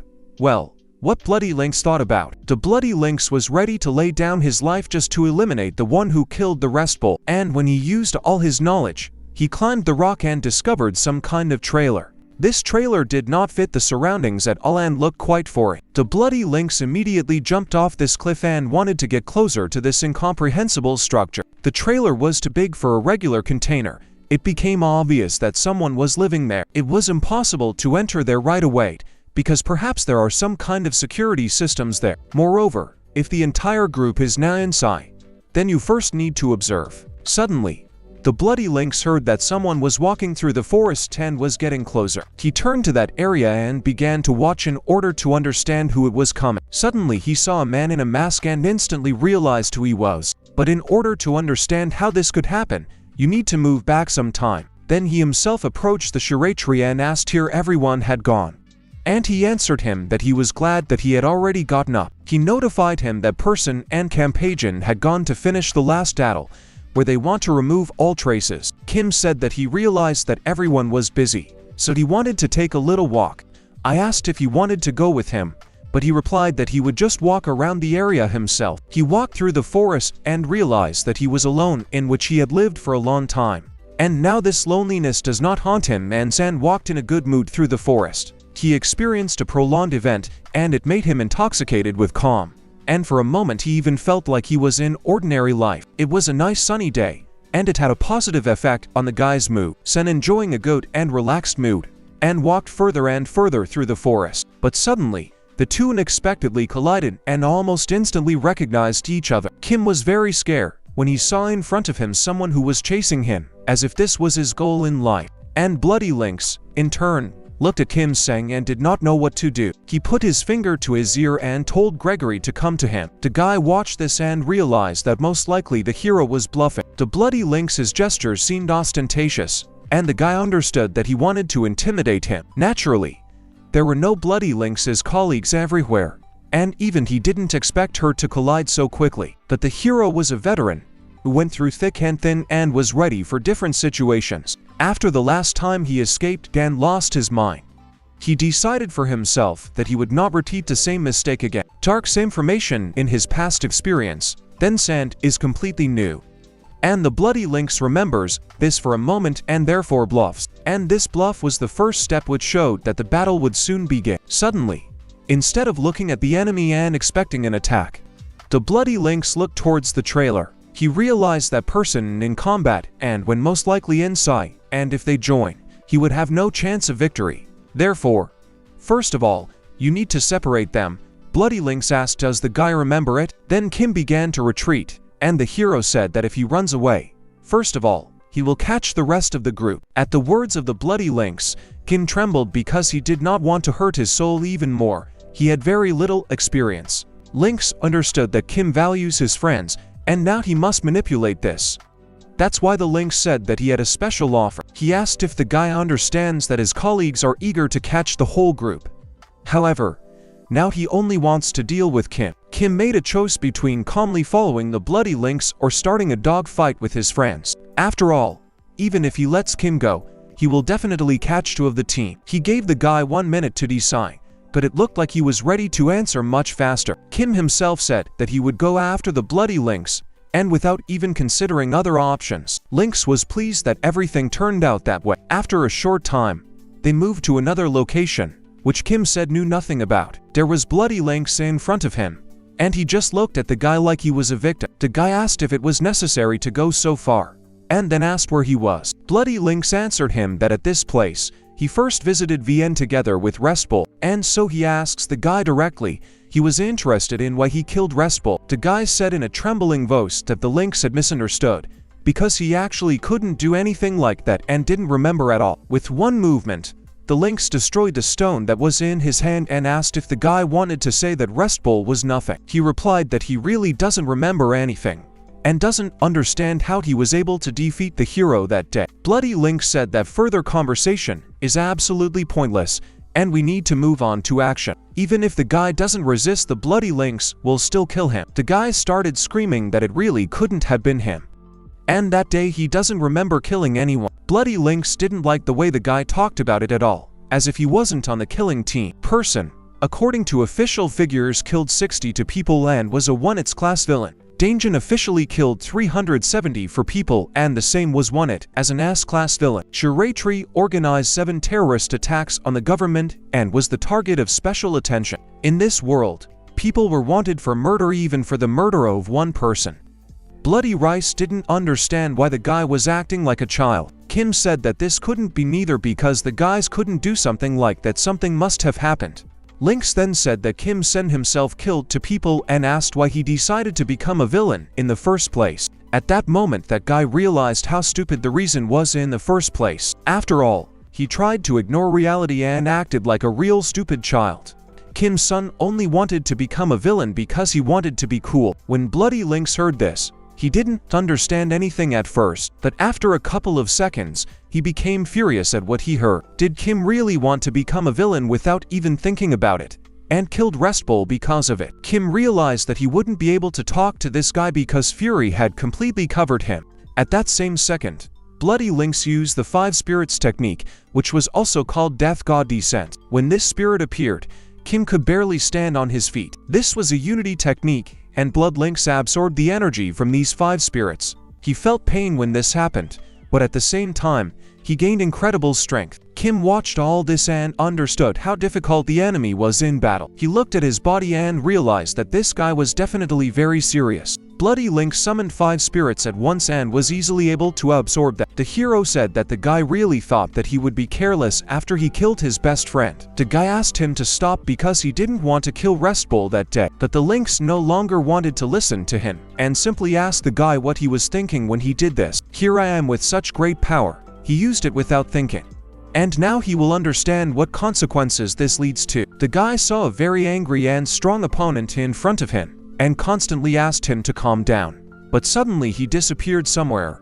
and it happened so quickly that the guy didn't notice. He began to feel some kind of energy near his face on the left side. When Kim Sen turned his head, he saw the enemy's fist rushing towards his face.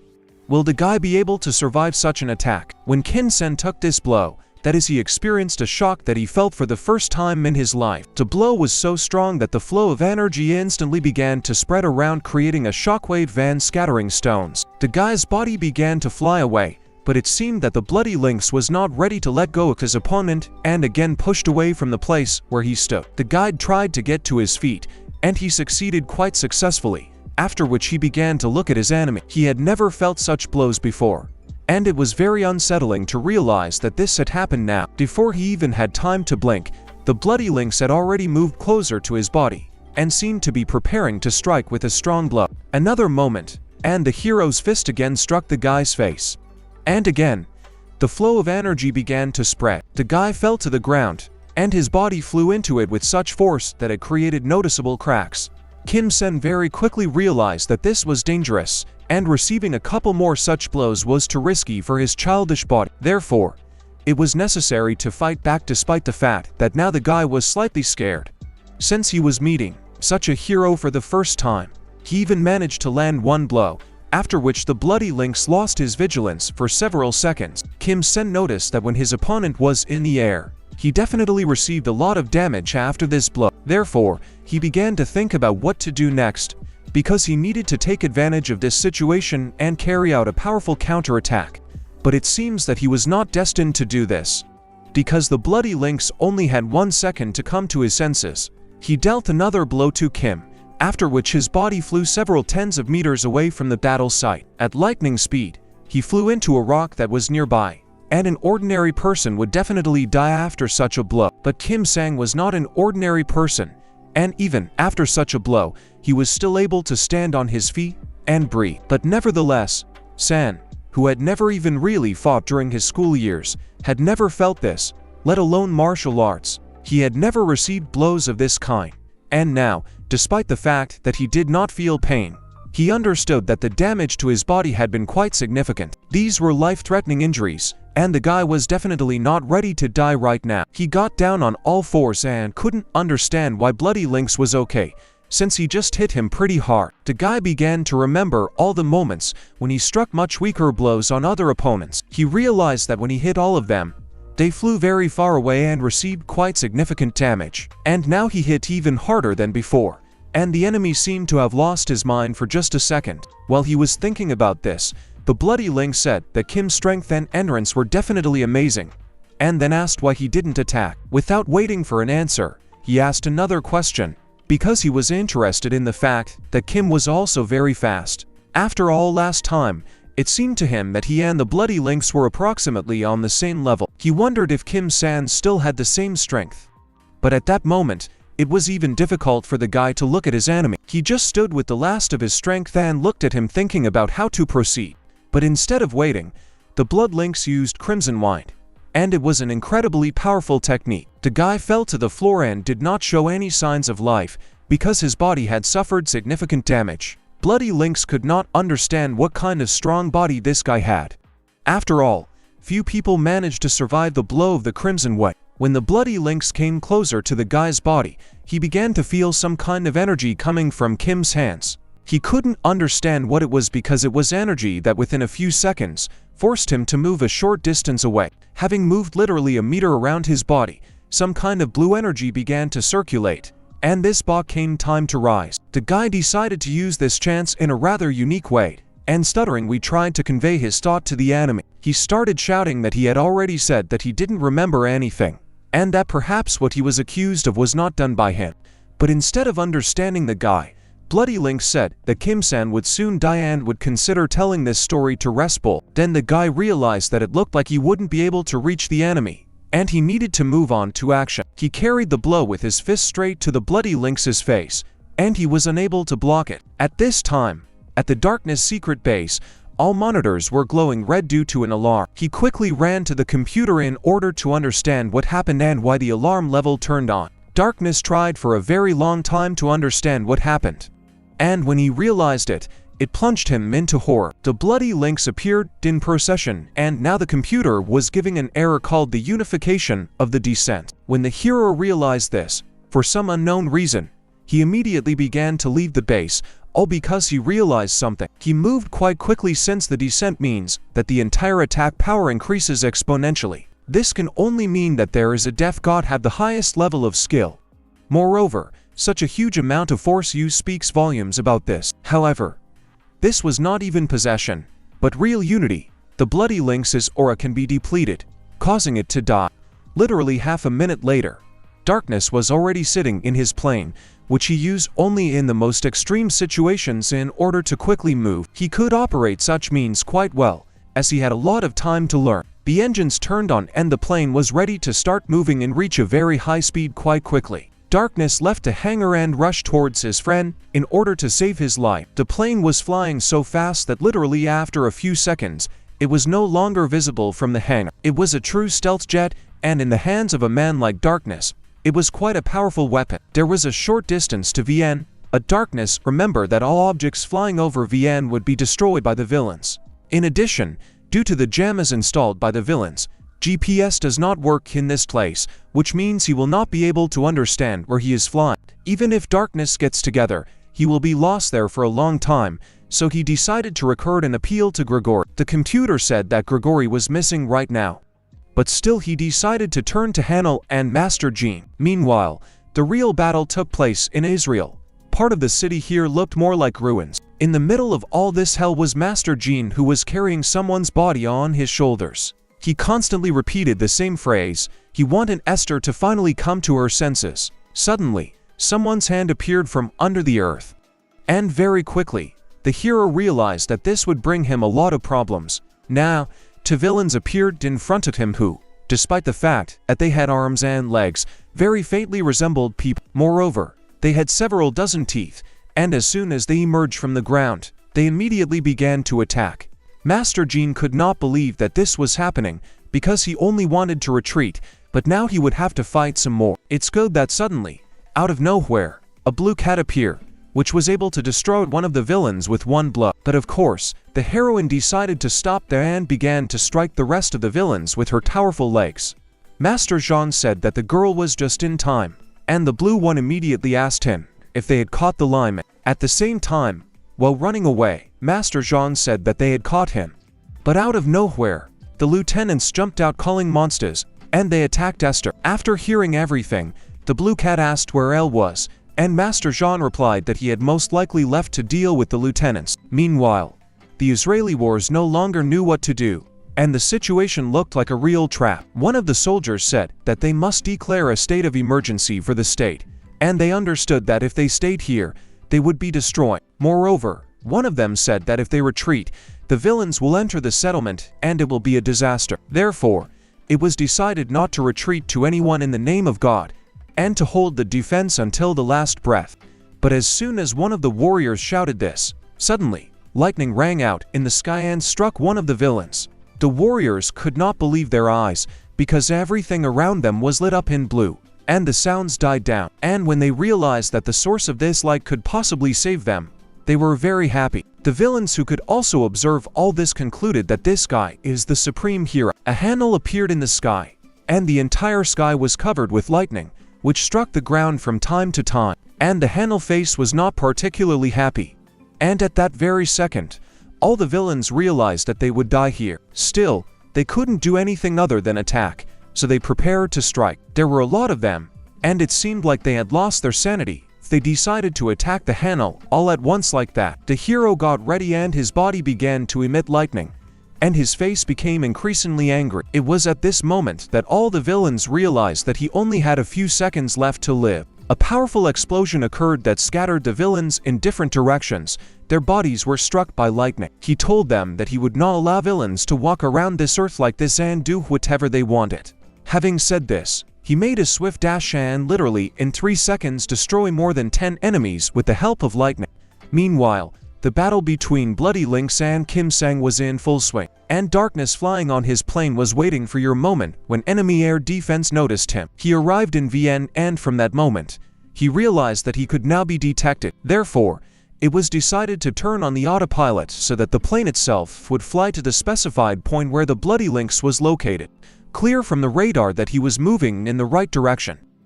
Meanwhile, the villains below were talking about the plane. One of them said that some fearless man was flying a jet plane in their airspace, and asked his comrade what to do. He told him that there was no need to ask about the obvious because this flying object just needed to be shot down. Then he took a portable anti-aircraft gun, shouted that it looked like this stranger was chanting a request for death since he flown here. The launch took place and the rocket flew out of the launcher at great speed, gradually catching up with the plane. But Darkness was ready for this, because when the rocket took off, the plane immediately began to notify the one who was flying it about the danger. And explosion occurred and the jet was destroyed by a shot from a man-portable air defense system.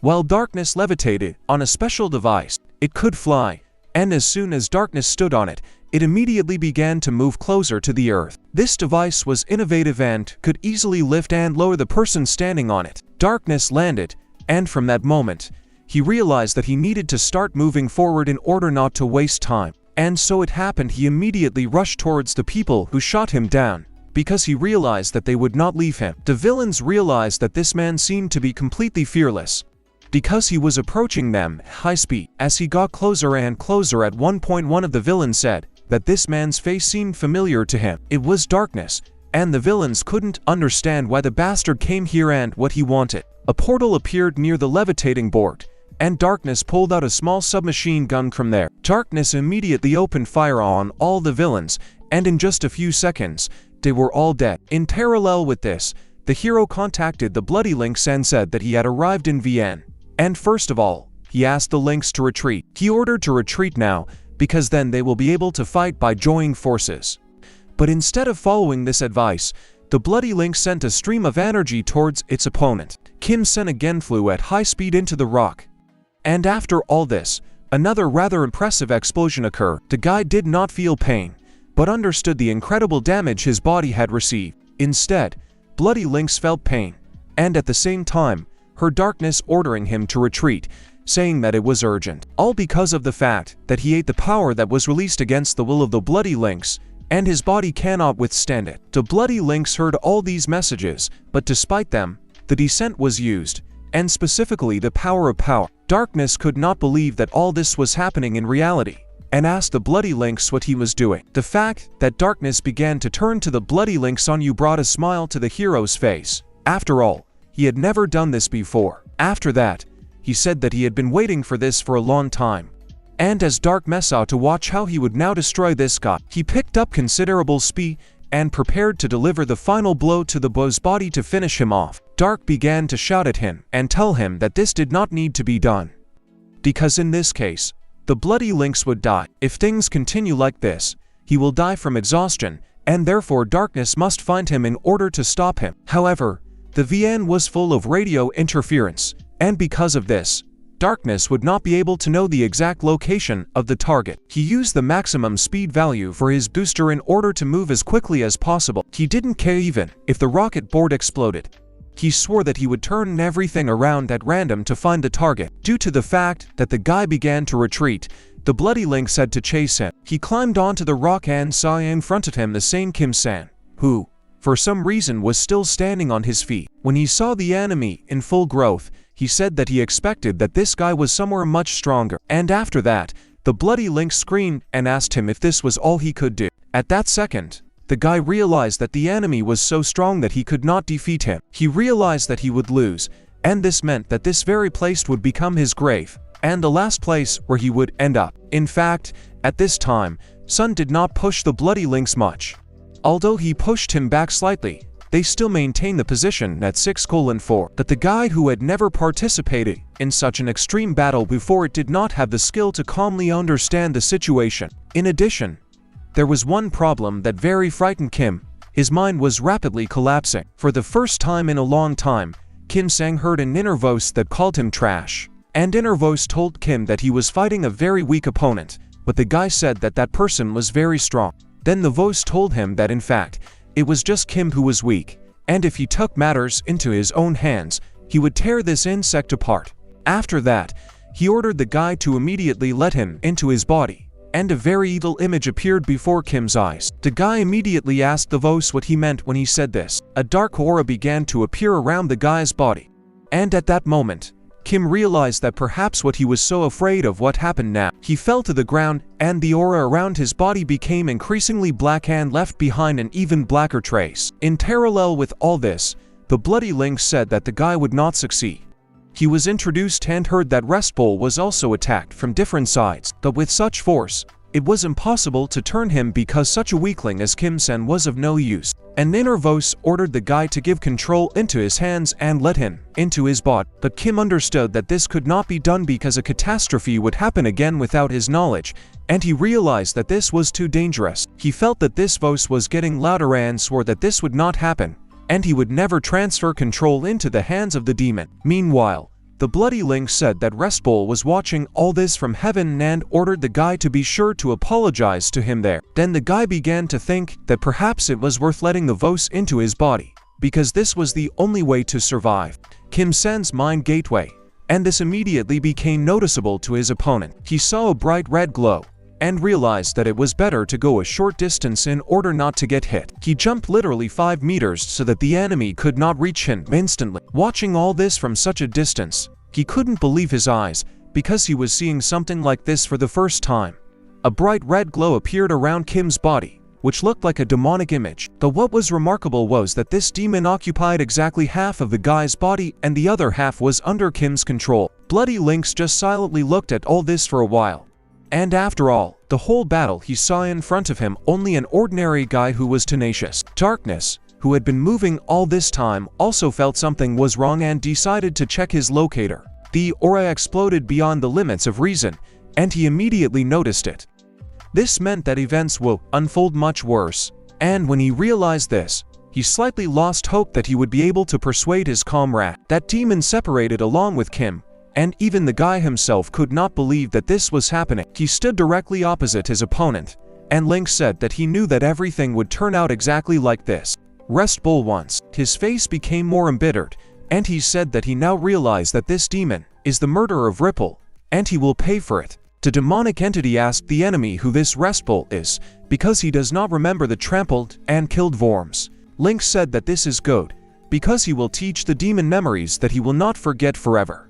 At that very second, the explosive Crimson Hurricane was used, and Blood Lynx used all of his strength for this attack. Its speed was close to the speed of light, and it was moving directly in Kim's direction. But the demonic entity moved even faster, even without particularly straining. Despite the fact that the demon stood still with Kim and the enemy was moving towards them, the demon did not think of retreating. When the lynx struck, with just one movement, the demon was able to both block the blow and counterattack. The bloody lynx was already lying on the ground, and it looked like he had lost consciousness for a while. Darkness, using all its sensors, could not understand what kind of power this was, because the enemy released the entire descent in just one time. Lynx tried to get up, but then the demonic entity began to come closer to him, and having come close enough, he wanted to bring his hands to the body of the defeated enemy. But when Kim realized what the demon wanted to do, he stopped his hand with his hand, saying that he would not allow the demon to use his body. The demon replied that the body now belonged to him,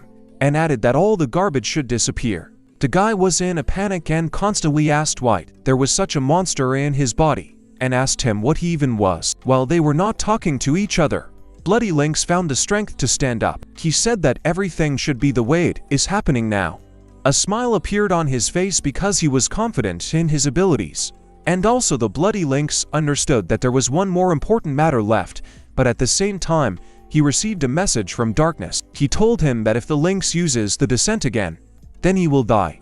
The hero replied that Darkness should not worry. After all, there was still an important matter left, but before that, he asked Dark to excuse him and pass on the changes to the others. He also added that he was grateful to his comrade and asked that his last wish be fulfilled. The most powerful energy flowed around his body, and he began to run again towards his opponent, while listening to Darkness dissuading him. But the Lynx said that he had not even hit his opponent once and was about to do just that. Suddenly, the demon stopped the argument with the bearer of his body because he felt someone moving nearby. He struck with his hand directly at the enemy with great speed that the Lynx did not even have time to blink. Confusion was visible on his face, because the blow was very strong and incredibly accurate. Moreover, the demon did not strike with his own hand, but was able to cut the enemy's body only by changing the wind pressure. The Bloody Lynx began to experience incredible pain.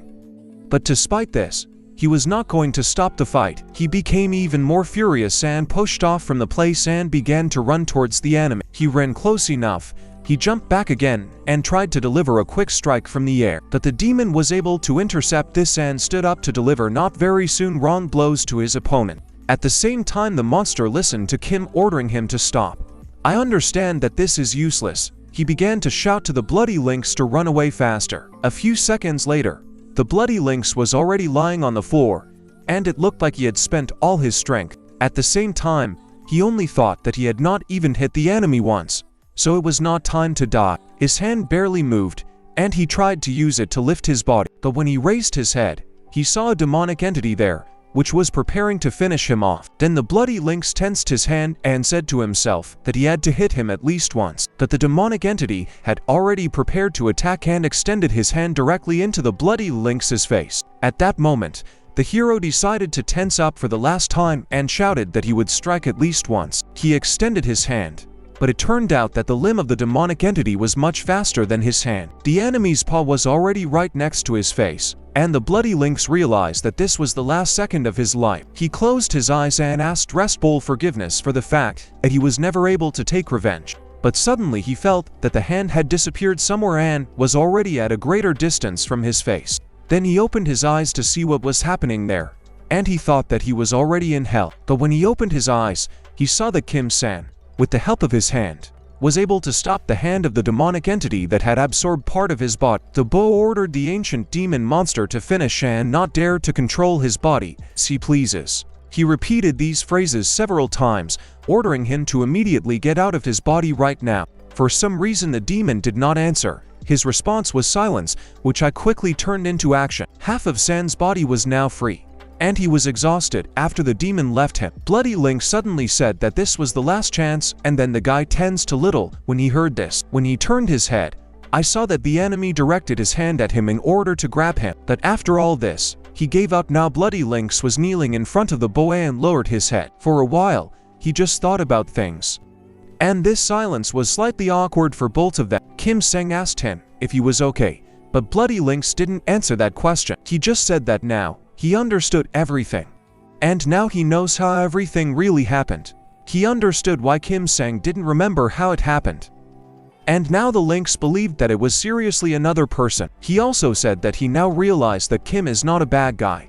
But he also said that Kim chose the wrong side. Everyone is responsible for their choice, and also those who wield such enormous power.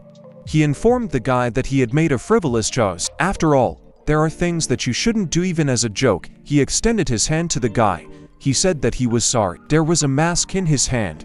And then Kim realized that he no longer had this mask on his face. He put his hand to his face so that the Bloody Lynx would not look at him. After this, the hero said that he should go first. Because he is a hero, he must do his job. He was sorry, because now many more people would know about Kim himself. The guy looked with horror at the hero who was kneeling in front of him, because he noticed something very suspicious. The Bloody Lynx's gaze was somehow empty, and it looked like his eyes had no pupils. Taking a closer look at those, sand began to appear into his eyes in order to understand that he was confused. And when he got closer, he realized that these weren't eyes at all, because I don't have that color. It's a real camera, and it looks like she's been watching this whole time. The guy screamed in horror, because now he realized that this camera had seen his face. A moment later, the Bloody Lynx disappeared somewhere, and Kim San was left screaming here in the middle of the rocks. The entire Grigori looked at the guy through the big screen, and now each of them saw his face. Hanel was angry when he saw this, and from his look, it was clear that he was ready to tear this boy's body in half. The blue cat was also horrified because now she knew a little more than everyone else. Kim's son is 18 years old. He dropped out during his first year of high school. Grades during school years were average. Both parents fought in the war and were killed. Darkness told everyone in Grigori that he is currently the leader of the villain team Seraphin, and, until he was 17 years old, he was not a Superman. Moreover, he became a Superman for reasons unknown to everyone. And it is not entirely clear when exactly this happened. The blue cat who listened to all this could not believe that this was happening and believed that it was just some kind of mistake. For herself, she decided that most likely she just misunderstood something and it's all not true. Master Jean asked the Hanel how to act because this matter cannot be overlooked. The hero said that we need to finish for today because everyone who is on the team now needs to think about everything they heard. A few minutes later, the room in which the conference took place was completely empty. Meanwhile, Hanel came to the president's guards who tried to stop him, saying that even heroes should not suddenly come to the president, and they said that the president was not there and tried to stop this strong hero, at least with words. When Hanel opened the doors to his office, the guards were still shouting to him that the president was not at home. And when the hero saw that there was really no one in the office, only then did he believe the words of the guards. The guards went into the office with him and told him that they had just told him about all this. Hanel asked the guards if President John had told him where he would go. Instead of answering, the guard said that it was disrespectful to call the president by name even to a hero. But when Hanel looked at this guard, he had to answer that they themselves do not know where the president is. A real hermit has been brought in. Hanel's gaze became a little less angry, and it was clear that he was not going to answer the guard. He silently began to leave, and the security decided to ask the guest if he wanted to leave some kind of message. It was unpleasant for these guards to have such a conversation with the hero, and he seemed more like a villain to them, because he did not look entirely kind. Hanel then moved to the river, across which passed one of the largest bridges in the city. He approached one of the benches because someone was sitting on it in an official suit and drinking something. It looks like this man was drinking beer, because there was an accompanying smell around him. Hanel sat down right next to him, and also began to look at the river, which seems to be flowing even faster than usual today. The hero said that he knew that John was here, because there were no other places where he could walk. Seeing that the president does not react at all, Hanel said that perhaps it would be more convenient for him if he called it darkness. There was a short pause, after which Hanel asked darkness if he should fight their opponent. He replied that most likely he would have to resort to this again. There was no other way out. After this, the hero asked if he could defeat this opponent, and if there was even a slight chance. Dark replied that Hanel would not be able to defeat him. Hanel expected such an answer, and told Darkness that now everything was clear to him. At that same second, John handed his small can of beer to a friend, and at the same time said that Hanel still had to do this. After all, they are heroes, and only they have the opportunity and chance to defeat a strong manifestation of evil. After all, this Darkness said that they have two tasks that need to be completed immediately. Firstly, it is strengthening combat capability. They have 2 S-class opponents and at least 1 SS class.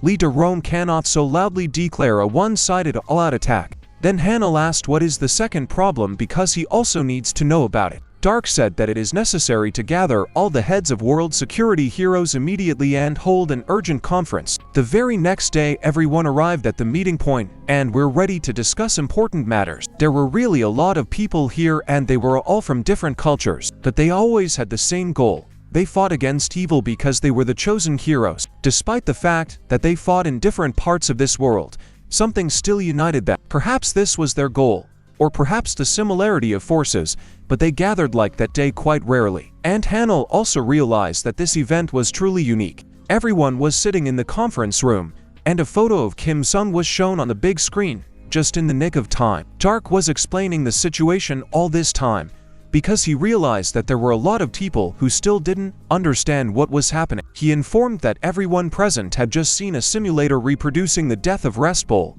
This is the last battle of the Bloody Links. The second supreme hero, Princess Ryan, said that this was definitely an unusual evil hand and most likely, at the shame, a supreme evil hand. Dark has said that he allows this, even if everything drags on, the evil hand must first be destroyed. Someone present asked if there would be enough people.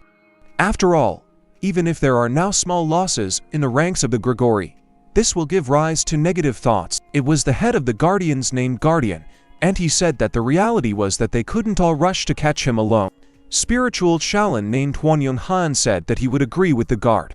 However, it was not clear whether this Bo was a villain or whether on the contrary, he showed his good side. Then Dark pointed to the demonic part of Kim's body, and added that this was a distortion of space caused by some powerful force. And when he notified everyone that he had found something really most similar to him, then the head of Ultra Nippon Hanzo asked what it was. Then Dark replied that it was a black hole, and it was possible that a black hole could have been discovered on Earth. It is not this Bo's good and evil that is the problem. The Bo by his very existence undermines the safety of the Earth. Therefore, he believes that this goal is unconditionally subject to destruction. And he sees no other way out. But the problem is that this hand is practically unbeatable. Based on his analysis, this power ignores all summoning spells. Warring leader named Pen asked if this hand was truly invincible and superior to all of them. Then the deputy head of the Temple Knights named Joshu interrupted him by saying that someone like the Blue Cat might be able to defeat such a powerful fighter. Dark said that based on his analysis, these fighters are not suitable, and in a one-on-one battle, this is impossible. Then Jesus said that they had good dexterity. If magic is not counted against it, then the fighters will be more useful in order to resist the force. Dark he said that he definitely wouldn't be able to resist and asked Jesus if he saw how the boy pulled out Rest Bowl hand in one movement. He also added that to withstand one blow you need incredible luck, not to mention 3 or more blows. Dark asked everyone present if they were ready to allow this. No one answered anything for quite a long time, because they understood that their enemy was quite strong. Hanel stood up from the table and said that they did not have a surplus among the hero. However, they have gathered here to be prepared for any unforeseen circumstances. Gregory will be the first to launch a full-scale attack, and when they fail, then everyone else is responsible for the next offensive. Today they concluded their meeting and Hanel asked everyone to be much more careful than usual. Moreover, he turned to Princess Ryan and asked her to be more careful because she, like everyone else, was in danger. When Jesus said goodbye, he said that the king messenger could not be present due to illness. And then the Hanel replied that let Edward and get better. Moreover, he continued by saying that he would visit the king, but suddenly someone interrupted him, shouting his name. It was Deputy Chan. Hanel asked this evil man what brought him here. The State Department MP said that this already looked like a mockery, and asked why Hanel didn't look at him. Coming closer to Hanel, he said that it was necessary to talk about risk will secretly, and also said that the hero promised that he would take care of everything. Then he closed his eyes and said that there are many guests here, and they should go away and talk. But the man became even more angry, and began to shout that he had already listened to all these whims. Suddenly, someone appeared behind this deputy and asked him what was wrong with listening to whims. The world's heroes gathered at this place, and then suddenly, some redneck came up and yelled something. The man's rage knew no bounds, and he turned around to see who dared to talk to him like that. He asked the guard if he even knew who he was. If he had known, he would not have spoken to him so dismissively. Then the guardian asked him who this little man was and what he was like. He replied that he is a member of the Parliament of the Republic of Korea, and this is actually a very important position. The guard only asked him what this all means, and what this position influences in this dialogue. The man did not know what to answer and suddenly began to cough. Hanel approached the guard and said that the senator was already leaving, and therefore the guard should stop. The hero turned his head towards the deputy and said that he should stop disgracing the state. The man was embittered, but despite this, he understood that he was now in a losing situation. As he was leaving, he began to shout to Hanel that he would not leave after such humiliation, and the heroes would still regret it. Hanel realized that the deputy was not changing, and the guardian was upset that some deputy there dared to say something to him. He turned to Hanel and asked why, when he called him, he didn't come, but hung up, and didn't answer calls. The heroes replied that the guardian probably knows that Hanel is busy with someone else and called him from a joshi. When the guardian was leaving, he asked Hanel to come sometime with that gloomy guy, and said goodbye. Hanzo approached Hanel and said that he had a few words for him. He said that everything was strange, because demonic beasts began to appear too often on Mount Fuji, and curses come up 10 times more often than last year. Hanel said that this happens not only there. After all, the whole world is now uneasy. In fact, he believes that something alarming is happening. The hero asked what about Hanzo's friend, and he replied that this is the guy he is raising, and his name is John Jong-soo. The stranger greeted Hanel and said that his name was John Jong-soo. Then members of Gregory said that he was very pleased to meet you, and added that if John is under the leadership of a Hanzo, he will soon become a great hero. They began to leave and Hanzo invited Hanel to Japan because there they could drink a glass of sake. At that moment Dark approached the Hanel and asked the hero if he knew this young Jong-soo. He said that it seemed to him that he had seen this character before, but could not remember where it was. Someone knocked on the door of the office, where the blue cat was now, and the girl allowed her to enter. This man said that it was a bear and me immediately greeted the blue cat. The girl greeted the guest and said that she was glad that the bear managed to enter the first division. He replied that he had to go to his parents because Gregory did not accept him, and the guardian scared him very much compared to Mr. Hanel. He also thought that now that he was an adult, the blue cat might finally want to go on a date with him, but the girl asked him not to be arrogant. The bear decided to change the topic of conversation and asked the girl if she happened to remember a guy named John Jong-soo. She said that she remembered this name somewhere and asked the bear what happened to him. He answered her that he had come to meet the blue cat, and she replied simply to say that she did not have time to meet with some hooligan. Leaving the office, she asked to simply knock him out with one blow.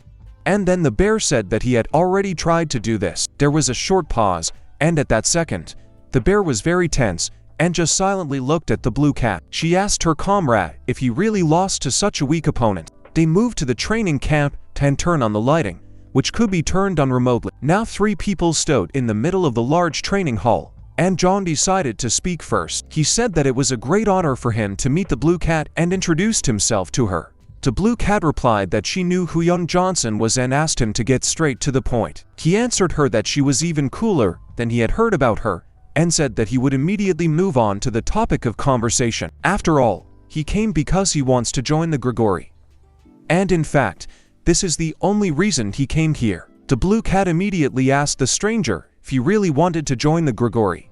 Then the bear grabbed him by the clothes and asked her this madman was going to go. The cat asked the bear to stop, and she said that he knows it or not, but Gregory is a collective of super people. The guest grabbed the bear by the hand and said that he was sure that the blue cat had already noticed this, but he was ready to demonstrate it again. Grabbing the bear by the hand, With just one blow he hit it with all his might on the concrete floor. The bear could not believe that this happened, and for several seconds, he simply stared at the enemy lying on the floor, and then rage was visible in his eyes. He couldn't believe that the stranger just threw him to the floor like that. He stood up and asked the stranger how he even dared to attack the blue cat as the bear to stop, but the bear simultaneously shouted that he was going to die today. I understand that the situation is getting out of control. Nuna told the bear that she would go on a date with him if he stopped now. Then the bear immediately stopped and took Chan's hand and said that in life it happens that people quarrel. The girl tied her hair into a bun and said that despite the fact that Chun looks strong, one sparring session is needed. This training hall was built by darkness, and to prevent the heroes from destroying it, he used secret technologies. The girl advised the newcomer to use the force for his own pleasure. Can he really try his best because the girl might get hurt? Then, well, she asked him if he really didn't know who she was and ordered him to attack. Jones said that since she was asking him, he did not dare to linger. He folded his hands near his stomach and looked like he was ready to use some kind of technique. Within a second, he used one of the techniques and energy began to circulate around his fist. He tried to hit the blue cat, but at the last moment, she managed to dodge. The blows continued, and now several ghostly fists flew straight towards the girl. But in order to dodge she had to retreat a few meters in order to catch her breath. Kun Jansu began to use one of the techniques in order to direct a large beam of harmful energy at the blue cat. A huge ball was directed towards her, and the speed of this attack was quite impressive. When this ball reached the blue cat, an incredible explosion occurred that lit up the entire training room. The bear immediately screamed in the direction of this explosion, as he was worried that the blue cat would not get hurt. The explosion was very bright, and it was difficult to see anything through it, no matter how the bear tries. At one point through this explosion, a blue cat suddenly became visible flying out of there at high speed. Yun Jong-soo was very surprised when he saw her silhouette, because he expected that such an explosion would at least knock her off her feet. But this did not happen, and the girl grabbed him by the neck as soon as she jumped out of this explosion. Well, after that, with all her strength, she hit his body on the floor to show superiority. The bear was simply incredibly glad when he realized that the blue cat was still able to easily defeat this man. That the girl ignored him, at the same time masking where he got such powers because he was determined to be a man. After all, becoming a Superman in 2 years is simply unrealistic, and so she asked who Kun really is. He said that it didn't matter at all, and asked if he would be added to the Grigori depending on what he could do. The blue cat thought for a bit and then said that the guy failed his test and now he won't be able to join for sure. John was very angry and asked why she made such a decision, since she had just recognized his power. He began to list reasons why, in his opinion, the girl's open-mindedness could be influence such as his past. But the blue cat said that it was all because he was weak. The guy couldn't believe it, because he had just demonstrated quite incredible strength, using several techniques at once. The girl repeated this again and said that this team was assembled from the best and strongest from all over the world. Moreover, she added that he did not become a hero because he received useless power. After all, the power of his level is widespread in the world, and on the very first task of the Grigori, in her opinion, he would have died with such force, and therefore she is not going to accept him into the team. They began to leave with the bear, and when he left, he decided to take advantage of the situation and expressed a few kind words to the guests. Hanel and Dark watched this all this time, but decided not to show themselves. He said that he was surprised that a person became a Superman in 2 years, and it was not like an increase in strength. It was very strange, because he did not look like someone who could become a Superman in such a short time. Dark said that this is really very interesting, because this person did not use that method. Hanel said that this method is like deciding to die. And then Dark hinted that perhaps someone was behind him. After this, the heroes decided to observe this character, because his strength already creates suspicion. The subsequent action already took place in Vienna, and specifically at the Seraphim headquarters. A lot of villains had recently gathered around the van in which they live, and they were idly walking back and forth. Ruslan asked his friend what all these villains were doing here, and he was even more interested in how they found out about this place. Then Shiratri said that he started the rumor and the presence of villains here his plan. Person was already a little angry and said why he did it. After all, they deliberately settled together which no one knows about. Shiratri answered him that he just started a rumor that they had caught a bloody lynx, and this is nothing more than a chance to increase the seraphim. In any case, there would be no point in hiding, and he decided that it was better to spread rumors in order to increase his strength. Person liked the idea, but he was still nervous that something might happen. One pair of villains said that they noticed a familiar face and decided to come over and say hello. It was Campagian, and it looked like he was talking to Person. Seeing this, the villains concluded that this team is incredible, but still, they decided to come closer in order to discuss some details. The Campagian from behind and asked if he was here with the same thought as them. The villain turned his head and asked again, since he did not fully hear the questions as to him. Then one of the villains said that they need to pretend that they are lower and drive him away, and so on the reputation of excellent Gregory catchers will be count. There's Danjin began to laugh and said that even for villains, climbing on everything ready is a very bad idea. Well, then, one of the unfamiliar villains extended his hand to In and said that Danjin was not the only one who thought so and offered to be friends. But then the villain said that he had a better idea, and the stranger asked what this idea was. Danjin immediately dealt a sneaky blow with his razor-sharp sword and pierced the enemy's hand. He immediately began to scream in pain, and with his other hand, he grabbed the hand in which the knife remained sticking out. But Danjin did not stop the attack on this and jumped up from the place where he was standing, preparing to strike. When the blow occurred, it became obvious to everyone that it looked like this newly arrived villain would never rise again. Danjin said that it looks like there are a lot of scoundrels like him here, and this is absolutely not the case.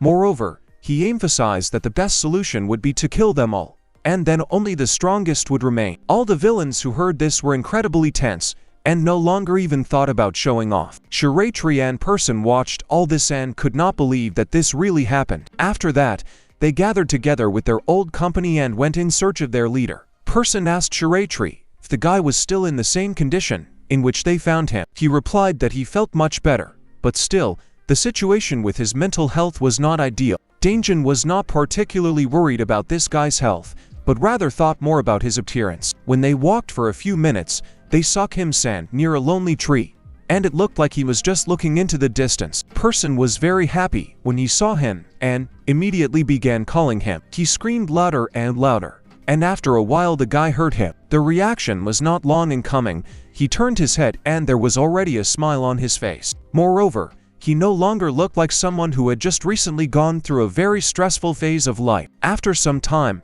Shiraitri announced to him the information that he had recently learned, and Kim-san decided that it was just some kind of joke. He reiterated that their entire team had been targeted by the Grigori, and he thought that everyone should know the names of the members of this organization. He was never able to find out who Dark was, but she found out enough about the Blue Cat, and Kim should see this with her own eyes. When Shiraitri handed over the paper with the information to the guy, he began to panic and was very surprised.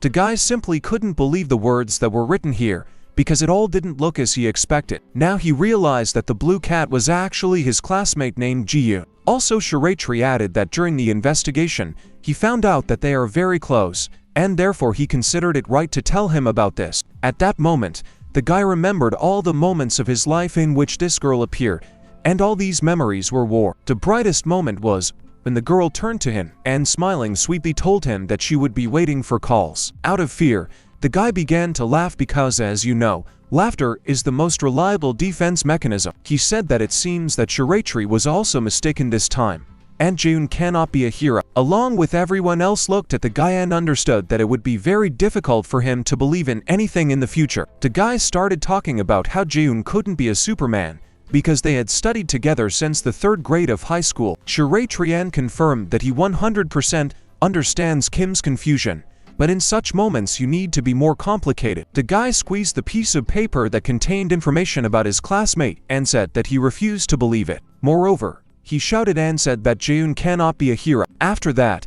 he began to run away, and the Shiraitri at the same time shouted to him that he should not leave alone, because it was very dangerous. He ordered the person to run after him faster, because he couldn't be left alone now, and the villain understood his mission. Shiraitri actually didn't understand why the guy was reacting this way. The Blue Cat had practically done nothing wrong yet. Danjin in turn decided to say that there was nothing wrong even if he killed the family of the Blue Cat, introduced himself off and did this. After some time they all calmed down, and the guy kept repeating that he was fine, and person suggested that everyone go fishing. Shiraitri, he said that if we talk about fishing, then thanks to Danjin, all the collected villains fled. But nevertheless, the team noticed someone near their trailer, and it seems that they were the most motivated villains. There were two men there, one of whom was wearing a regular sweater, and a second in a more classic suit. Shiraitri said that he was surprised that there were at least two people left here and they did not go home. The team came closer, and then the newly arrived villains also stood up to their full height in order to introduce themselves. One of them said that he was 18 years old. His name was Damas and he wanted to join Seraphim, and the second added that his name is John Hookman. Shiraitri noticed that one of these newcomers was too young, and then Danjin noticed that Shiraitri himself was only 23 years old. Thomas said that despite the fact that he is only 18, he grew up in Vienna, and if he is accepted, he will be faithful until the end of his life. The second newcomer said that he did not know that Damas was so hot in recent days, and also said that he would serve forever. Let him ask the guy what he thought of these villains. And Kim replied that they seemed quite kind to him. Then this new guy started to come closer to the group, and everyone got a little tense when this happened. But for some reason, he began to come closer and closer to the person, and then everyone began to wonder. Having come close enough, Damas bowed and said that he would be devoted to him to the end, asking the person to accept him. But he answered him that he was not the leader of this team. And Damas decided to ask again, who was the leader of them all. Person pointed with his hand at the boy who was standing next to him, and hinted that this guy was the head. Damas was very surprised that the most dangerous person in this gang was a child who seemed to be the same age as him. But despite the fact that he was very surprised, he very quickly realized what needed to be done now. Having bowed, he asked for forgiveness and said that he would pull out his tongue right now for making a mistake. Shiraitri noted that this is a good result since the team will grow by 2 members, and Danjin answered him that he would most likely grow by 1. Person said that he also agreed with this and there would be only one more person on the team. Chund, who had been standing silently all this time, tensed slightly when Person abruptly approached him. After all, the person grabbed him by the neck and lifted him to a small height, not allowing this man to breathe. He immediately began to ask who sent him here, and whether it was the Guardians or the Highlanders. Moreover, he added that if he does not confess within 3 seconds, he will cut his throat.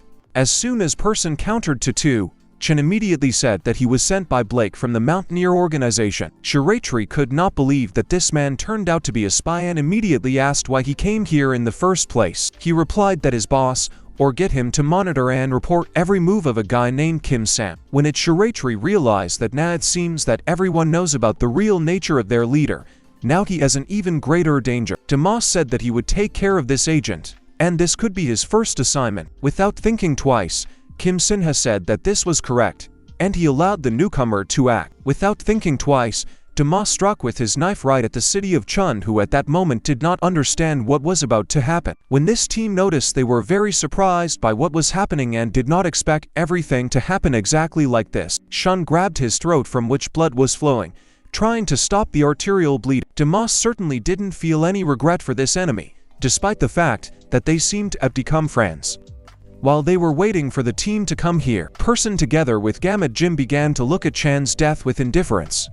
But Kim himself could not look at it just like that. The guy immediately started shouting what Damas had done, and then he replied that he was just taking care of the spot. But then he realized that he might have done something wrong and apologized to such a man for killing him before interrogation. Person said that this is not the case at all, and Danjin said that, in fact, he would have done the same thing if he did not know the rules of their team. Shiraitri decided to explain the rules to the newcomer, and quietly turned to Damas to explain everything. He told him that in the period he would only kill when Kim Sen ordered them, and independent behavior in this team was unacceptable. The guy said that now he understood everything and asked for forgiveness several more times. He then separately asked for forgiveness from Kim Sen and said that now he would keep all this information in mind. Meanwhile, the action moved to the training center where some teacher was praising his students. He sent all his students home and advised them to be careful, and they in turn said that they would see each other tomorrow. A voice from the side said that Maruchi, that was the name of this coach, is as always busy with incredibly important things. This man was very surprised to hear a familiar voice and decided to turn his head to see who was talking to him. It was a Hanel, and he said that the guy was still the same origin young man, and they still hadn't seen each other for a long time. Marichi was glad to see the Hanel come out and immediately hugged his friend and asked why he came to him. But after a few minutes, he said that despite the fact that the hall is quite small, he invites the hero to come inside and talk. Having come here, Hanel immediately began the dialogue with a proposal. He suggested Marichi should join the Grigori because his help is really needed now. He replied that he had already made this decision a long time ago, because he realized that such work was not for him, because he could not punish the villain. Marichi said that Hanel knows his character, and because of this he cannot be Grigorio's assistant. Then Hanel said that if Marichi was too modest, they would start throwing mud at him very soon. Come to think of it, Marichi was truly the strongest martial artist on par with the Blue Cat, but still, he did not consider himself so strong and constantly told Hanel that he overestimated him. But he was serious and said that this time he must definitely enter the organization because it was wrong that such a talented person lived as a recluse. Then Marichi agreed and said that he still had one case that he had to close, and he asked his old friend to pay him the overdue rent for this training center. The rent was almost a year and a half overdue, and Hanel was very angry, but then said that he would talk to Dark about it. After all this, the action moved to the forest where Darkness was now located. He constantly moved from one tree to another. His locator showed that his target was somewhere here, and wandering around like this for several minutes, he found a man who was doing something unclear, but it was like training. When this man noticed Dark, he immediately stopped and silently began to look at the guest. Dark greeted him and said that Mr. Kip Chongan has grown so much that he is no longer recognizable. Not seeing any reaction, Dark said that it was probably better for him to call him a hero by the name of Wing. After a short pause, the Wing said that he did not expect to see Dark here and asked what brought him here. He answered that he had grown up and was now worthy of praise for his nutrition. Despite the fact that he was still far from his older brother named Respol, Tip said that Darkness is abusing the right to talk about his brother, as their organization has still not been able to find his killer. Then Darky said that perhaps the June Kit need to personally look for this killer, and then they might succeed. When became angrier, but Dark knew what to say to make him calm down. He invited him to join the Grigori.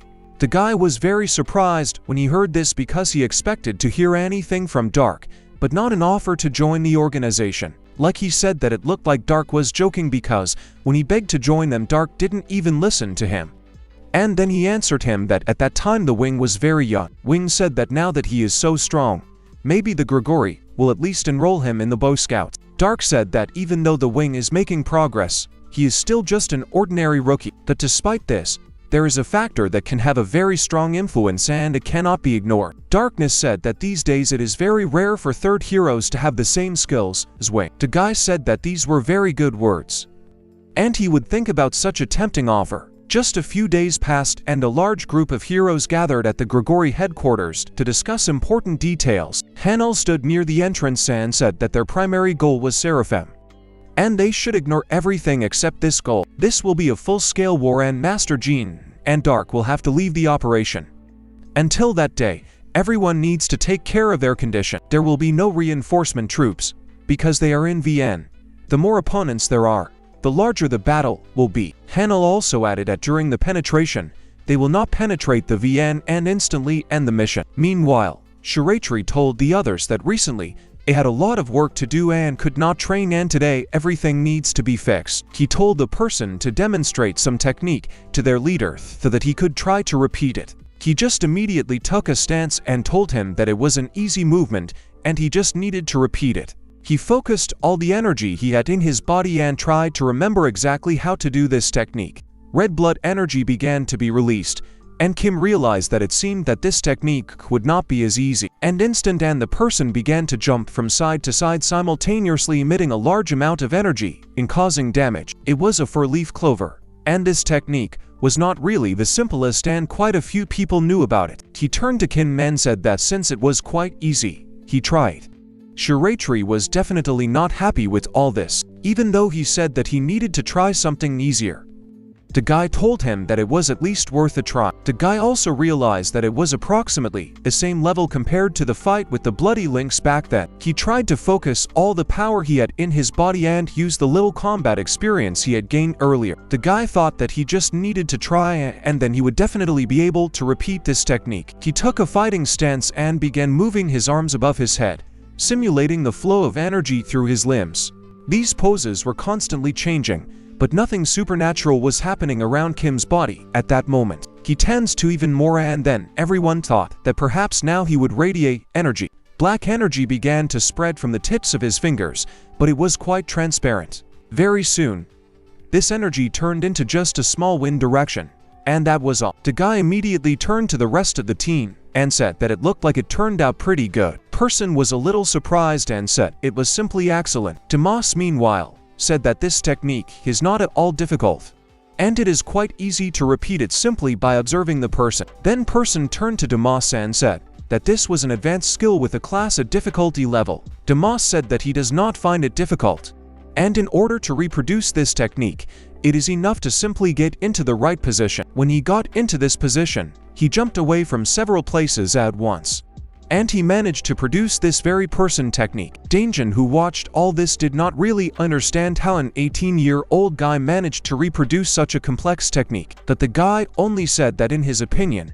he did approximately the same as person show. Kim immediately ran up to him, and with surprise in his eyes asked how he managed to do all this. But he just said that he simply repeated what the person showed, and that's where his skills end. Person told Danjin that he should also show some of his techniques that we would, and he repeated it. Then the Danjin took out his knife and asked him if he knew how to use his weapon. He replied that he uses it often, and after that Danjin asked him to repeat this technique. Day by day, energy began to radiate upward into his sword, which spread in different directions in streams. And after all this he struck vertically, thereby releasing all this energy. It spread in several directions at once and created a huge number of cracks in the ground. It was a technique of liberation.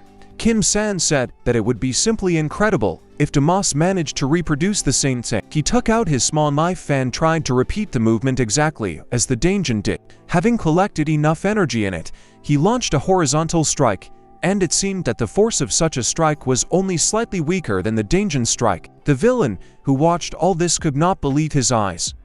And Damas, meanwhile, said that this time it didn't turn out so well, and turning his head he asked the Danjin what kind of technique this was. It was more complicated than what it was before. He replied that this was his secret technique, and he was surprised that Damas was able to simply repeat it. Shiraitri asked the newcomer how he was able to repeat just what he saw, and he said that it's same thing, and he just does everything he sees. Person recognized Doomers as a young genius because such skills are incredible genius. Kim-san was also happy and said that Damas is incredibly strong, and Danjin hugged him and added that he would become a terrible villain. The action moved to a small hut which was located in Vienna and in which the old man lived. At this time, he was chopping the yard and in general was doing what he did on an ordinary day. He was talking to himself, but suddenly he heard that some guests had arrived and was talking to him. It was a blue cat, and the grandfather immediately recognized her and asked why she had come again. The girl said that she was not sure that this could be called a quick return, because actually quite a lot of time had passed. The girl, who was adopted by her grandfather, was very happy that June came, and a smile immediately appeared on her face. She ran up to the girl and wanted to hug her. Ji was also very happy to see her and to understand how much joy she brought to the child. Hel began to ask why the girl doesn't come more often, and the blue cat apologized, saying that she was a little busy right now. The little girl asked to come to the blue cat more often, because it was completely boring to eat here alone. The girl talked a little more with the child and then sat down on a small mountain of firewood and began to talk with her grandfather. The grandfather told her that he asked the blue cat not to come again, because the hero should not be friends with a person like himself. But the girl answered him that no matter what people say about him, she does not know anyone who would support the Serbian orphanage except to Josie. Besides, it was a Jose who showed her the method of using power, and the blue cat was grateful to him for that. The grandfather said that she often beat children, and then the girl interrupted him and asked him to be silent. They were silent again for a while, and then the grandfather realized that he had to ask that very question. Dide asked Ji why she came here and what would bother her. She answered him with a question. She was wondering what a Joshi would do if he had to kill a friend with his own hands. He answered her that of course, everything would depend on what this very friend did. The grandfather then supplemented his answer, saying that when a hero looks at a person, he should not pay attention only to his external image, but judge by his actions. The blue cat told him that this man had done wrong and made a big mistake, and asked if she could do as she wanted. According to the grandfather, there is no reason to forgive this friend, because this right is in the hands of the victims. The grandfather himself was abandoned who killed 1,000 Zan to wash away his sins. He began to do good deeds, but everyone else still considers him a brutal killer. He also added that he will not die gracefully, and his end will clearly be stupider than death from a rabid dog bite, or it will become darker. The girls didn't quite understand why they should say this, and asked what was wrong with the Agios, who answered her that this should happen, and this would actually be right and justice would be restored. The blue cat did not answer anything to this, and a minute later said that she would come a little later, despite the fact that she could not appear more often due to responsibilities. Suddenly, she was stopped by Pyle, who started screaming and asking her not to leave here. The girl told her that she couldn't leave because the demon would come out soon.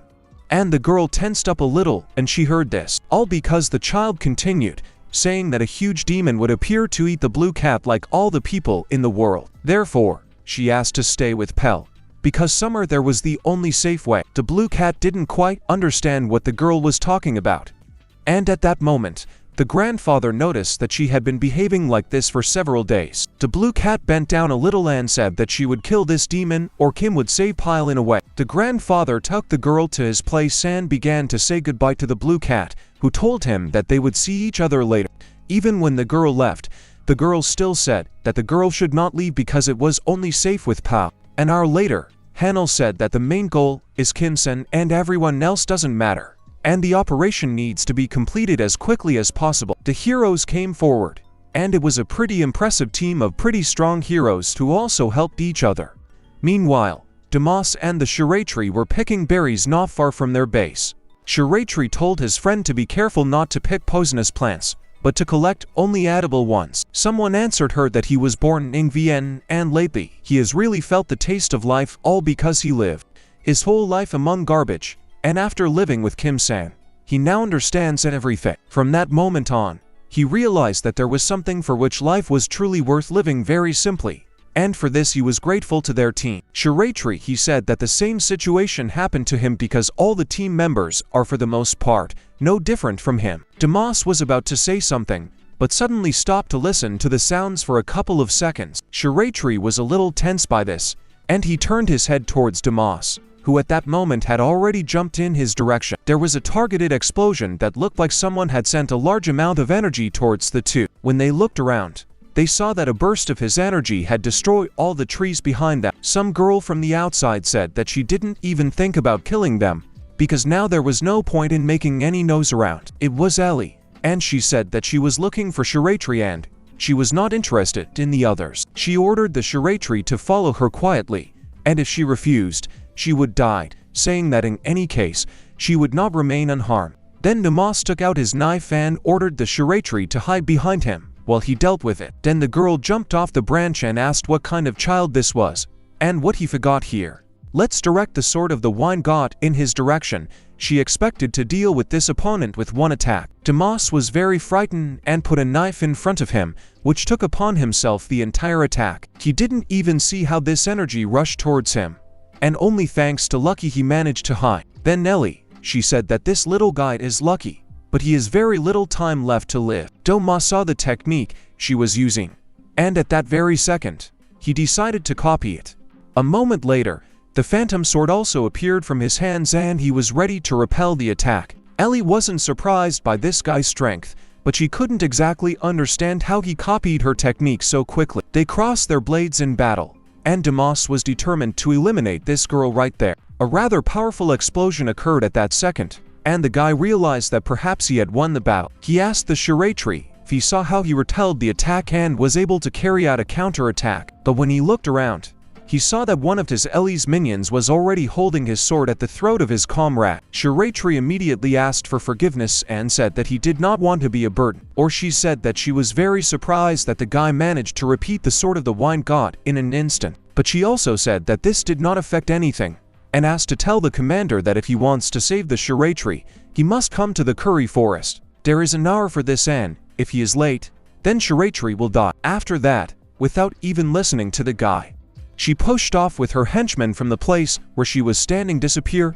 in an unknown direction. Meanwhile, near the trailer, where Seraphim were usually based, someone was already standing and watching for a long time. It was a group of Grigori, and it seemed that they were now ready for action and had never been so close to the goal. Looking at Dark asked him to check if their headquarters is really located here. Darkness used one of its sensors to use a thermal imager to see who was inside the trailer. He looked straight at the trailer, and within a few seconds, everything became clear to him. There were 3 characters there, and Dark told everyone else that Shiraitri was not there for some reason. On the way here, there were many traps and escapes from him, but not one of them worked. Something definitely happened to them. Then the group noticed that someone wanted to go inside, and Hanel asked Dark to listen to what they would talk about there. Dark said that he would try and used another of his sensors to listen to conversations at a distance. Damas suddenly ran inside the trailer and told Person that this time they were in big trouble. He started talking about how Shiraitri was kidnapped and an ultimatum was given to Kim-san. Everyone who was in the trailer was very surprised and were ready to listen to Tomas, because he was the only informant. They all went outside to discuss further action and a plan for how everything would need to be done. Damas said that he did not know what to do because they had very little time left to make a decision. Person, he said that there was nothing to discuss here. Or rather, they couldn't send him to such a dangerous place just to save the Shiraitri. He also added that this is not even discussed because the Shiraitri himself would have done the same thing. Danjin also decided to add his opinion and said that if they sent him to save him, then the short tribe will kill them all upon release. Kim-sen began to think about what to do in such a situation, because Highlanders are quite dangerous individuals. But despite all this, the guy understood Shiraitri as part of his family, and he cannot refuse him. Without hesitation, Kim said that he would go on this mission, and they needed to separate a little before moving forward. Person didn't quite understand what the guy meant, and while he was asking, Kim said that while he was going, he along with everyone else had to save Danjin. He looked into the eyes of everyone in turn and said that if everyone considers him to be in charge, then they should do as he just said. Everyone was silent for a while, but at the same time, they understood that in fact, there was only one way out of this situation. Person said that he was listening to his commander, and this time he would do what he asked. Danjin in turn said that he would also follow Person, and together they would definitely be able to find Shiraitri very quickly. Damas didn't know what to think in such a situation, because he had never experienced such stressful circumstances. Everyone decided that they needed to move forward right now, and said that even in such nervous times, we need to act decisively. After some time, they all walked away from the trailer and discussed a few more details. Kim said that they would meet later and their special operation should begin. Everyone fled in different directions, as if they understood that Grigori had been watching them all this time. Kim Jong said that they are separated and some action needs to be taken to keep track of everyone. Then Hanel said that this was even better and ordered everyone after Kim because this is their goal. Person and everyone else came to the place where Damas had the fight, and he said that Shiraitri was here. Damas was worried that Kim wouldn't be able to cope there on his own. And then the person answered him that he was very strong and not so easy to deal with. And after all this talk, Person, he said that he needed to start tracking and added that there was only one method for escaping and surveillance, and he was a master at it. They began to move, and Kim meanwhile had already arrived at the meeting place that Damas had told him. When he arrived, he was slightly frightened since initially he saw nothing at all around him. He began to look around to find someone, but he couldn't do it. This guy couldn't even suspect that now the full complement of Grigori was watching him and waiting for the best moment. Kit Cho meanwhile, he said that he was not entirely happy that this freak made him drag himself here. Hanel ordered him to be quiet since he feels that someone else will come here now. Suddenly the guy turned around as he also felt someone's presence. And very soon he realized that it was a man he already knew. It was the butcher, and Kim was not yet clear whether he was happy to see him or not because the area around was very empty. But within a second, a huge number of warriors appeared around, and Kim realized that he couldn't just leave here. He told this butcher that he was here himself and asked where Shiraitri was now. For some time the butcher was silent and simply looked straight into the guy's eyes with an angry gaze. But within a few seconds, he along with his entire army knelt on one knee in front of Kim. He said that Daniel Blake was finally able to see Kim and asked him to be spared for the unforgivable behavior he resorted to in order to meet. The guy didn't understand at all what this meant and why Blake was doing this. Meanwhile, in one of the dark basements, very gloomy and scary dialogues took place. Two people were talking to each other, saying that they didn't even know that such lousy people existed. They approached your tribe and said that if he does not want to die, he must send his friends with the help of some kind of connection to the fortress that is located on the mountain. Well, if he doesn't want to do this, then he will now lose several of his fingers, and then he will die. Suddenly, he once again told Shiraitri to call everyone to the mountain, saying that he probably has some kind of special connection. But the prisoner did not answer, but only looked condemningly straight into the eyes of his executioner. After that, he closed his eyes and prepared himself for the fact that he would now experience incredible pain. A moment and splashes of blood flew in different directions, and Shiraitri began to scream very loudly. Because of this, the pain was simply incredible, and one of the people said that if Shiraitri spoke now, it would be strange that he chose to die alone. After that, he took his knife and said that he would now cut off the second finger and so on 10 times. Shiraitri with his last strength, he said that he is person's number. One of these executioners was delighted when he heard this information. Well, and then Shiraitri said that he forgot to call 114 and ask for this number for some people. So it won't work today. The man said that now they will see how well the prisoner will joke when he has no fingers left. Suddenly they heard the door start to open, and one of the executioners said that they couldn't come in here, and they talked about it. Person appeared in this room along with Danjin. They clearly didn't come here with good intentions. When person walked inside, no emotion could be read on his face. He simply analyzed everything that was in the room. First he noticed someone's hand which was chained to the wall. Within a second he realized that this was Shiraitri and he was tied to the wall and bleeding. Then one of these two men asked what they forgot here and why they came at all. Damas was the last one to enter the room, and when he came to Shiraitri, he realized that now life would end very painfully for these two men. Person was completely emotionless and gave in front of Danjin, do whatever he wants with these two scumbags. And Damas gave orders to take your try out of here and take care of his wounds. The men who stayed in the room were angry, especially, and the villain approached them. And they realized that now most likely, they could not just die. Danjin said that in vain they thought that they could live comfortably after what they did to the commander-in-chief of their group. When he introduced himself, they now realized what awaited them. One of them told him to his face that they were ready for anything. Well, then the villain told them that not the most ordinary death awaited them. While simultaneously grabbing one of the men by the face, he hit this man against the wall with all his might, and thereby broke several of his vertebrae. He offered his finger to his mouth and advised him to be a little quieter from now on. Also Danjin said that he understands torture, but the only thing that distinguishes him from these men is that he is a kind-hearted man. So he told the man not to shout very loudly because he might like that show. He could no longer even answer him, since Danjin had crushed all his airways with his hand. From this room within a few seconds an incredibly loud scream was heard, which spread very quickly. Damas approached his friend. He immediately asked if he was okay now. Shiraitri hastily said that everything was fine, but quickly moved on to the topic asking where Kim was now. Person answered him that he went to the butcher and now he is not around. At that very moment, the Shiraitri grabbed him by the clothes and asked if Person was really so stupid that he told him to go alone. Then Damas asked everyone to calm down and explain that Kim himself gave the order to everyone else to leave and went to the butcher himself. Danjin came to everyone else's room and told everyone that he had not had so much fun for a long time. At that very second, Shiraitri gave the order to everyone else to follow him. He didn't care about his condition and the fact that Person constantly asked how he was feeling. He also realized that he needed to take power into his own hands for a short time and asked him to take Shiraitri while Danjin found Kim. Damas said that the two of them need not worry, because he would quickly catch up with them. Meanwhile, the guy was in the middle of the forest and no longer understood what this whole show was all about. And he decided to directly ask about butchers, what they even are. And he replied that he was not going to Kim. He further told the guy that as he understood, he was the one.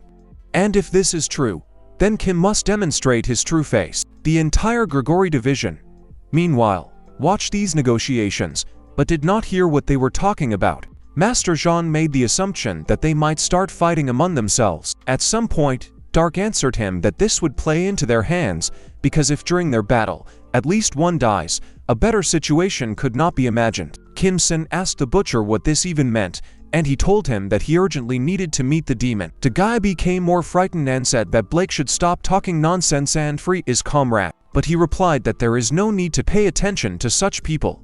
because now there are more important things to do. Suddenly, Blake sent something and told Kim that the negotiations might have to be interrupted. Taking out his sword, he asked for forgiveness at such an important moment and said that it seemed like some rats were following him. Draw your sword completely, he asked who was there. He was wondering who dared to interrupt the reception of such a holy being. Hanel realized that they had been spotted and ordered everyone else to take their positions to repel the attacks. The entire Grigori squad was ready, and it looks like they will start an incredible fight any minute. Kim, who turned his head, saw that Grigori was here, and this time it was not the only hero. The butcher, in turn, was calm and asked what all these heroes forgot in Vienna. Did they really want to fight with the butcher for no known reason? Hanel told Blake that they had not seen each other for a long time, and he had been waiting for this meeting for a long time. Then the butcher noticed Hanelan said that the best hero had arrived, and as they say, he is a rare genius in battle. In the butcher's memory, this was their first meeting, and Hanel quietly said that of course Blake did not remember anything. He absolutely did not understand what this hero was talking about.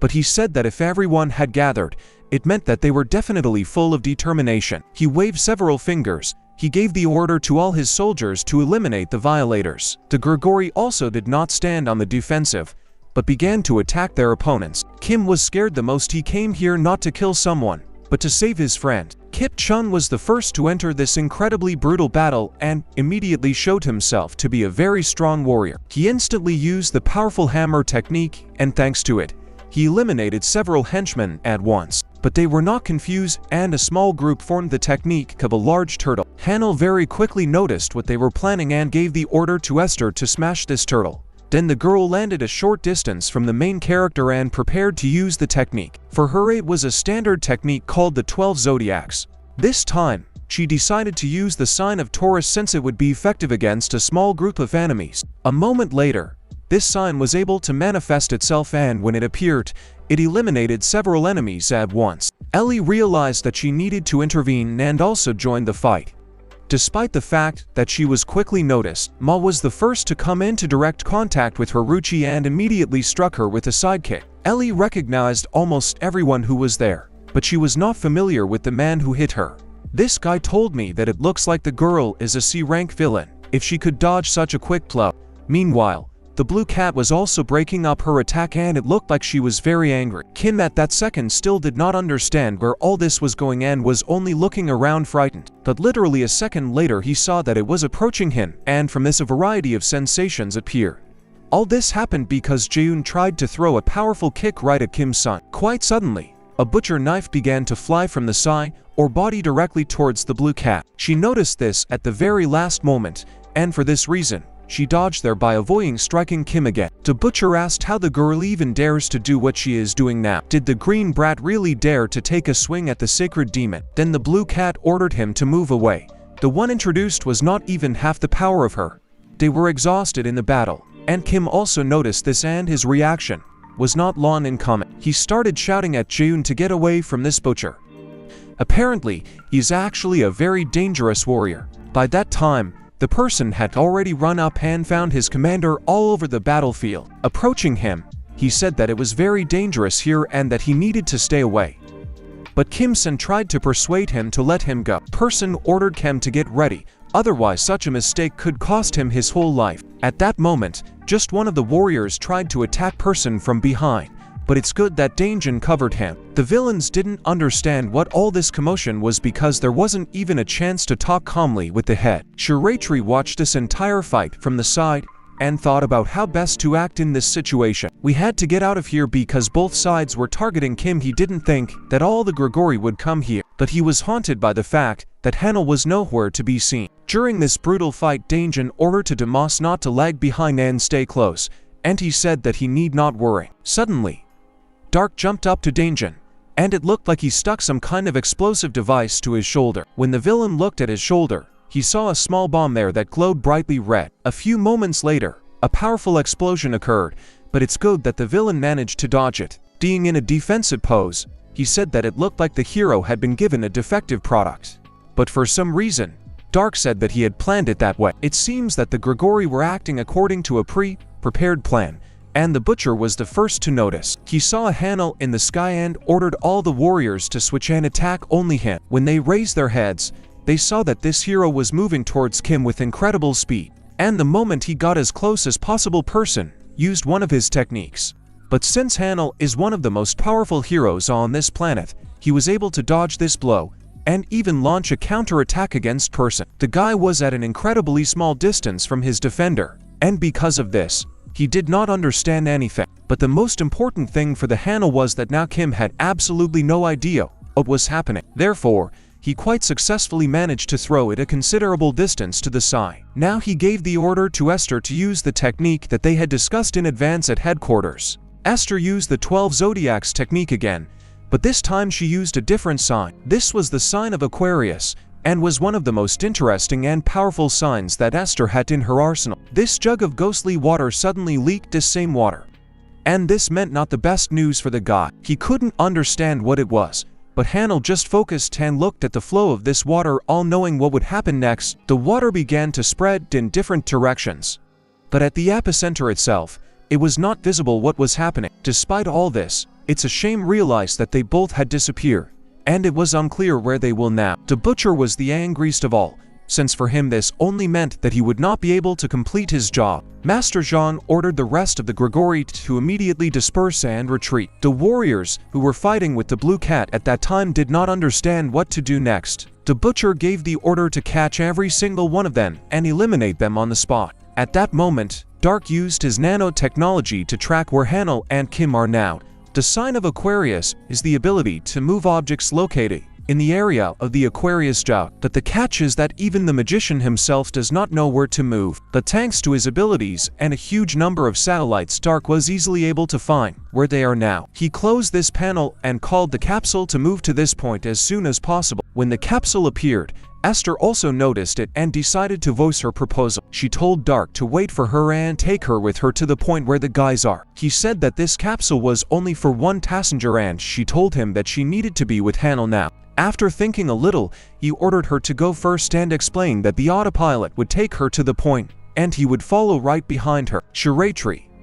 Meanwhile, I tried to find where the guy was now, but it was quite difficult. But literally after half a minute he realized that Kim was in the rocky Balhi desert. Person said that you need to go through countless mountains to get there, and Shiratri in turn raised his head and said that they would save time. A glider appeared above their heads, and this only meant that soon he would throw down the ladder and they would be able to escape. Person ordered everyone to hold tight. Everyone was most worried about Damas. Suddenly someone heard something moving near his body. And this was not very good news. It was actually a butcher knife and he managed to cut this rope ladder quite accurately. When Shiratri saw this, there was real horror in his eyes. Since it was not clear how to get out of such a trap, he quickly realized that the butcher was responsible for this blow in order to turn around because Damas had fallen. It turns out that the butcher was only able to reach the part of the rope ladder that was holding this guy. While still in flight, this guy shouted that he would catch up with them and everything would be fine with him. Meanwhile, the action moved to the rocky desert at party. Kim San stood up and tried to understand where he was now and what was threatening him. A Hanel stood in front of him at full height, and the guy seemed to understand what was waiting for him. Now there was fear at his lyceum. He understood that now it would be the most difficult battle of his life. But to understand the full context, it's worth moving to the conversation between Hanel and Dark that took place a few days earlier. Hanel said that he believes that Kim cannot be a villain.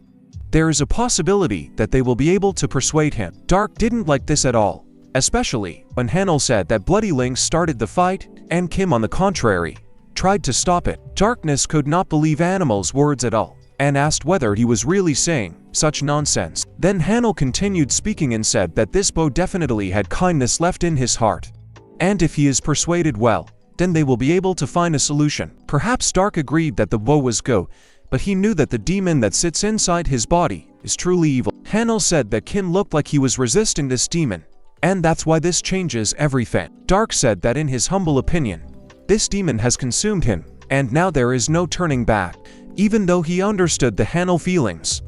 Actually attacking a good youth is quite a difficult task. However, this young man chose the path of evil.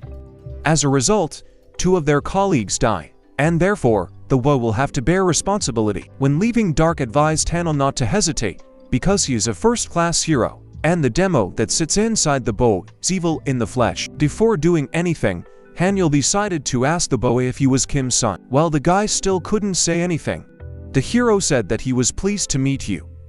Although most likely, he already knows the Hanyul from Grigor. Kim asked if he brought him here to fight, and he replied that he literally did not want to fight at all. Moreover, Hanyul informed him that he knows that Kim is not a villain, because everyone has the right to make a mistake. He made the assumption that the guy already regrets that he has gone so far.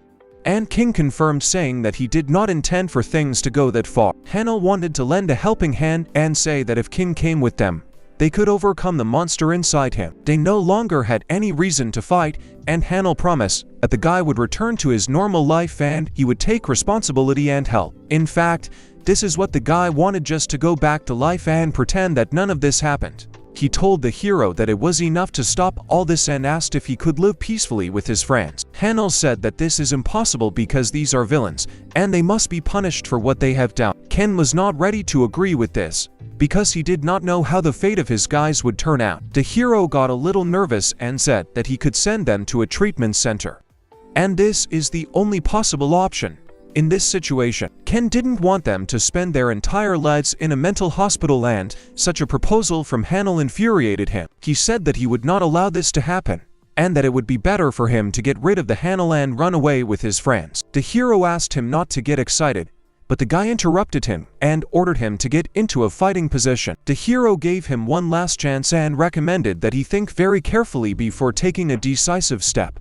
The choice was simple. Hanyul offered him to fight or follow him to get help, but Kim interrupted him again and told him to stop looking down at him. He swung his fist, but since the Hanyul was 10 times faster, he managed to hit the teenager right in the face. The guy couldn't come to his senses for some time from this blow, and Hanyul had already taken a fighting stance. After some time, he felt that it looked like this guy was about to strike, and the decision was made to retreat a little. And this was the only right decision.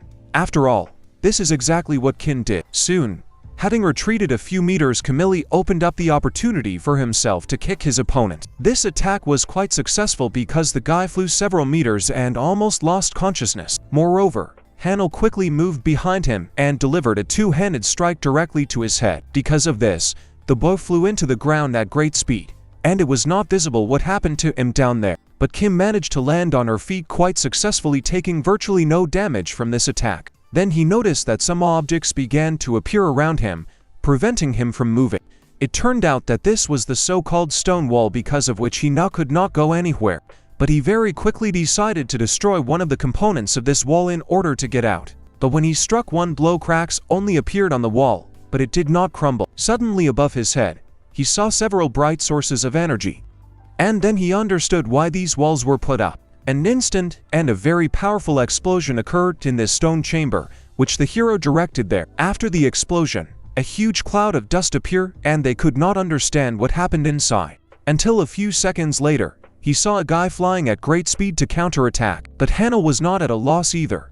And a moment later, a huge stone structure began to fall on the guy's back. It was a tree deity of a much larger size than before, and it prevented Kim from moving. Using his strength, he tried to lift this tree deity with his shoulders. In a fairly short time, he was able to lift this object directly on his head and hold it there for several seconds. Moreover, after that, with great effort, he threw away this deity whose weight was tens of tons. But after he threw away this item, the guy noticed some kind of glow in the sky. It was Hanyul, and he was preparing to strike Kim's son directly with lightning. And he did it quite successfully because the lightning overtook Kim's body within half a second. When the smoke cleared, Hanyul saw that Kim's immobilized body was lying below, coughing heavily. The guy immediately realized that he was almost not much stronger than Bloody and Lynx. Despite the fact that he was also strong, he was not comparable to this hero. At that moment, it seemed to Kim that this enemy was not from this world, and he had no chance of winning this fight. In the meantime,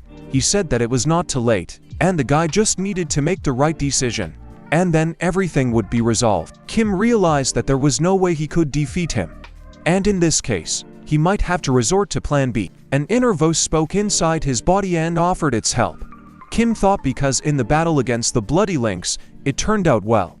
And he thought that it was possible that the same thing would happen this time. One who comes to an agreement with himself one day will easily get along in the same way always. An inner voice said that Kim just needs to borrow his body for a little while, like last time, and then he will tear this fleet into pieces. The guy realized that he needed to do everything like last time, only slightly, and inner voice agreed with him. And then the guys relaxed at the same time, allowing the demon inside them to act. Hanel witnessed how black energy began to be released from the guy's body and scattered in different directions. He initially did not understand what was happening here, but after a few seconds, the realization came to him. All this looked very terrible, because black energy filled everything around. It was at that second that Hanel realized that only now the real battle was beginning. Half of Kim's body was occupied by a demon that glowed bright red, and this demon told Hanel that now he would kill him without any regret. The hero focused because he realized that now he needed to use all his strength in order to win. He took a special stance and absorbed countless lightning bolts into his body. This was the technique of the god of thunder. And after using it, all the Hanel indicators increased significantly. He looked focused and already saw the demonic entity attacking him from the air. But he was prepared for this, and his body was still emitting a huge amount of lightning. Even though the demon's attack was incredibly strong, Hanel somehow managed to block it. Kim could not understand that Hanel was able to repel this attack, because in the future, no one had succeeded. It was then that the hero realized that perhaps the demonic entity was within his power, and he could win this time. But the demon was angry and considered his opponent just a lazy bad thing that needed to be crushed quickly. Hanel was also focused, but his mind was not driven by anger. Two energies clashed in battle, and from the outside, it looked really poetic because the light and dark energies were fighting here. Esther watched this entire fight while sitting on a rock, choosing the right moment. Dark approached her and immediately asked how things were. The girl told him that it was a life and death fight, and in general, this was the first time she had seen a Hanel give his all like this. Darkness confirmed these words and said that there is no need to interfere in the fight because they can only become a hindrance for the hero. Hanel fought a hard battle, but surprisingly did not lose. After all, he still had an ace up his sleeve. The demonic entity's skill is still imperfect, and if Hanel has the upper hand over him now, then an opportunity will arise. Then Esther made a decision and said that if he reached a dead end, she would shoot him with this weapon. It was the bow of the 12 zodiacs, and Esther used the power of the archer to summon it. At that same second, Dark realized that from the bow of the 12 zodiacs, a generic man could shoot 3 times and superhumans 5 times. However, this bow allows you to use all 12 techniques. There is, of course, a risk of failure in using the same technique twice a day. However, if you do not interfere with the zodiacs with other witchcraft, this is not a problem. The zodiac is the most powerful offensive force, but whether it will affect the target is unknown. While Dark was thinking about this, Esther used her secret technique, which few had seen before. She drew the Apocalypse Night spectral bow and prepared to fight. He began to shout to Esther that it was impossible to mix zodiac techniques with the Temple Night heating interfered with the possibility of exhausting all the power, and if used again, death will follow. And Esther said that everything was fine, and that's what she came here for. Darkness quickly realized that there was no point in dissuading her, and he just told his friends that it was necessary to deal with the enemy in one attempt. Meanwhile, the action moved to the secret headquarters of the state, where the walls were now saturated with the resentment of one deputy. He really didn't like that Hanel dared to humiliate him, because he didn't understand how he could say that to a member of parliament. He promised himself that he would not forgive this hero and immediately began to look for the director of the military air force. In front of him, he saw 2 ordinary soldiers who were insulting the command and control office. From the conversation, he realized that a hero of the highest category is in the midst of a battle, and now there is a fierce battle. The soldiers talked among themselves, trying to determine the location and tried to contact the commander. This was the battle of top-class heroes, and everyone was panicked and didn't know what to do in such a situation. Moreover, one of them noticed a deputy who was shouting that he had received permission to command from the commander. He notified that he was now the commander and ordered the launch of the combat aircraft Case 0. The soldier began to take the deputy out and say that it was impossible to get permission, and he could not be here. But the deputy escaped from his hands, and while the soldier was saying that it was equipped with a special missile, and it could not be launched without the order of the president, the deputy pushed aside all the soldiers who were around and said that now he would do everything with his own hands. He grabbed the command microphone and ordered the launch of K0 immediately, saying that this was the commander's order. The plane which was at its home point, began to warm up its engines and prepare. The battle continued in the meantime, and became more and more fierce with every second. Hanel's strength was running out, but he was still able to fight further. The inner voice in Kim's body constantly said that he would kill and would immediately shred the body of this hero. Meanwhile, Hanel understood that there was not a minute to lose until the guy finally became obligated. The realization came that we needed to put an end to all this immediately using the maximum power technique. Even a person like Dark watching all this from the side could not understand whether Hanel would win this time. The true talent of this hero is not at all in strength or skill, but in the ability to use the forces of nature. In this state, the Hanel can even fix the weather and control it like God. And it seems that at that very second, the hero was doing just that, and was trying to control the weather. The sky directly above the battle site became increasingly gloomy, and an increasing number of lightning bolts were cruising there. The demon realized that he needed to repel this attack with any effort. Otherwise, everything would end very badly. Hanel told Kim that with this blow, he could kill him instantly, and the probability of this was quite high. He told the guy to stop all this and follow him because it's not too late to come to his senses. But the demon had already occupied quite a large area of Kim's body and shouted that he was now going to kill the hero. Hanel said that it was in vain that Kim decided to die for such a stupid idea. He used the thunderstorm rain and directed all his energy into the sky, or rather into the area that was above his head. At that same second, a stream of point energy hit the target and such a bright light illuminated everything around for many kilometers. Lightning tormented the guy's body, and even the demon felt pain for the first time in a very long time. All the energy was gone, and now Kim's body lay in front of the heinous feet, and it didn't seem to move at all. The hero closed his eyes, because it was a little hard to believe that he had just killed a teenager who in fact had little to do with anything. But suddenly, the body of this teenager was once again enveloped by a demon, and it seemed that he could now control his half completely calmly. Don't waste a minute. The demon immediately carried out the attack and moved straight towards the Hanel. The hero could not have expected this, and as soon as he opened his eyes, he saw the demon's paw in front of his face. The demon managed to inflict quite serious injuries on the heroes, and Hanel quickly realized this. Is Kim really dead? This question was constantly in the hero's head, because if this is so, then the battle will be more difficult. The demon wished only evil for the enemy, and wanted the body of the guy in which he was located to turn off in order to capture him completely. Dark realized that Hanel had taken up his task again, and was trying to convince the enemy, so he ordered Esther to get ready. She pulled the bow of the apocalypse and began to gaze intently at the target she was about to hit.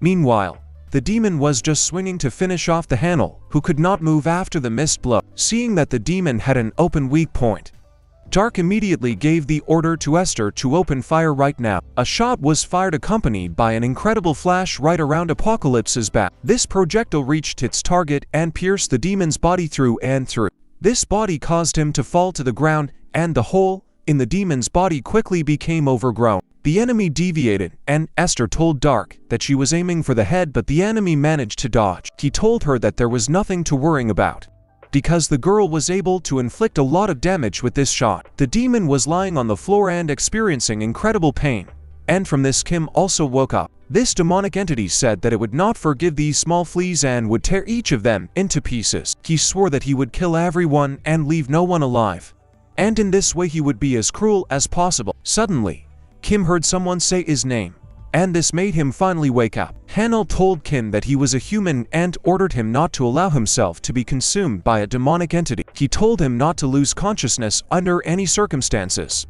Otherwise, it would lead to irreparable consequences. The heroes shouted louder and louder that they were people, and Kim should never forget about this. The guy said the word man several times, and it was clear that his gaze was completely empty. Dark couldn't understand why Hanel was talking about this nonsense, but he got distracted when he saw a glow on the left side. He realized that Esther was preparing to take another shot from the bow of the apocalypse, and asked the Dark to step aside. He said that the girl would die immediately. She used such a complex technique again. But Esther doesn't even turn her head to Dark.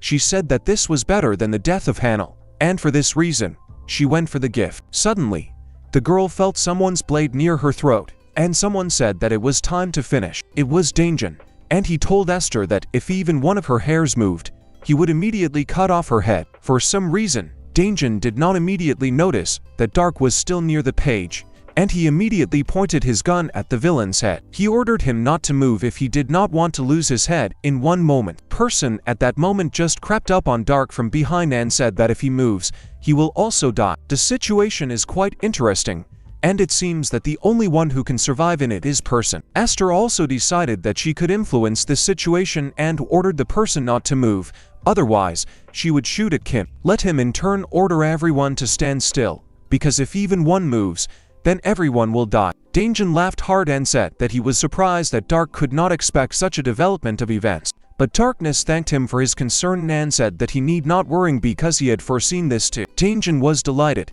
but so far, he didn't really believe in Dark's words, since it could easily be a lie. He said that now all the Grigori are already on their way from here, and as soon as they arrive here, the battle will continue again. Person realized that the situation was quite interesting, and this made him even angrier. Everyone pointed their weapons at each other, and it was not clear how it would all end, or maybe someone will stop them. 3 6th-generation fighters appeared in the sky quite rapidly approaching the battle site. The pilot of the first plane said that he needed communication with the satellite to fully complete the mission. The hero and the target were too close, and the pilot said that since there was a fight between them, it would be impossible to do it. The soldier told the deputy that the rocket was the most powerful on the planet, and if the hero was seriously injured, he might die. If the deputy started screaming at the top of his lungs and said that the handle wouldn't even blink and I like that, so you need to shoot immediately. But in fact, the deputy is glad that the hero also has injuries because this means that he will definitely die. The fighter pilot said that he was ready to fire the Iraq missile and it was already operational. Having made a full adjustment, he said that the bomb would be dropped in a few seconds. The bomb gate opened and a bomb fell out and quickly began to fall down. In the air it changed a little and went into a combat position. Meanwhile, Hanel stood opposite his opponent and tried in every possible way to convince him to say something since he had already regained consciousness. But the demonic creature was still silent. Hanel told the guy to get ready because it doesn't matter who dies today and how this battle ends. All this time, the hero fought not with a demonic entity, but with Kim-san. From the guy's voice one could conclude that he was tired and completely broken. He started crying and said that he sincerely wanted to end this all. Dark saw this and was incredibly surprised. But he was even more surprised by the sound from the sky. Raising his head he realized that some object was approaching them, and thanks to the corridor magnifier built into his helmet, the task of detection was even easier. Dark quickly realized that it contained the most powerful bomb in the world, and it was approaching directly to the battle site. It's an Iraq and it can destroy heroes and villains without much effort. Dark immediately shouted the name of this rocket, simultaneously forcing him to pay attention to it. The villains also looked into the sky and Person realized that in this situation, you need to behave as unconventionally as possible. Devices from his hand to protect against the explosion. It's just that at that very second, he began to run towards his commander and Danjin tried to stop him. By that time the guy heard the voice of a familiar villain, but it seemed it was already too late. An incredible explosion occurred which, despite the fact that it was very loud, also covered everything around in flames. Person was at a safe distance from the epicenter and saw a bright orange glow in front of him. Nevertheless, the explosion spread and the person was thrown back several meters by the blast wave. It was simply incredible, and Dark in turn tried to discern a handle in all this. It was lucky that the device that he threw towards the hero flew correctly and created a protective shield around his body. Dark and Esther went downstairs in order to apply first aid if something happened. Hanel said that he was fine, and also noted that Dark really saved him now. The hero had serious injuries, puncture wounds, and overall looked terrible. He needed to be treated immediately. But instead of retreating, Hanel asked the blow where his Kim's son now. A group of villains was not far from the explosion and tried to understand where their commander was now. They screamed trying to find him, but Sure tried said that Person must first heal his wounds because he was close to the explosion. Meanwhile, the pilots checked the condition of the object and said that it was impossible to assess the situation due to dense smoke. The hero's condition was also unknown, and the order was given to open fire again. The pilot could not believe that he had just received an order to relaunch the rocket, but the deputy actually ordered it. Preparations were made for the second bombardment, and the pilot checked all systems for serviceability. But suddenly, the pilot felt that there was a collision with some object in the air and everything had to be checked. He looked to the right side. He saw nothing. And when he leveled his head, he noticed a demonic entity on the protective glass of the fighter. There was real horror in his eyes, since he was one of the first people who saw with his own eyes the personification of death. The deputy, who was at the headquarters where the pilot screamed because he saw a real monster. The face of this demonic creature would frighten anyone. After all, he looked like a real Satan. The pilot didn't even manage to get a good look at this creature. But a few seconds later, it jumped on him. All he had time to do was scream very loudly while the demon was approaching his plane. After this, a powerful explosion occurred and the 6th-generation fighter crumbled into many metal parts. Danjun, who watched all this, said that it seems that now the commander looks completely different. Shiratri added that he should return to his bot. Only person was sure that the commander was in danger when he was in such a state, because now it was not him, but only a demon. Several more explosions occurred in the sky. Because having dealt with one plane, Kim immediately jumped onto the second. Hanel, who was watching all this, could not understand what this guy was up to and why he was cracking down on the planes. Dark told his comrade that it was like the personification of despair, and added that he did not know that such creatures existed. Now he has come to the realization that no one can stop him, and he doesn't know what to do about it. The demon moved constantly, and now there was only one plane left, which with the help of technology could levitate in one place in the air. He decided to go with him, but for some reason this attack was much weaker than the ones before. The demon landed right on the glass of his plane and grabbed it with his strong hand. Everyone who watched what was happening from the ground could not understand why this plane did not explode like the others. Moreover, it became even more strange, and this plane began to fly away.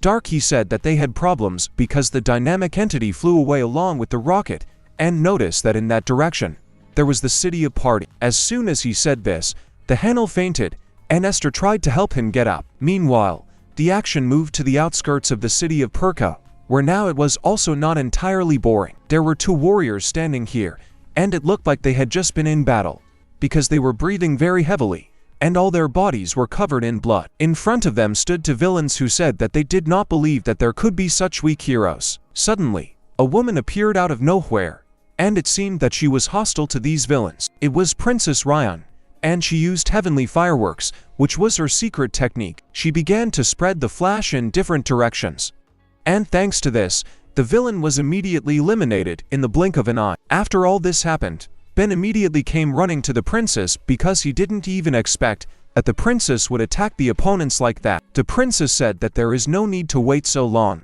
because at this rate, worrying will be called the weakest organization of heroes. Moreover, she added that even the retired to old woman alone did better than several heroes who were young. Suddenly, this old woman heard something, and moreover, she began to feel some incredible amount of energy. She told the heroes nearby that something was coming here, and he fell silent for a while. The princess did not make any sounds for several seconds because she was trying to understand what was the source of the sound. An order was given to evacuate all village residents immediately, but the heroes did not begin to carry it out, since they had not yet understood anything. At a short distance from the forest area, if there was a group now, a plane could already be seen falling at high speed, and when he crashed into the ground, an incredible explosion occurred from which everyone immediately retreated. Ben advised the princess to be careful and stood in front of her in order to protect her in case of emergency. Nothing was visible through this fire because it was still very dense and did not allow anyone's silhouette to pass through it. But after a few seconds, it was clear that a demonic entity was moving through all this fire. The princess was scared when she saw this because she had never seen someone with an incredibly strong dark aura. She reordered the bank to quickly evacuate all the villagers and bring all the wiring to this location. Looking at the princess, the demon repeated several times that he would kill her, and his step became faster and faster. After a short period of time, he began to run and look straight into the eyes of his enemy. With his angry grin, the princess prepared herself as she understood that an enemy with such a strong dark aura would definitely not be an easy target. She sent red sparks directly at the enemy, as she understood that this was her fastest technique. But it seems that the dynamic entity did not care much about this, since its dark energy was quickly able to absorb this technique. The sparks disappeared very quickly and did not cause any damage to him. The princess quickly realized that the enemy did not even move or try to avoid these attacks because his energy itself absorbed everything. After all this, the hero used the flash to throw the enemy away and by himself some time. But this flash also did not cause any damage, and the demonic entity only stopped for a few seconds. Well, nevertheless, this demon still had a confident grin and obviously knew what he would do next. But still, something happened that made him think a little because the princess used the black spot technique. She directed all her strength to hold this spot, and so that the enemy could not break through it in any way. But nevertheless, the demon was still confident and realized that he had incredible strength capable of shaking his enemies. With one movement of his hand, he was able to break this technique and get out of the spot. The princess was incredibly scared because she understood that she did not have the strength left to use any kind of protective technique. After all, this demon struck the princess and her blood gushed in different directions like a fountain. The woman instantly experienced an earthly pain because her hand was cut off, and the arterial bleeding became more and more intense. She could not believe that some creature could have such great power and simply looked at her executioner. The demonic entity swung its hand in order to finally finish off the enemy. The demon screamed, and at the same time prepared to kill the princess with one very strong blow. Suddenly, some kind of aura appeared around his body, and this did not allow him to develop this blow further. This aura became more and more dense, and after some time, the demon was raised to a rather impressive height in the sky. These were the heroes of Var, and they used a collective technique to seal this demon, then ordered the princess to be taken to a safe place right now because she must not be put in danger. But even with her hand cut off, the princess was worried about the villagers, but one of the heroes said that they had all been evacuated. He advised her to move away so that he could help her with a comparison. But she told him that all heroes needed to retreat immediately. She explained that this demon is sucking up all the energy, and the technique needs to be completed right now. Clear from the face of this demon that he had everything under control. Because he still had a lot of strength left, he was extra loudly saying that all these little insects, despite the fact that they are trying to resist, will still die. Suddenly, dark energy erupted from this dome, and it became obvious that it was becoming even stronger. Den was the first to notice this, and then he realized that he needed to stop performing this technique. But before he gave the orders to do this, the demonic entity left the dome and headed towards the earth. As soon as it landed, an incredible explosion occurred and many heroes were eliminated after this. Den gave the order to stay in the camp and take the princess away while taking care of her wounds. But with the last of her strength, the princess said that she needed to retreat, and the Ben did not understand why she should do this now. Using some kind of technique, the princess explained to him that he needed to retreat now and order the heroes to retreat at least 100 meters. At that second, Ben understood everything. It seemed that Princess Ryan was going to use the most powerful flame spells she knew. The fire burst straight out of the ground and instantly enveloped the princess's body, simultaneously increasing the temperature around her. Den gave the order to the other heroes to gather everyone retreat because they had to go at least 100 meters. It was a very powerful spell that burns everything in its path.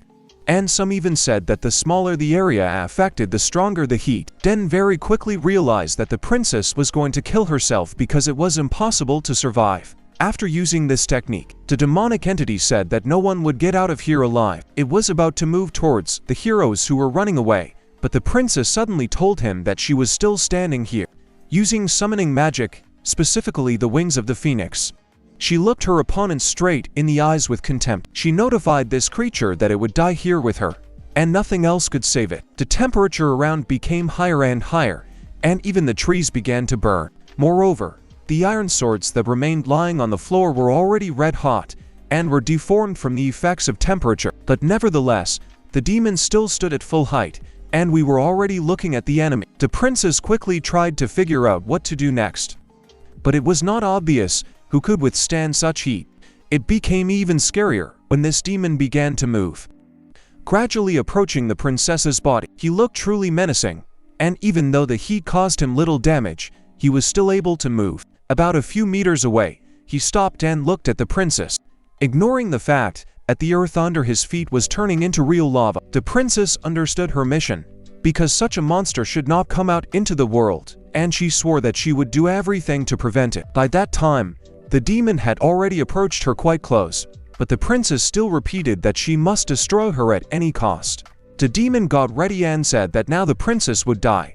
Ryan had literally a second to make a decision. She closed her eyes and thought, is there really nothing that can be done about this situation now? But when she opened them, she delivered a rather significant blast of energy directly into the demon's body. This brought her incredible pain, but the princess also realized that this attack needed to be developed further. With the help of the situation that had developed, she had half a second to secure her arms around the demon's body. After that, the princess used the spreading of her wings, and it seemed that by that time, a plan had already appeared in her mind. Moments later, using this technique, the princess ran with the demon to a height of several 100 meters. The bank, which by that time had already retreated along with the rest of the heroes, saw only a large beam of light in the sky. This color constantly spread brighter and brighter, and the princess held the demon close to her.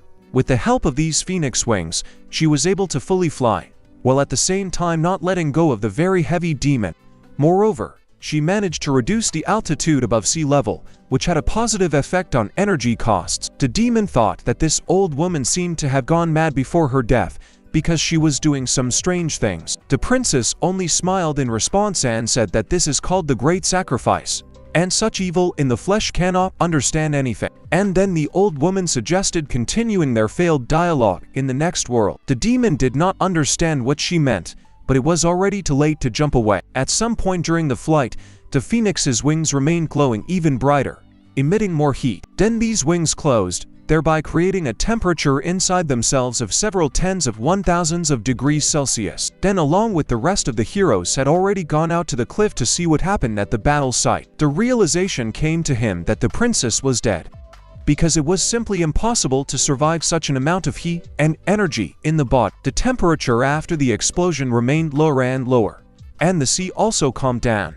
If you look closely into the sea, you could see that at the place where the battle took place, someone's body was lying. Of course, it was Kim-san's body, and at that time, it was not yet clear whether he was alive or dead. The next day, according to all the news, mourning was declared because yesterday in Purhi the princess died in her 68th year. Hanel was also taken to the hospital after being seriously injured, and the details of the incident are still unclear. The deputy, who was at home at the time, could not understand what was happening around him. He asked if the guardian had really lost his fear, since he was going to harm the heads of the members of Congress. The guard ordered one of his assistants to arrest him right now. The deputy was confused, and at the same time, shouted that the guardian was allowing himself too much and was making a big mistake. But after lighting their cigar, the heroes only said that the deputy was abusing his power and launched that rocket.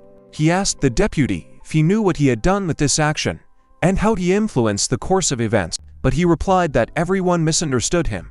And in fact, with this action, he wanted to protect the country. No one believed him at all, and the guardian only silently looked at his assistant. At that moment, he broke off the deputy's hand even more, thereby immobilizing him. Perhaps this man's arm was broken, but after the assistant did this, the deputy began to scream even louder. Leaving the office, the guardian ordered his assistant to push him into a prison for villains today. But he told him that they were still detaining a deputy from a country that was not theirs, and we're going to put him in prison for villains. Fear answered him that if the protests were raised as a sign of diplomacy, then he would quickly just sigh, and until that moment, let the deputy sit in prison. Meanwhile, the action moved to the hospital, which was one of the best in the whole country. While here Hanel said that he could not believe that the most legendary hero had come here. This hero was in a wheelchair and said that he could not help but come when such a hero was in a deplorable situation. This was the chief of the Temple Knights, who was a member of the third generation of supreme heroes under the pseudonym of the Lion King Edward IV. Despite the fact that he made fun of the Hanel, he said that he looked good, and this only meant that the evil had passed. He took it out on his phone. He said that he would never see something like this again in his life, so he decided to take a photo as a souvenir. After that, he cleared his throat and Hanel realized that he also had something to say. He told the guests that he had heard that Edward was already doing very badly with his lungs, and he hoped that his visit with Hanel would not make him worse. He said that everything is fine. He will feel even better if he laughs from the state of Hanel. After that, he put away his phone and decided to ask the hero how the battle went. He answered him that it was a complete defeat, and he could not find any other words. Then Edward told him that they were not athletes, and it didn't matter to them whether they lost or won. What was important was whether they could suppress the enemy when they met again. Therefore, he decided to ask Hanel if he could suppress the enemy when they met again. He thought for a while and said that it was useless, because despite the fact that he did not use all his strength, it was difficult for him to resist, and when he finally reincarnated, Hanel was scared to even think about what could happen. Edward said that he suspected so and handed his friend some kind of artifact. It was his most powerful weapon, the Sword of David. It made him the supreme hero. He argued for the transfer of this artifact to Hanel, the fact that there was no need for it to gather dust in the hands of a living corpse. Hanel said that he is grateful to Edward, but accepts him only in words, because it seems to him that he will not need a weapon. Then Edward thought a little and said that Hanel still had fire in her eyes. Lowering his voice, a little Gregorios member told him that it was not the hero who lost that time, but he, and now he will fight until he loses his pulse. Besides, he is not as special as Edward and therefore will not be able to use the sword properly. Edward then said that, despite the lack of a sword, Hanel still has a friend, the only one who was able to knock him down and gave him his first defeat. The Grigori were at a conference, and they talked about the fact that Esther was still in the hospital. And in general, the atmosphere in the organization was not very good. They agreed that this strategy was a complete failure.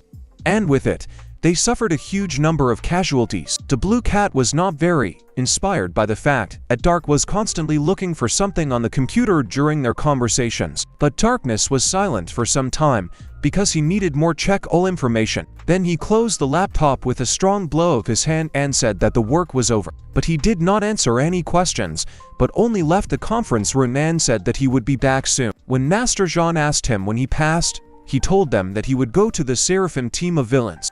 Meanwhile, Shiratri was near all the other friends and told Kim that he had found Damas. They walked to the exit from their shelter, and the guy didn't know what to expect from all this. Shiratri told him that he had found Damas, but that did not mean that he could save him. Kim was simply silent, and without a word came out to look. They were all silent and waited to see what reaction the guy would have to what he would see now. Kim was simply silent. He looked at what he saw on the floor and could not believe that having such power he could not prevent this. Damas' body lay on the floor covered with special polyethylene. He moved the package a little and saw that underneath it lay the body of the dead Damas. Person came closer to the chemist and said that it seemed that he could not get out of the forest and he had a through wound on his forehead, which means that he could have met Dark. Kim squeezed the plastic that covered his friend's lifeless body and was very angry. The guy could not understand who even wanted to become a hero who saves the world or a villain who destroys it. He told Kim that she couldn't stay here for long and needed to move out now, even though he didn't understand what he meant. He very quickly noticed that dark energy began to lose from the guy again. A demonic grin began to appear, and now the guy no longer disdained to let this demon into his body. Everything became clear to him. Now he understood that the villains must unite with each other. It seems that the guy has finally become a villain, and there are no good intentions left in him. He remembered the questions he had asked himself before. Then he thought what he would do if he someday became a Superman. Will he get rich? Will he become successful in sports?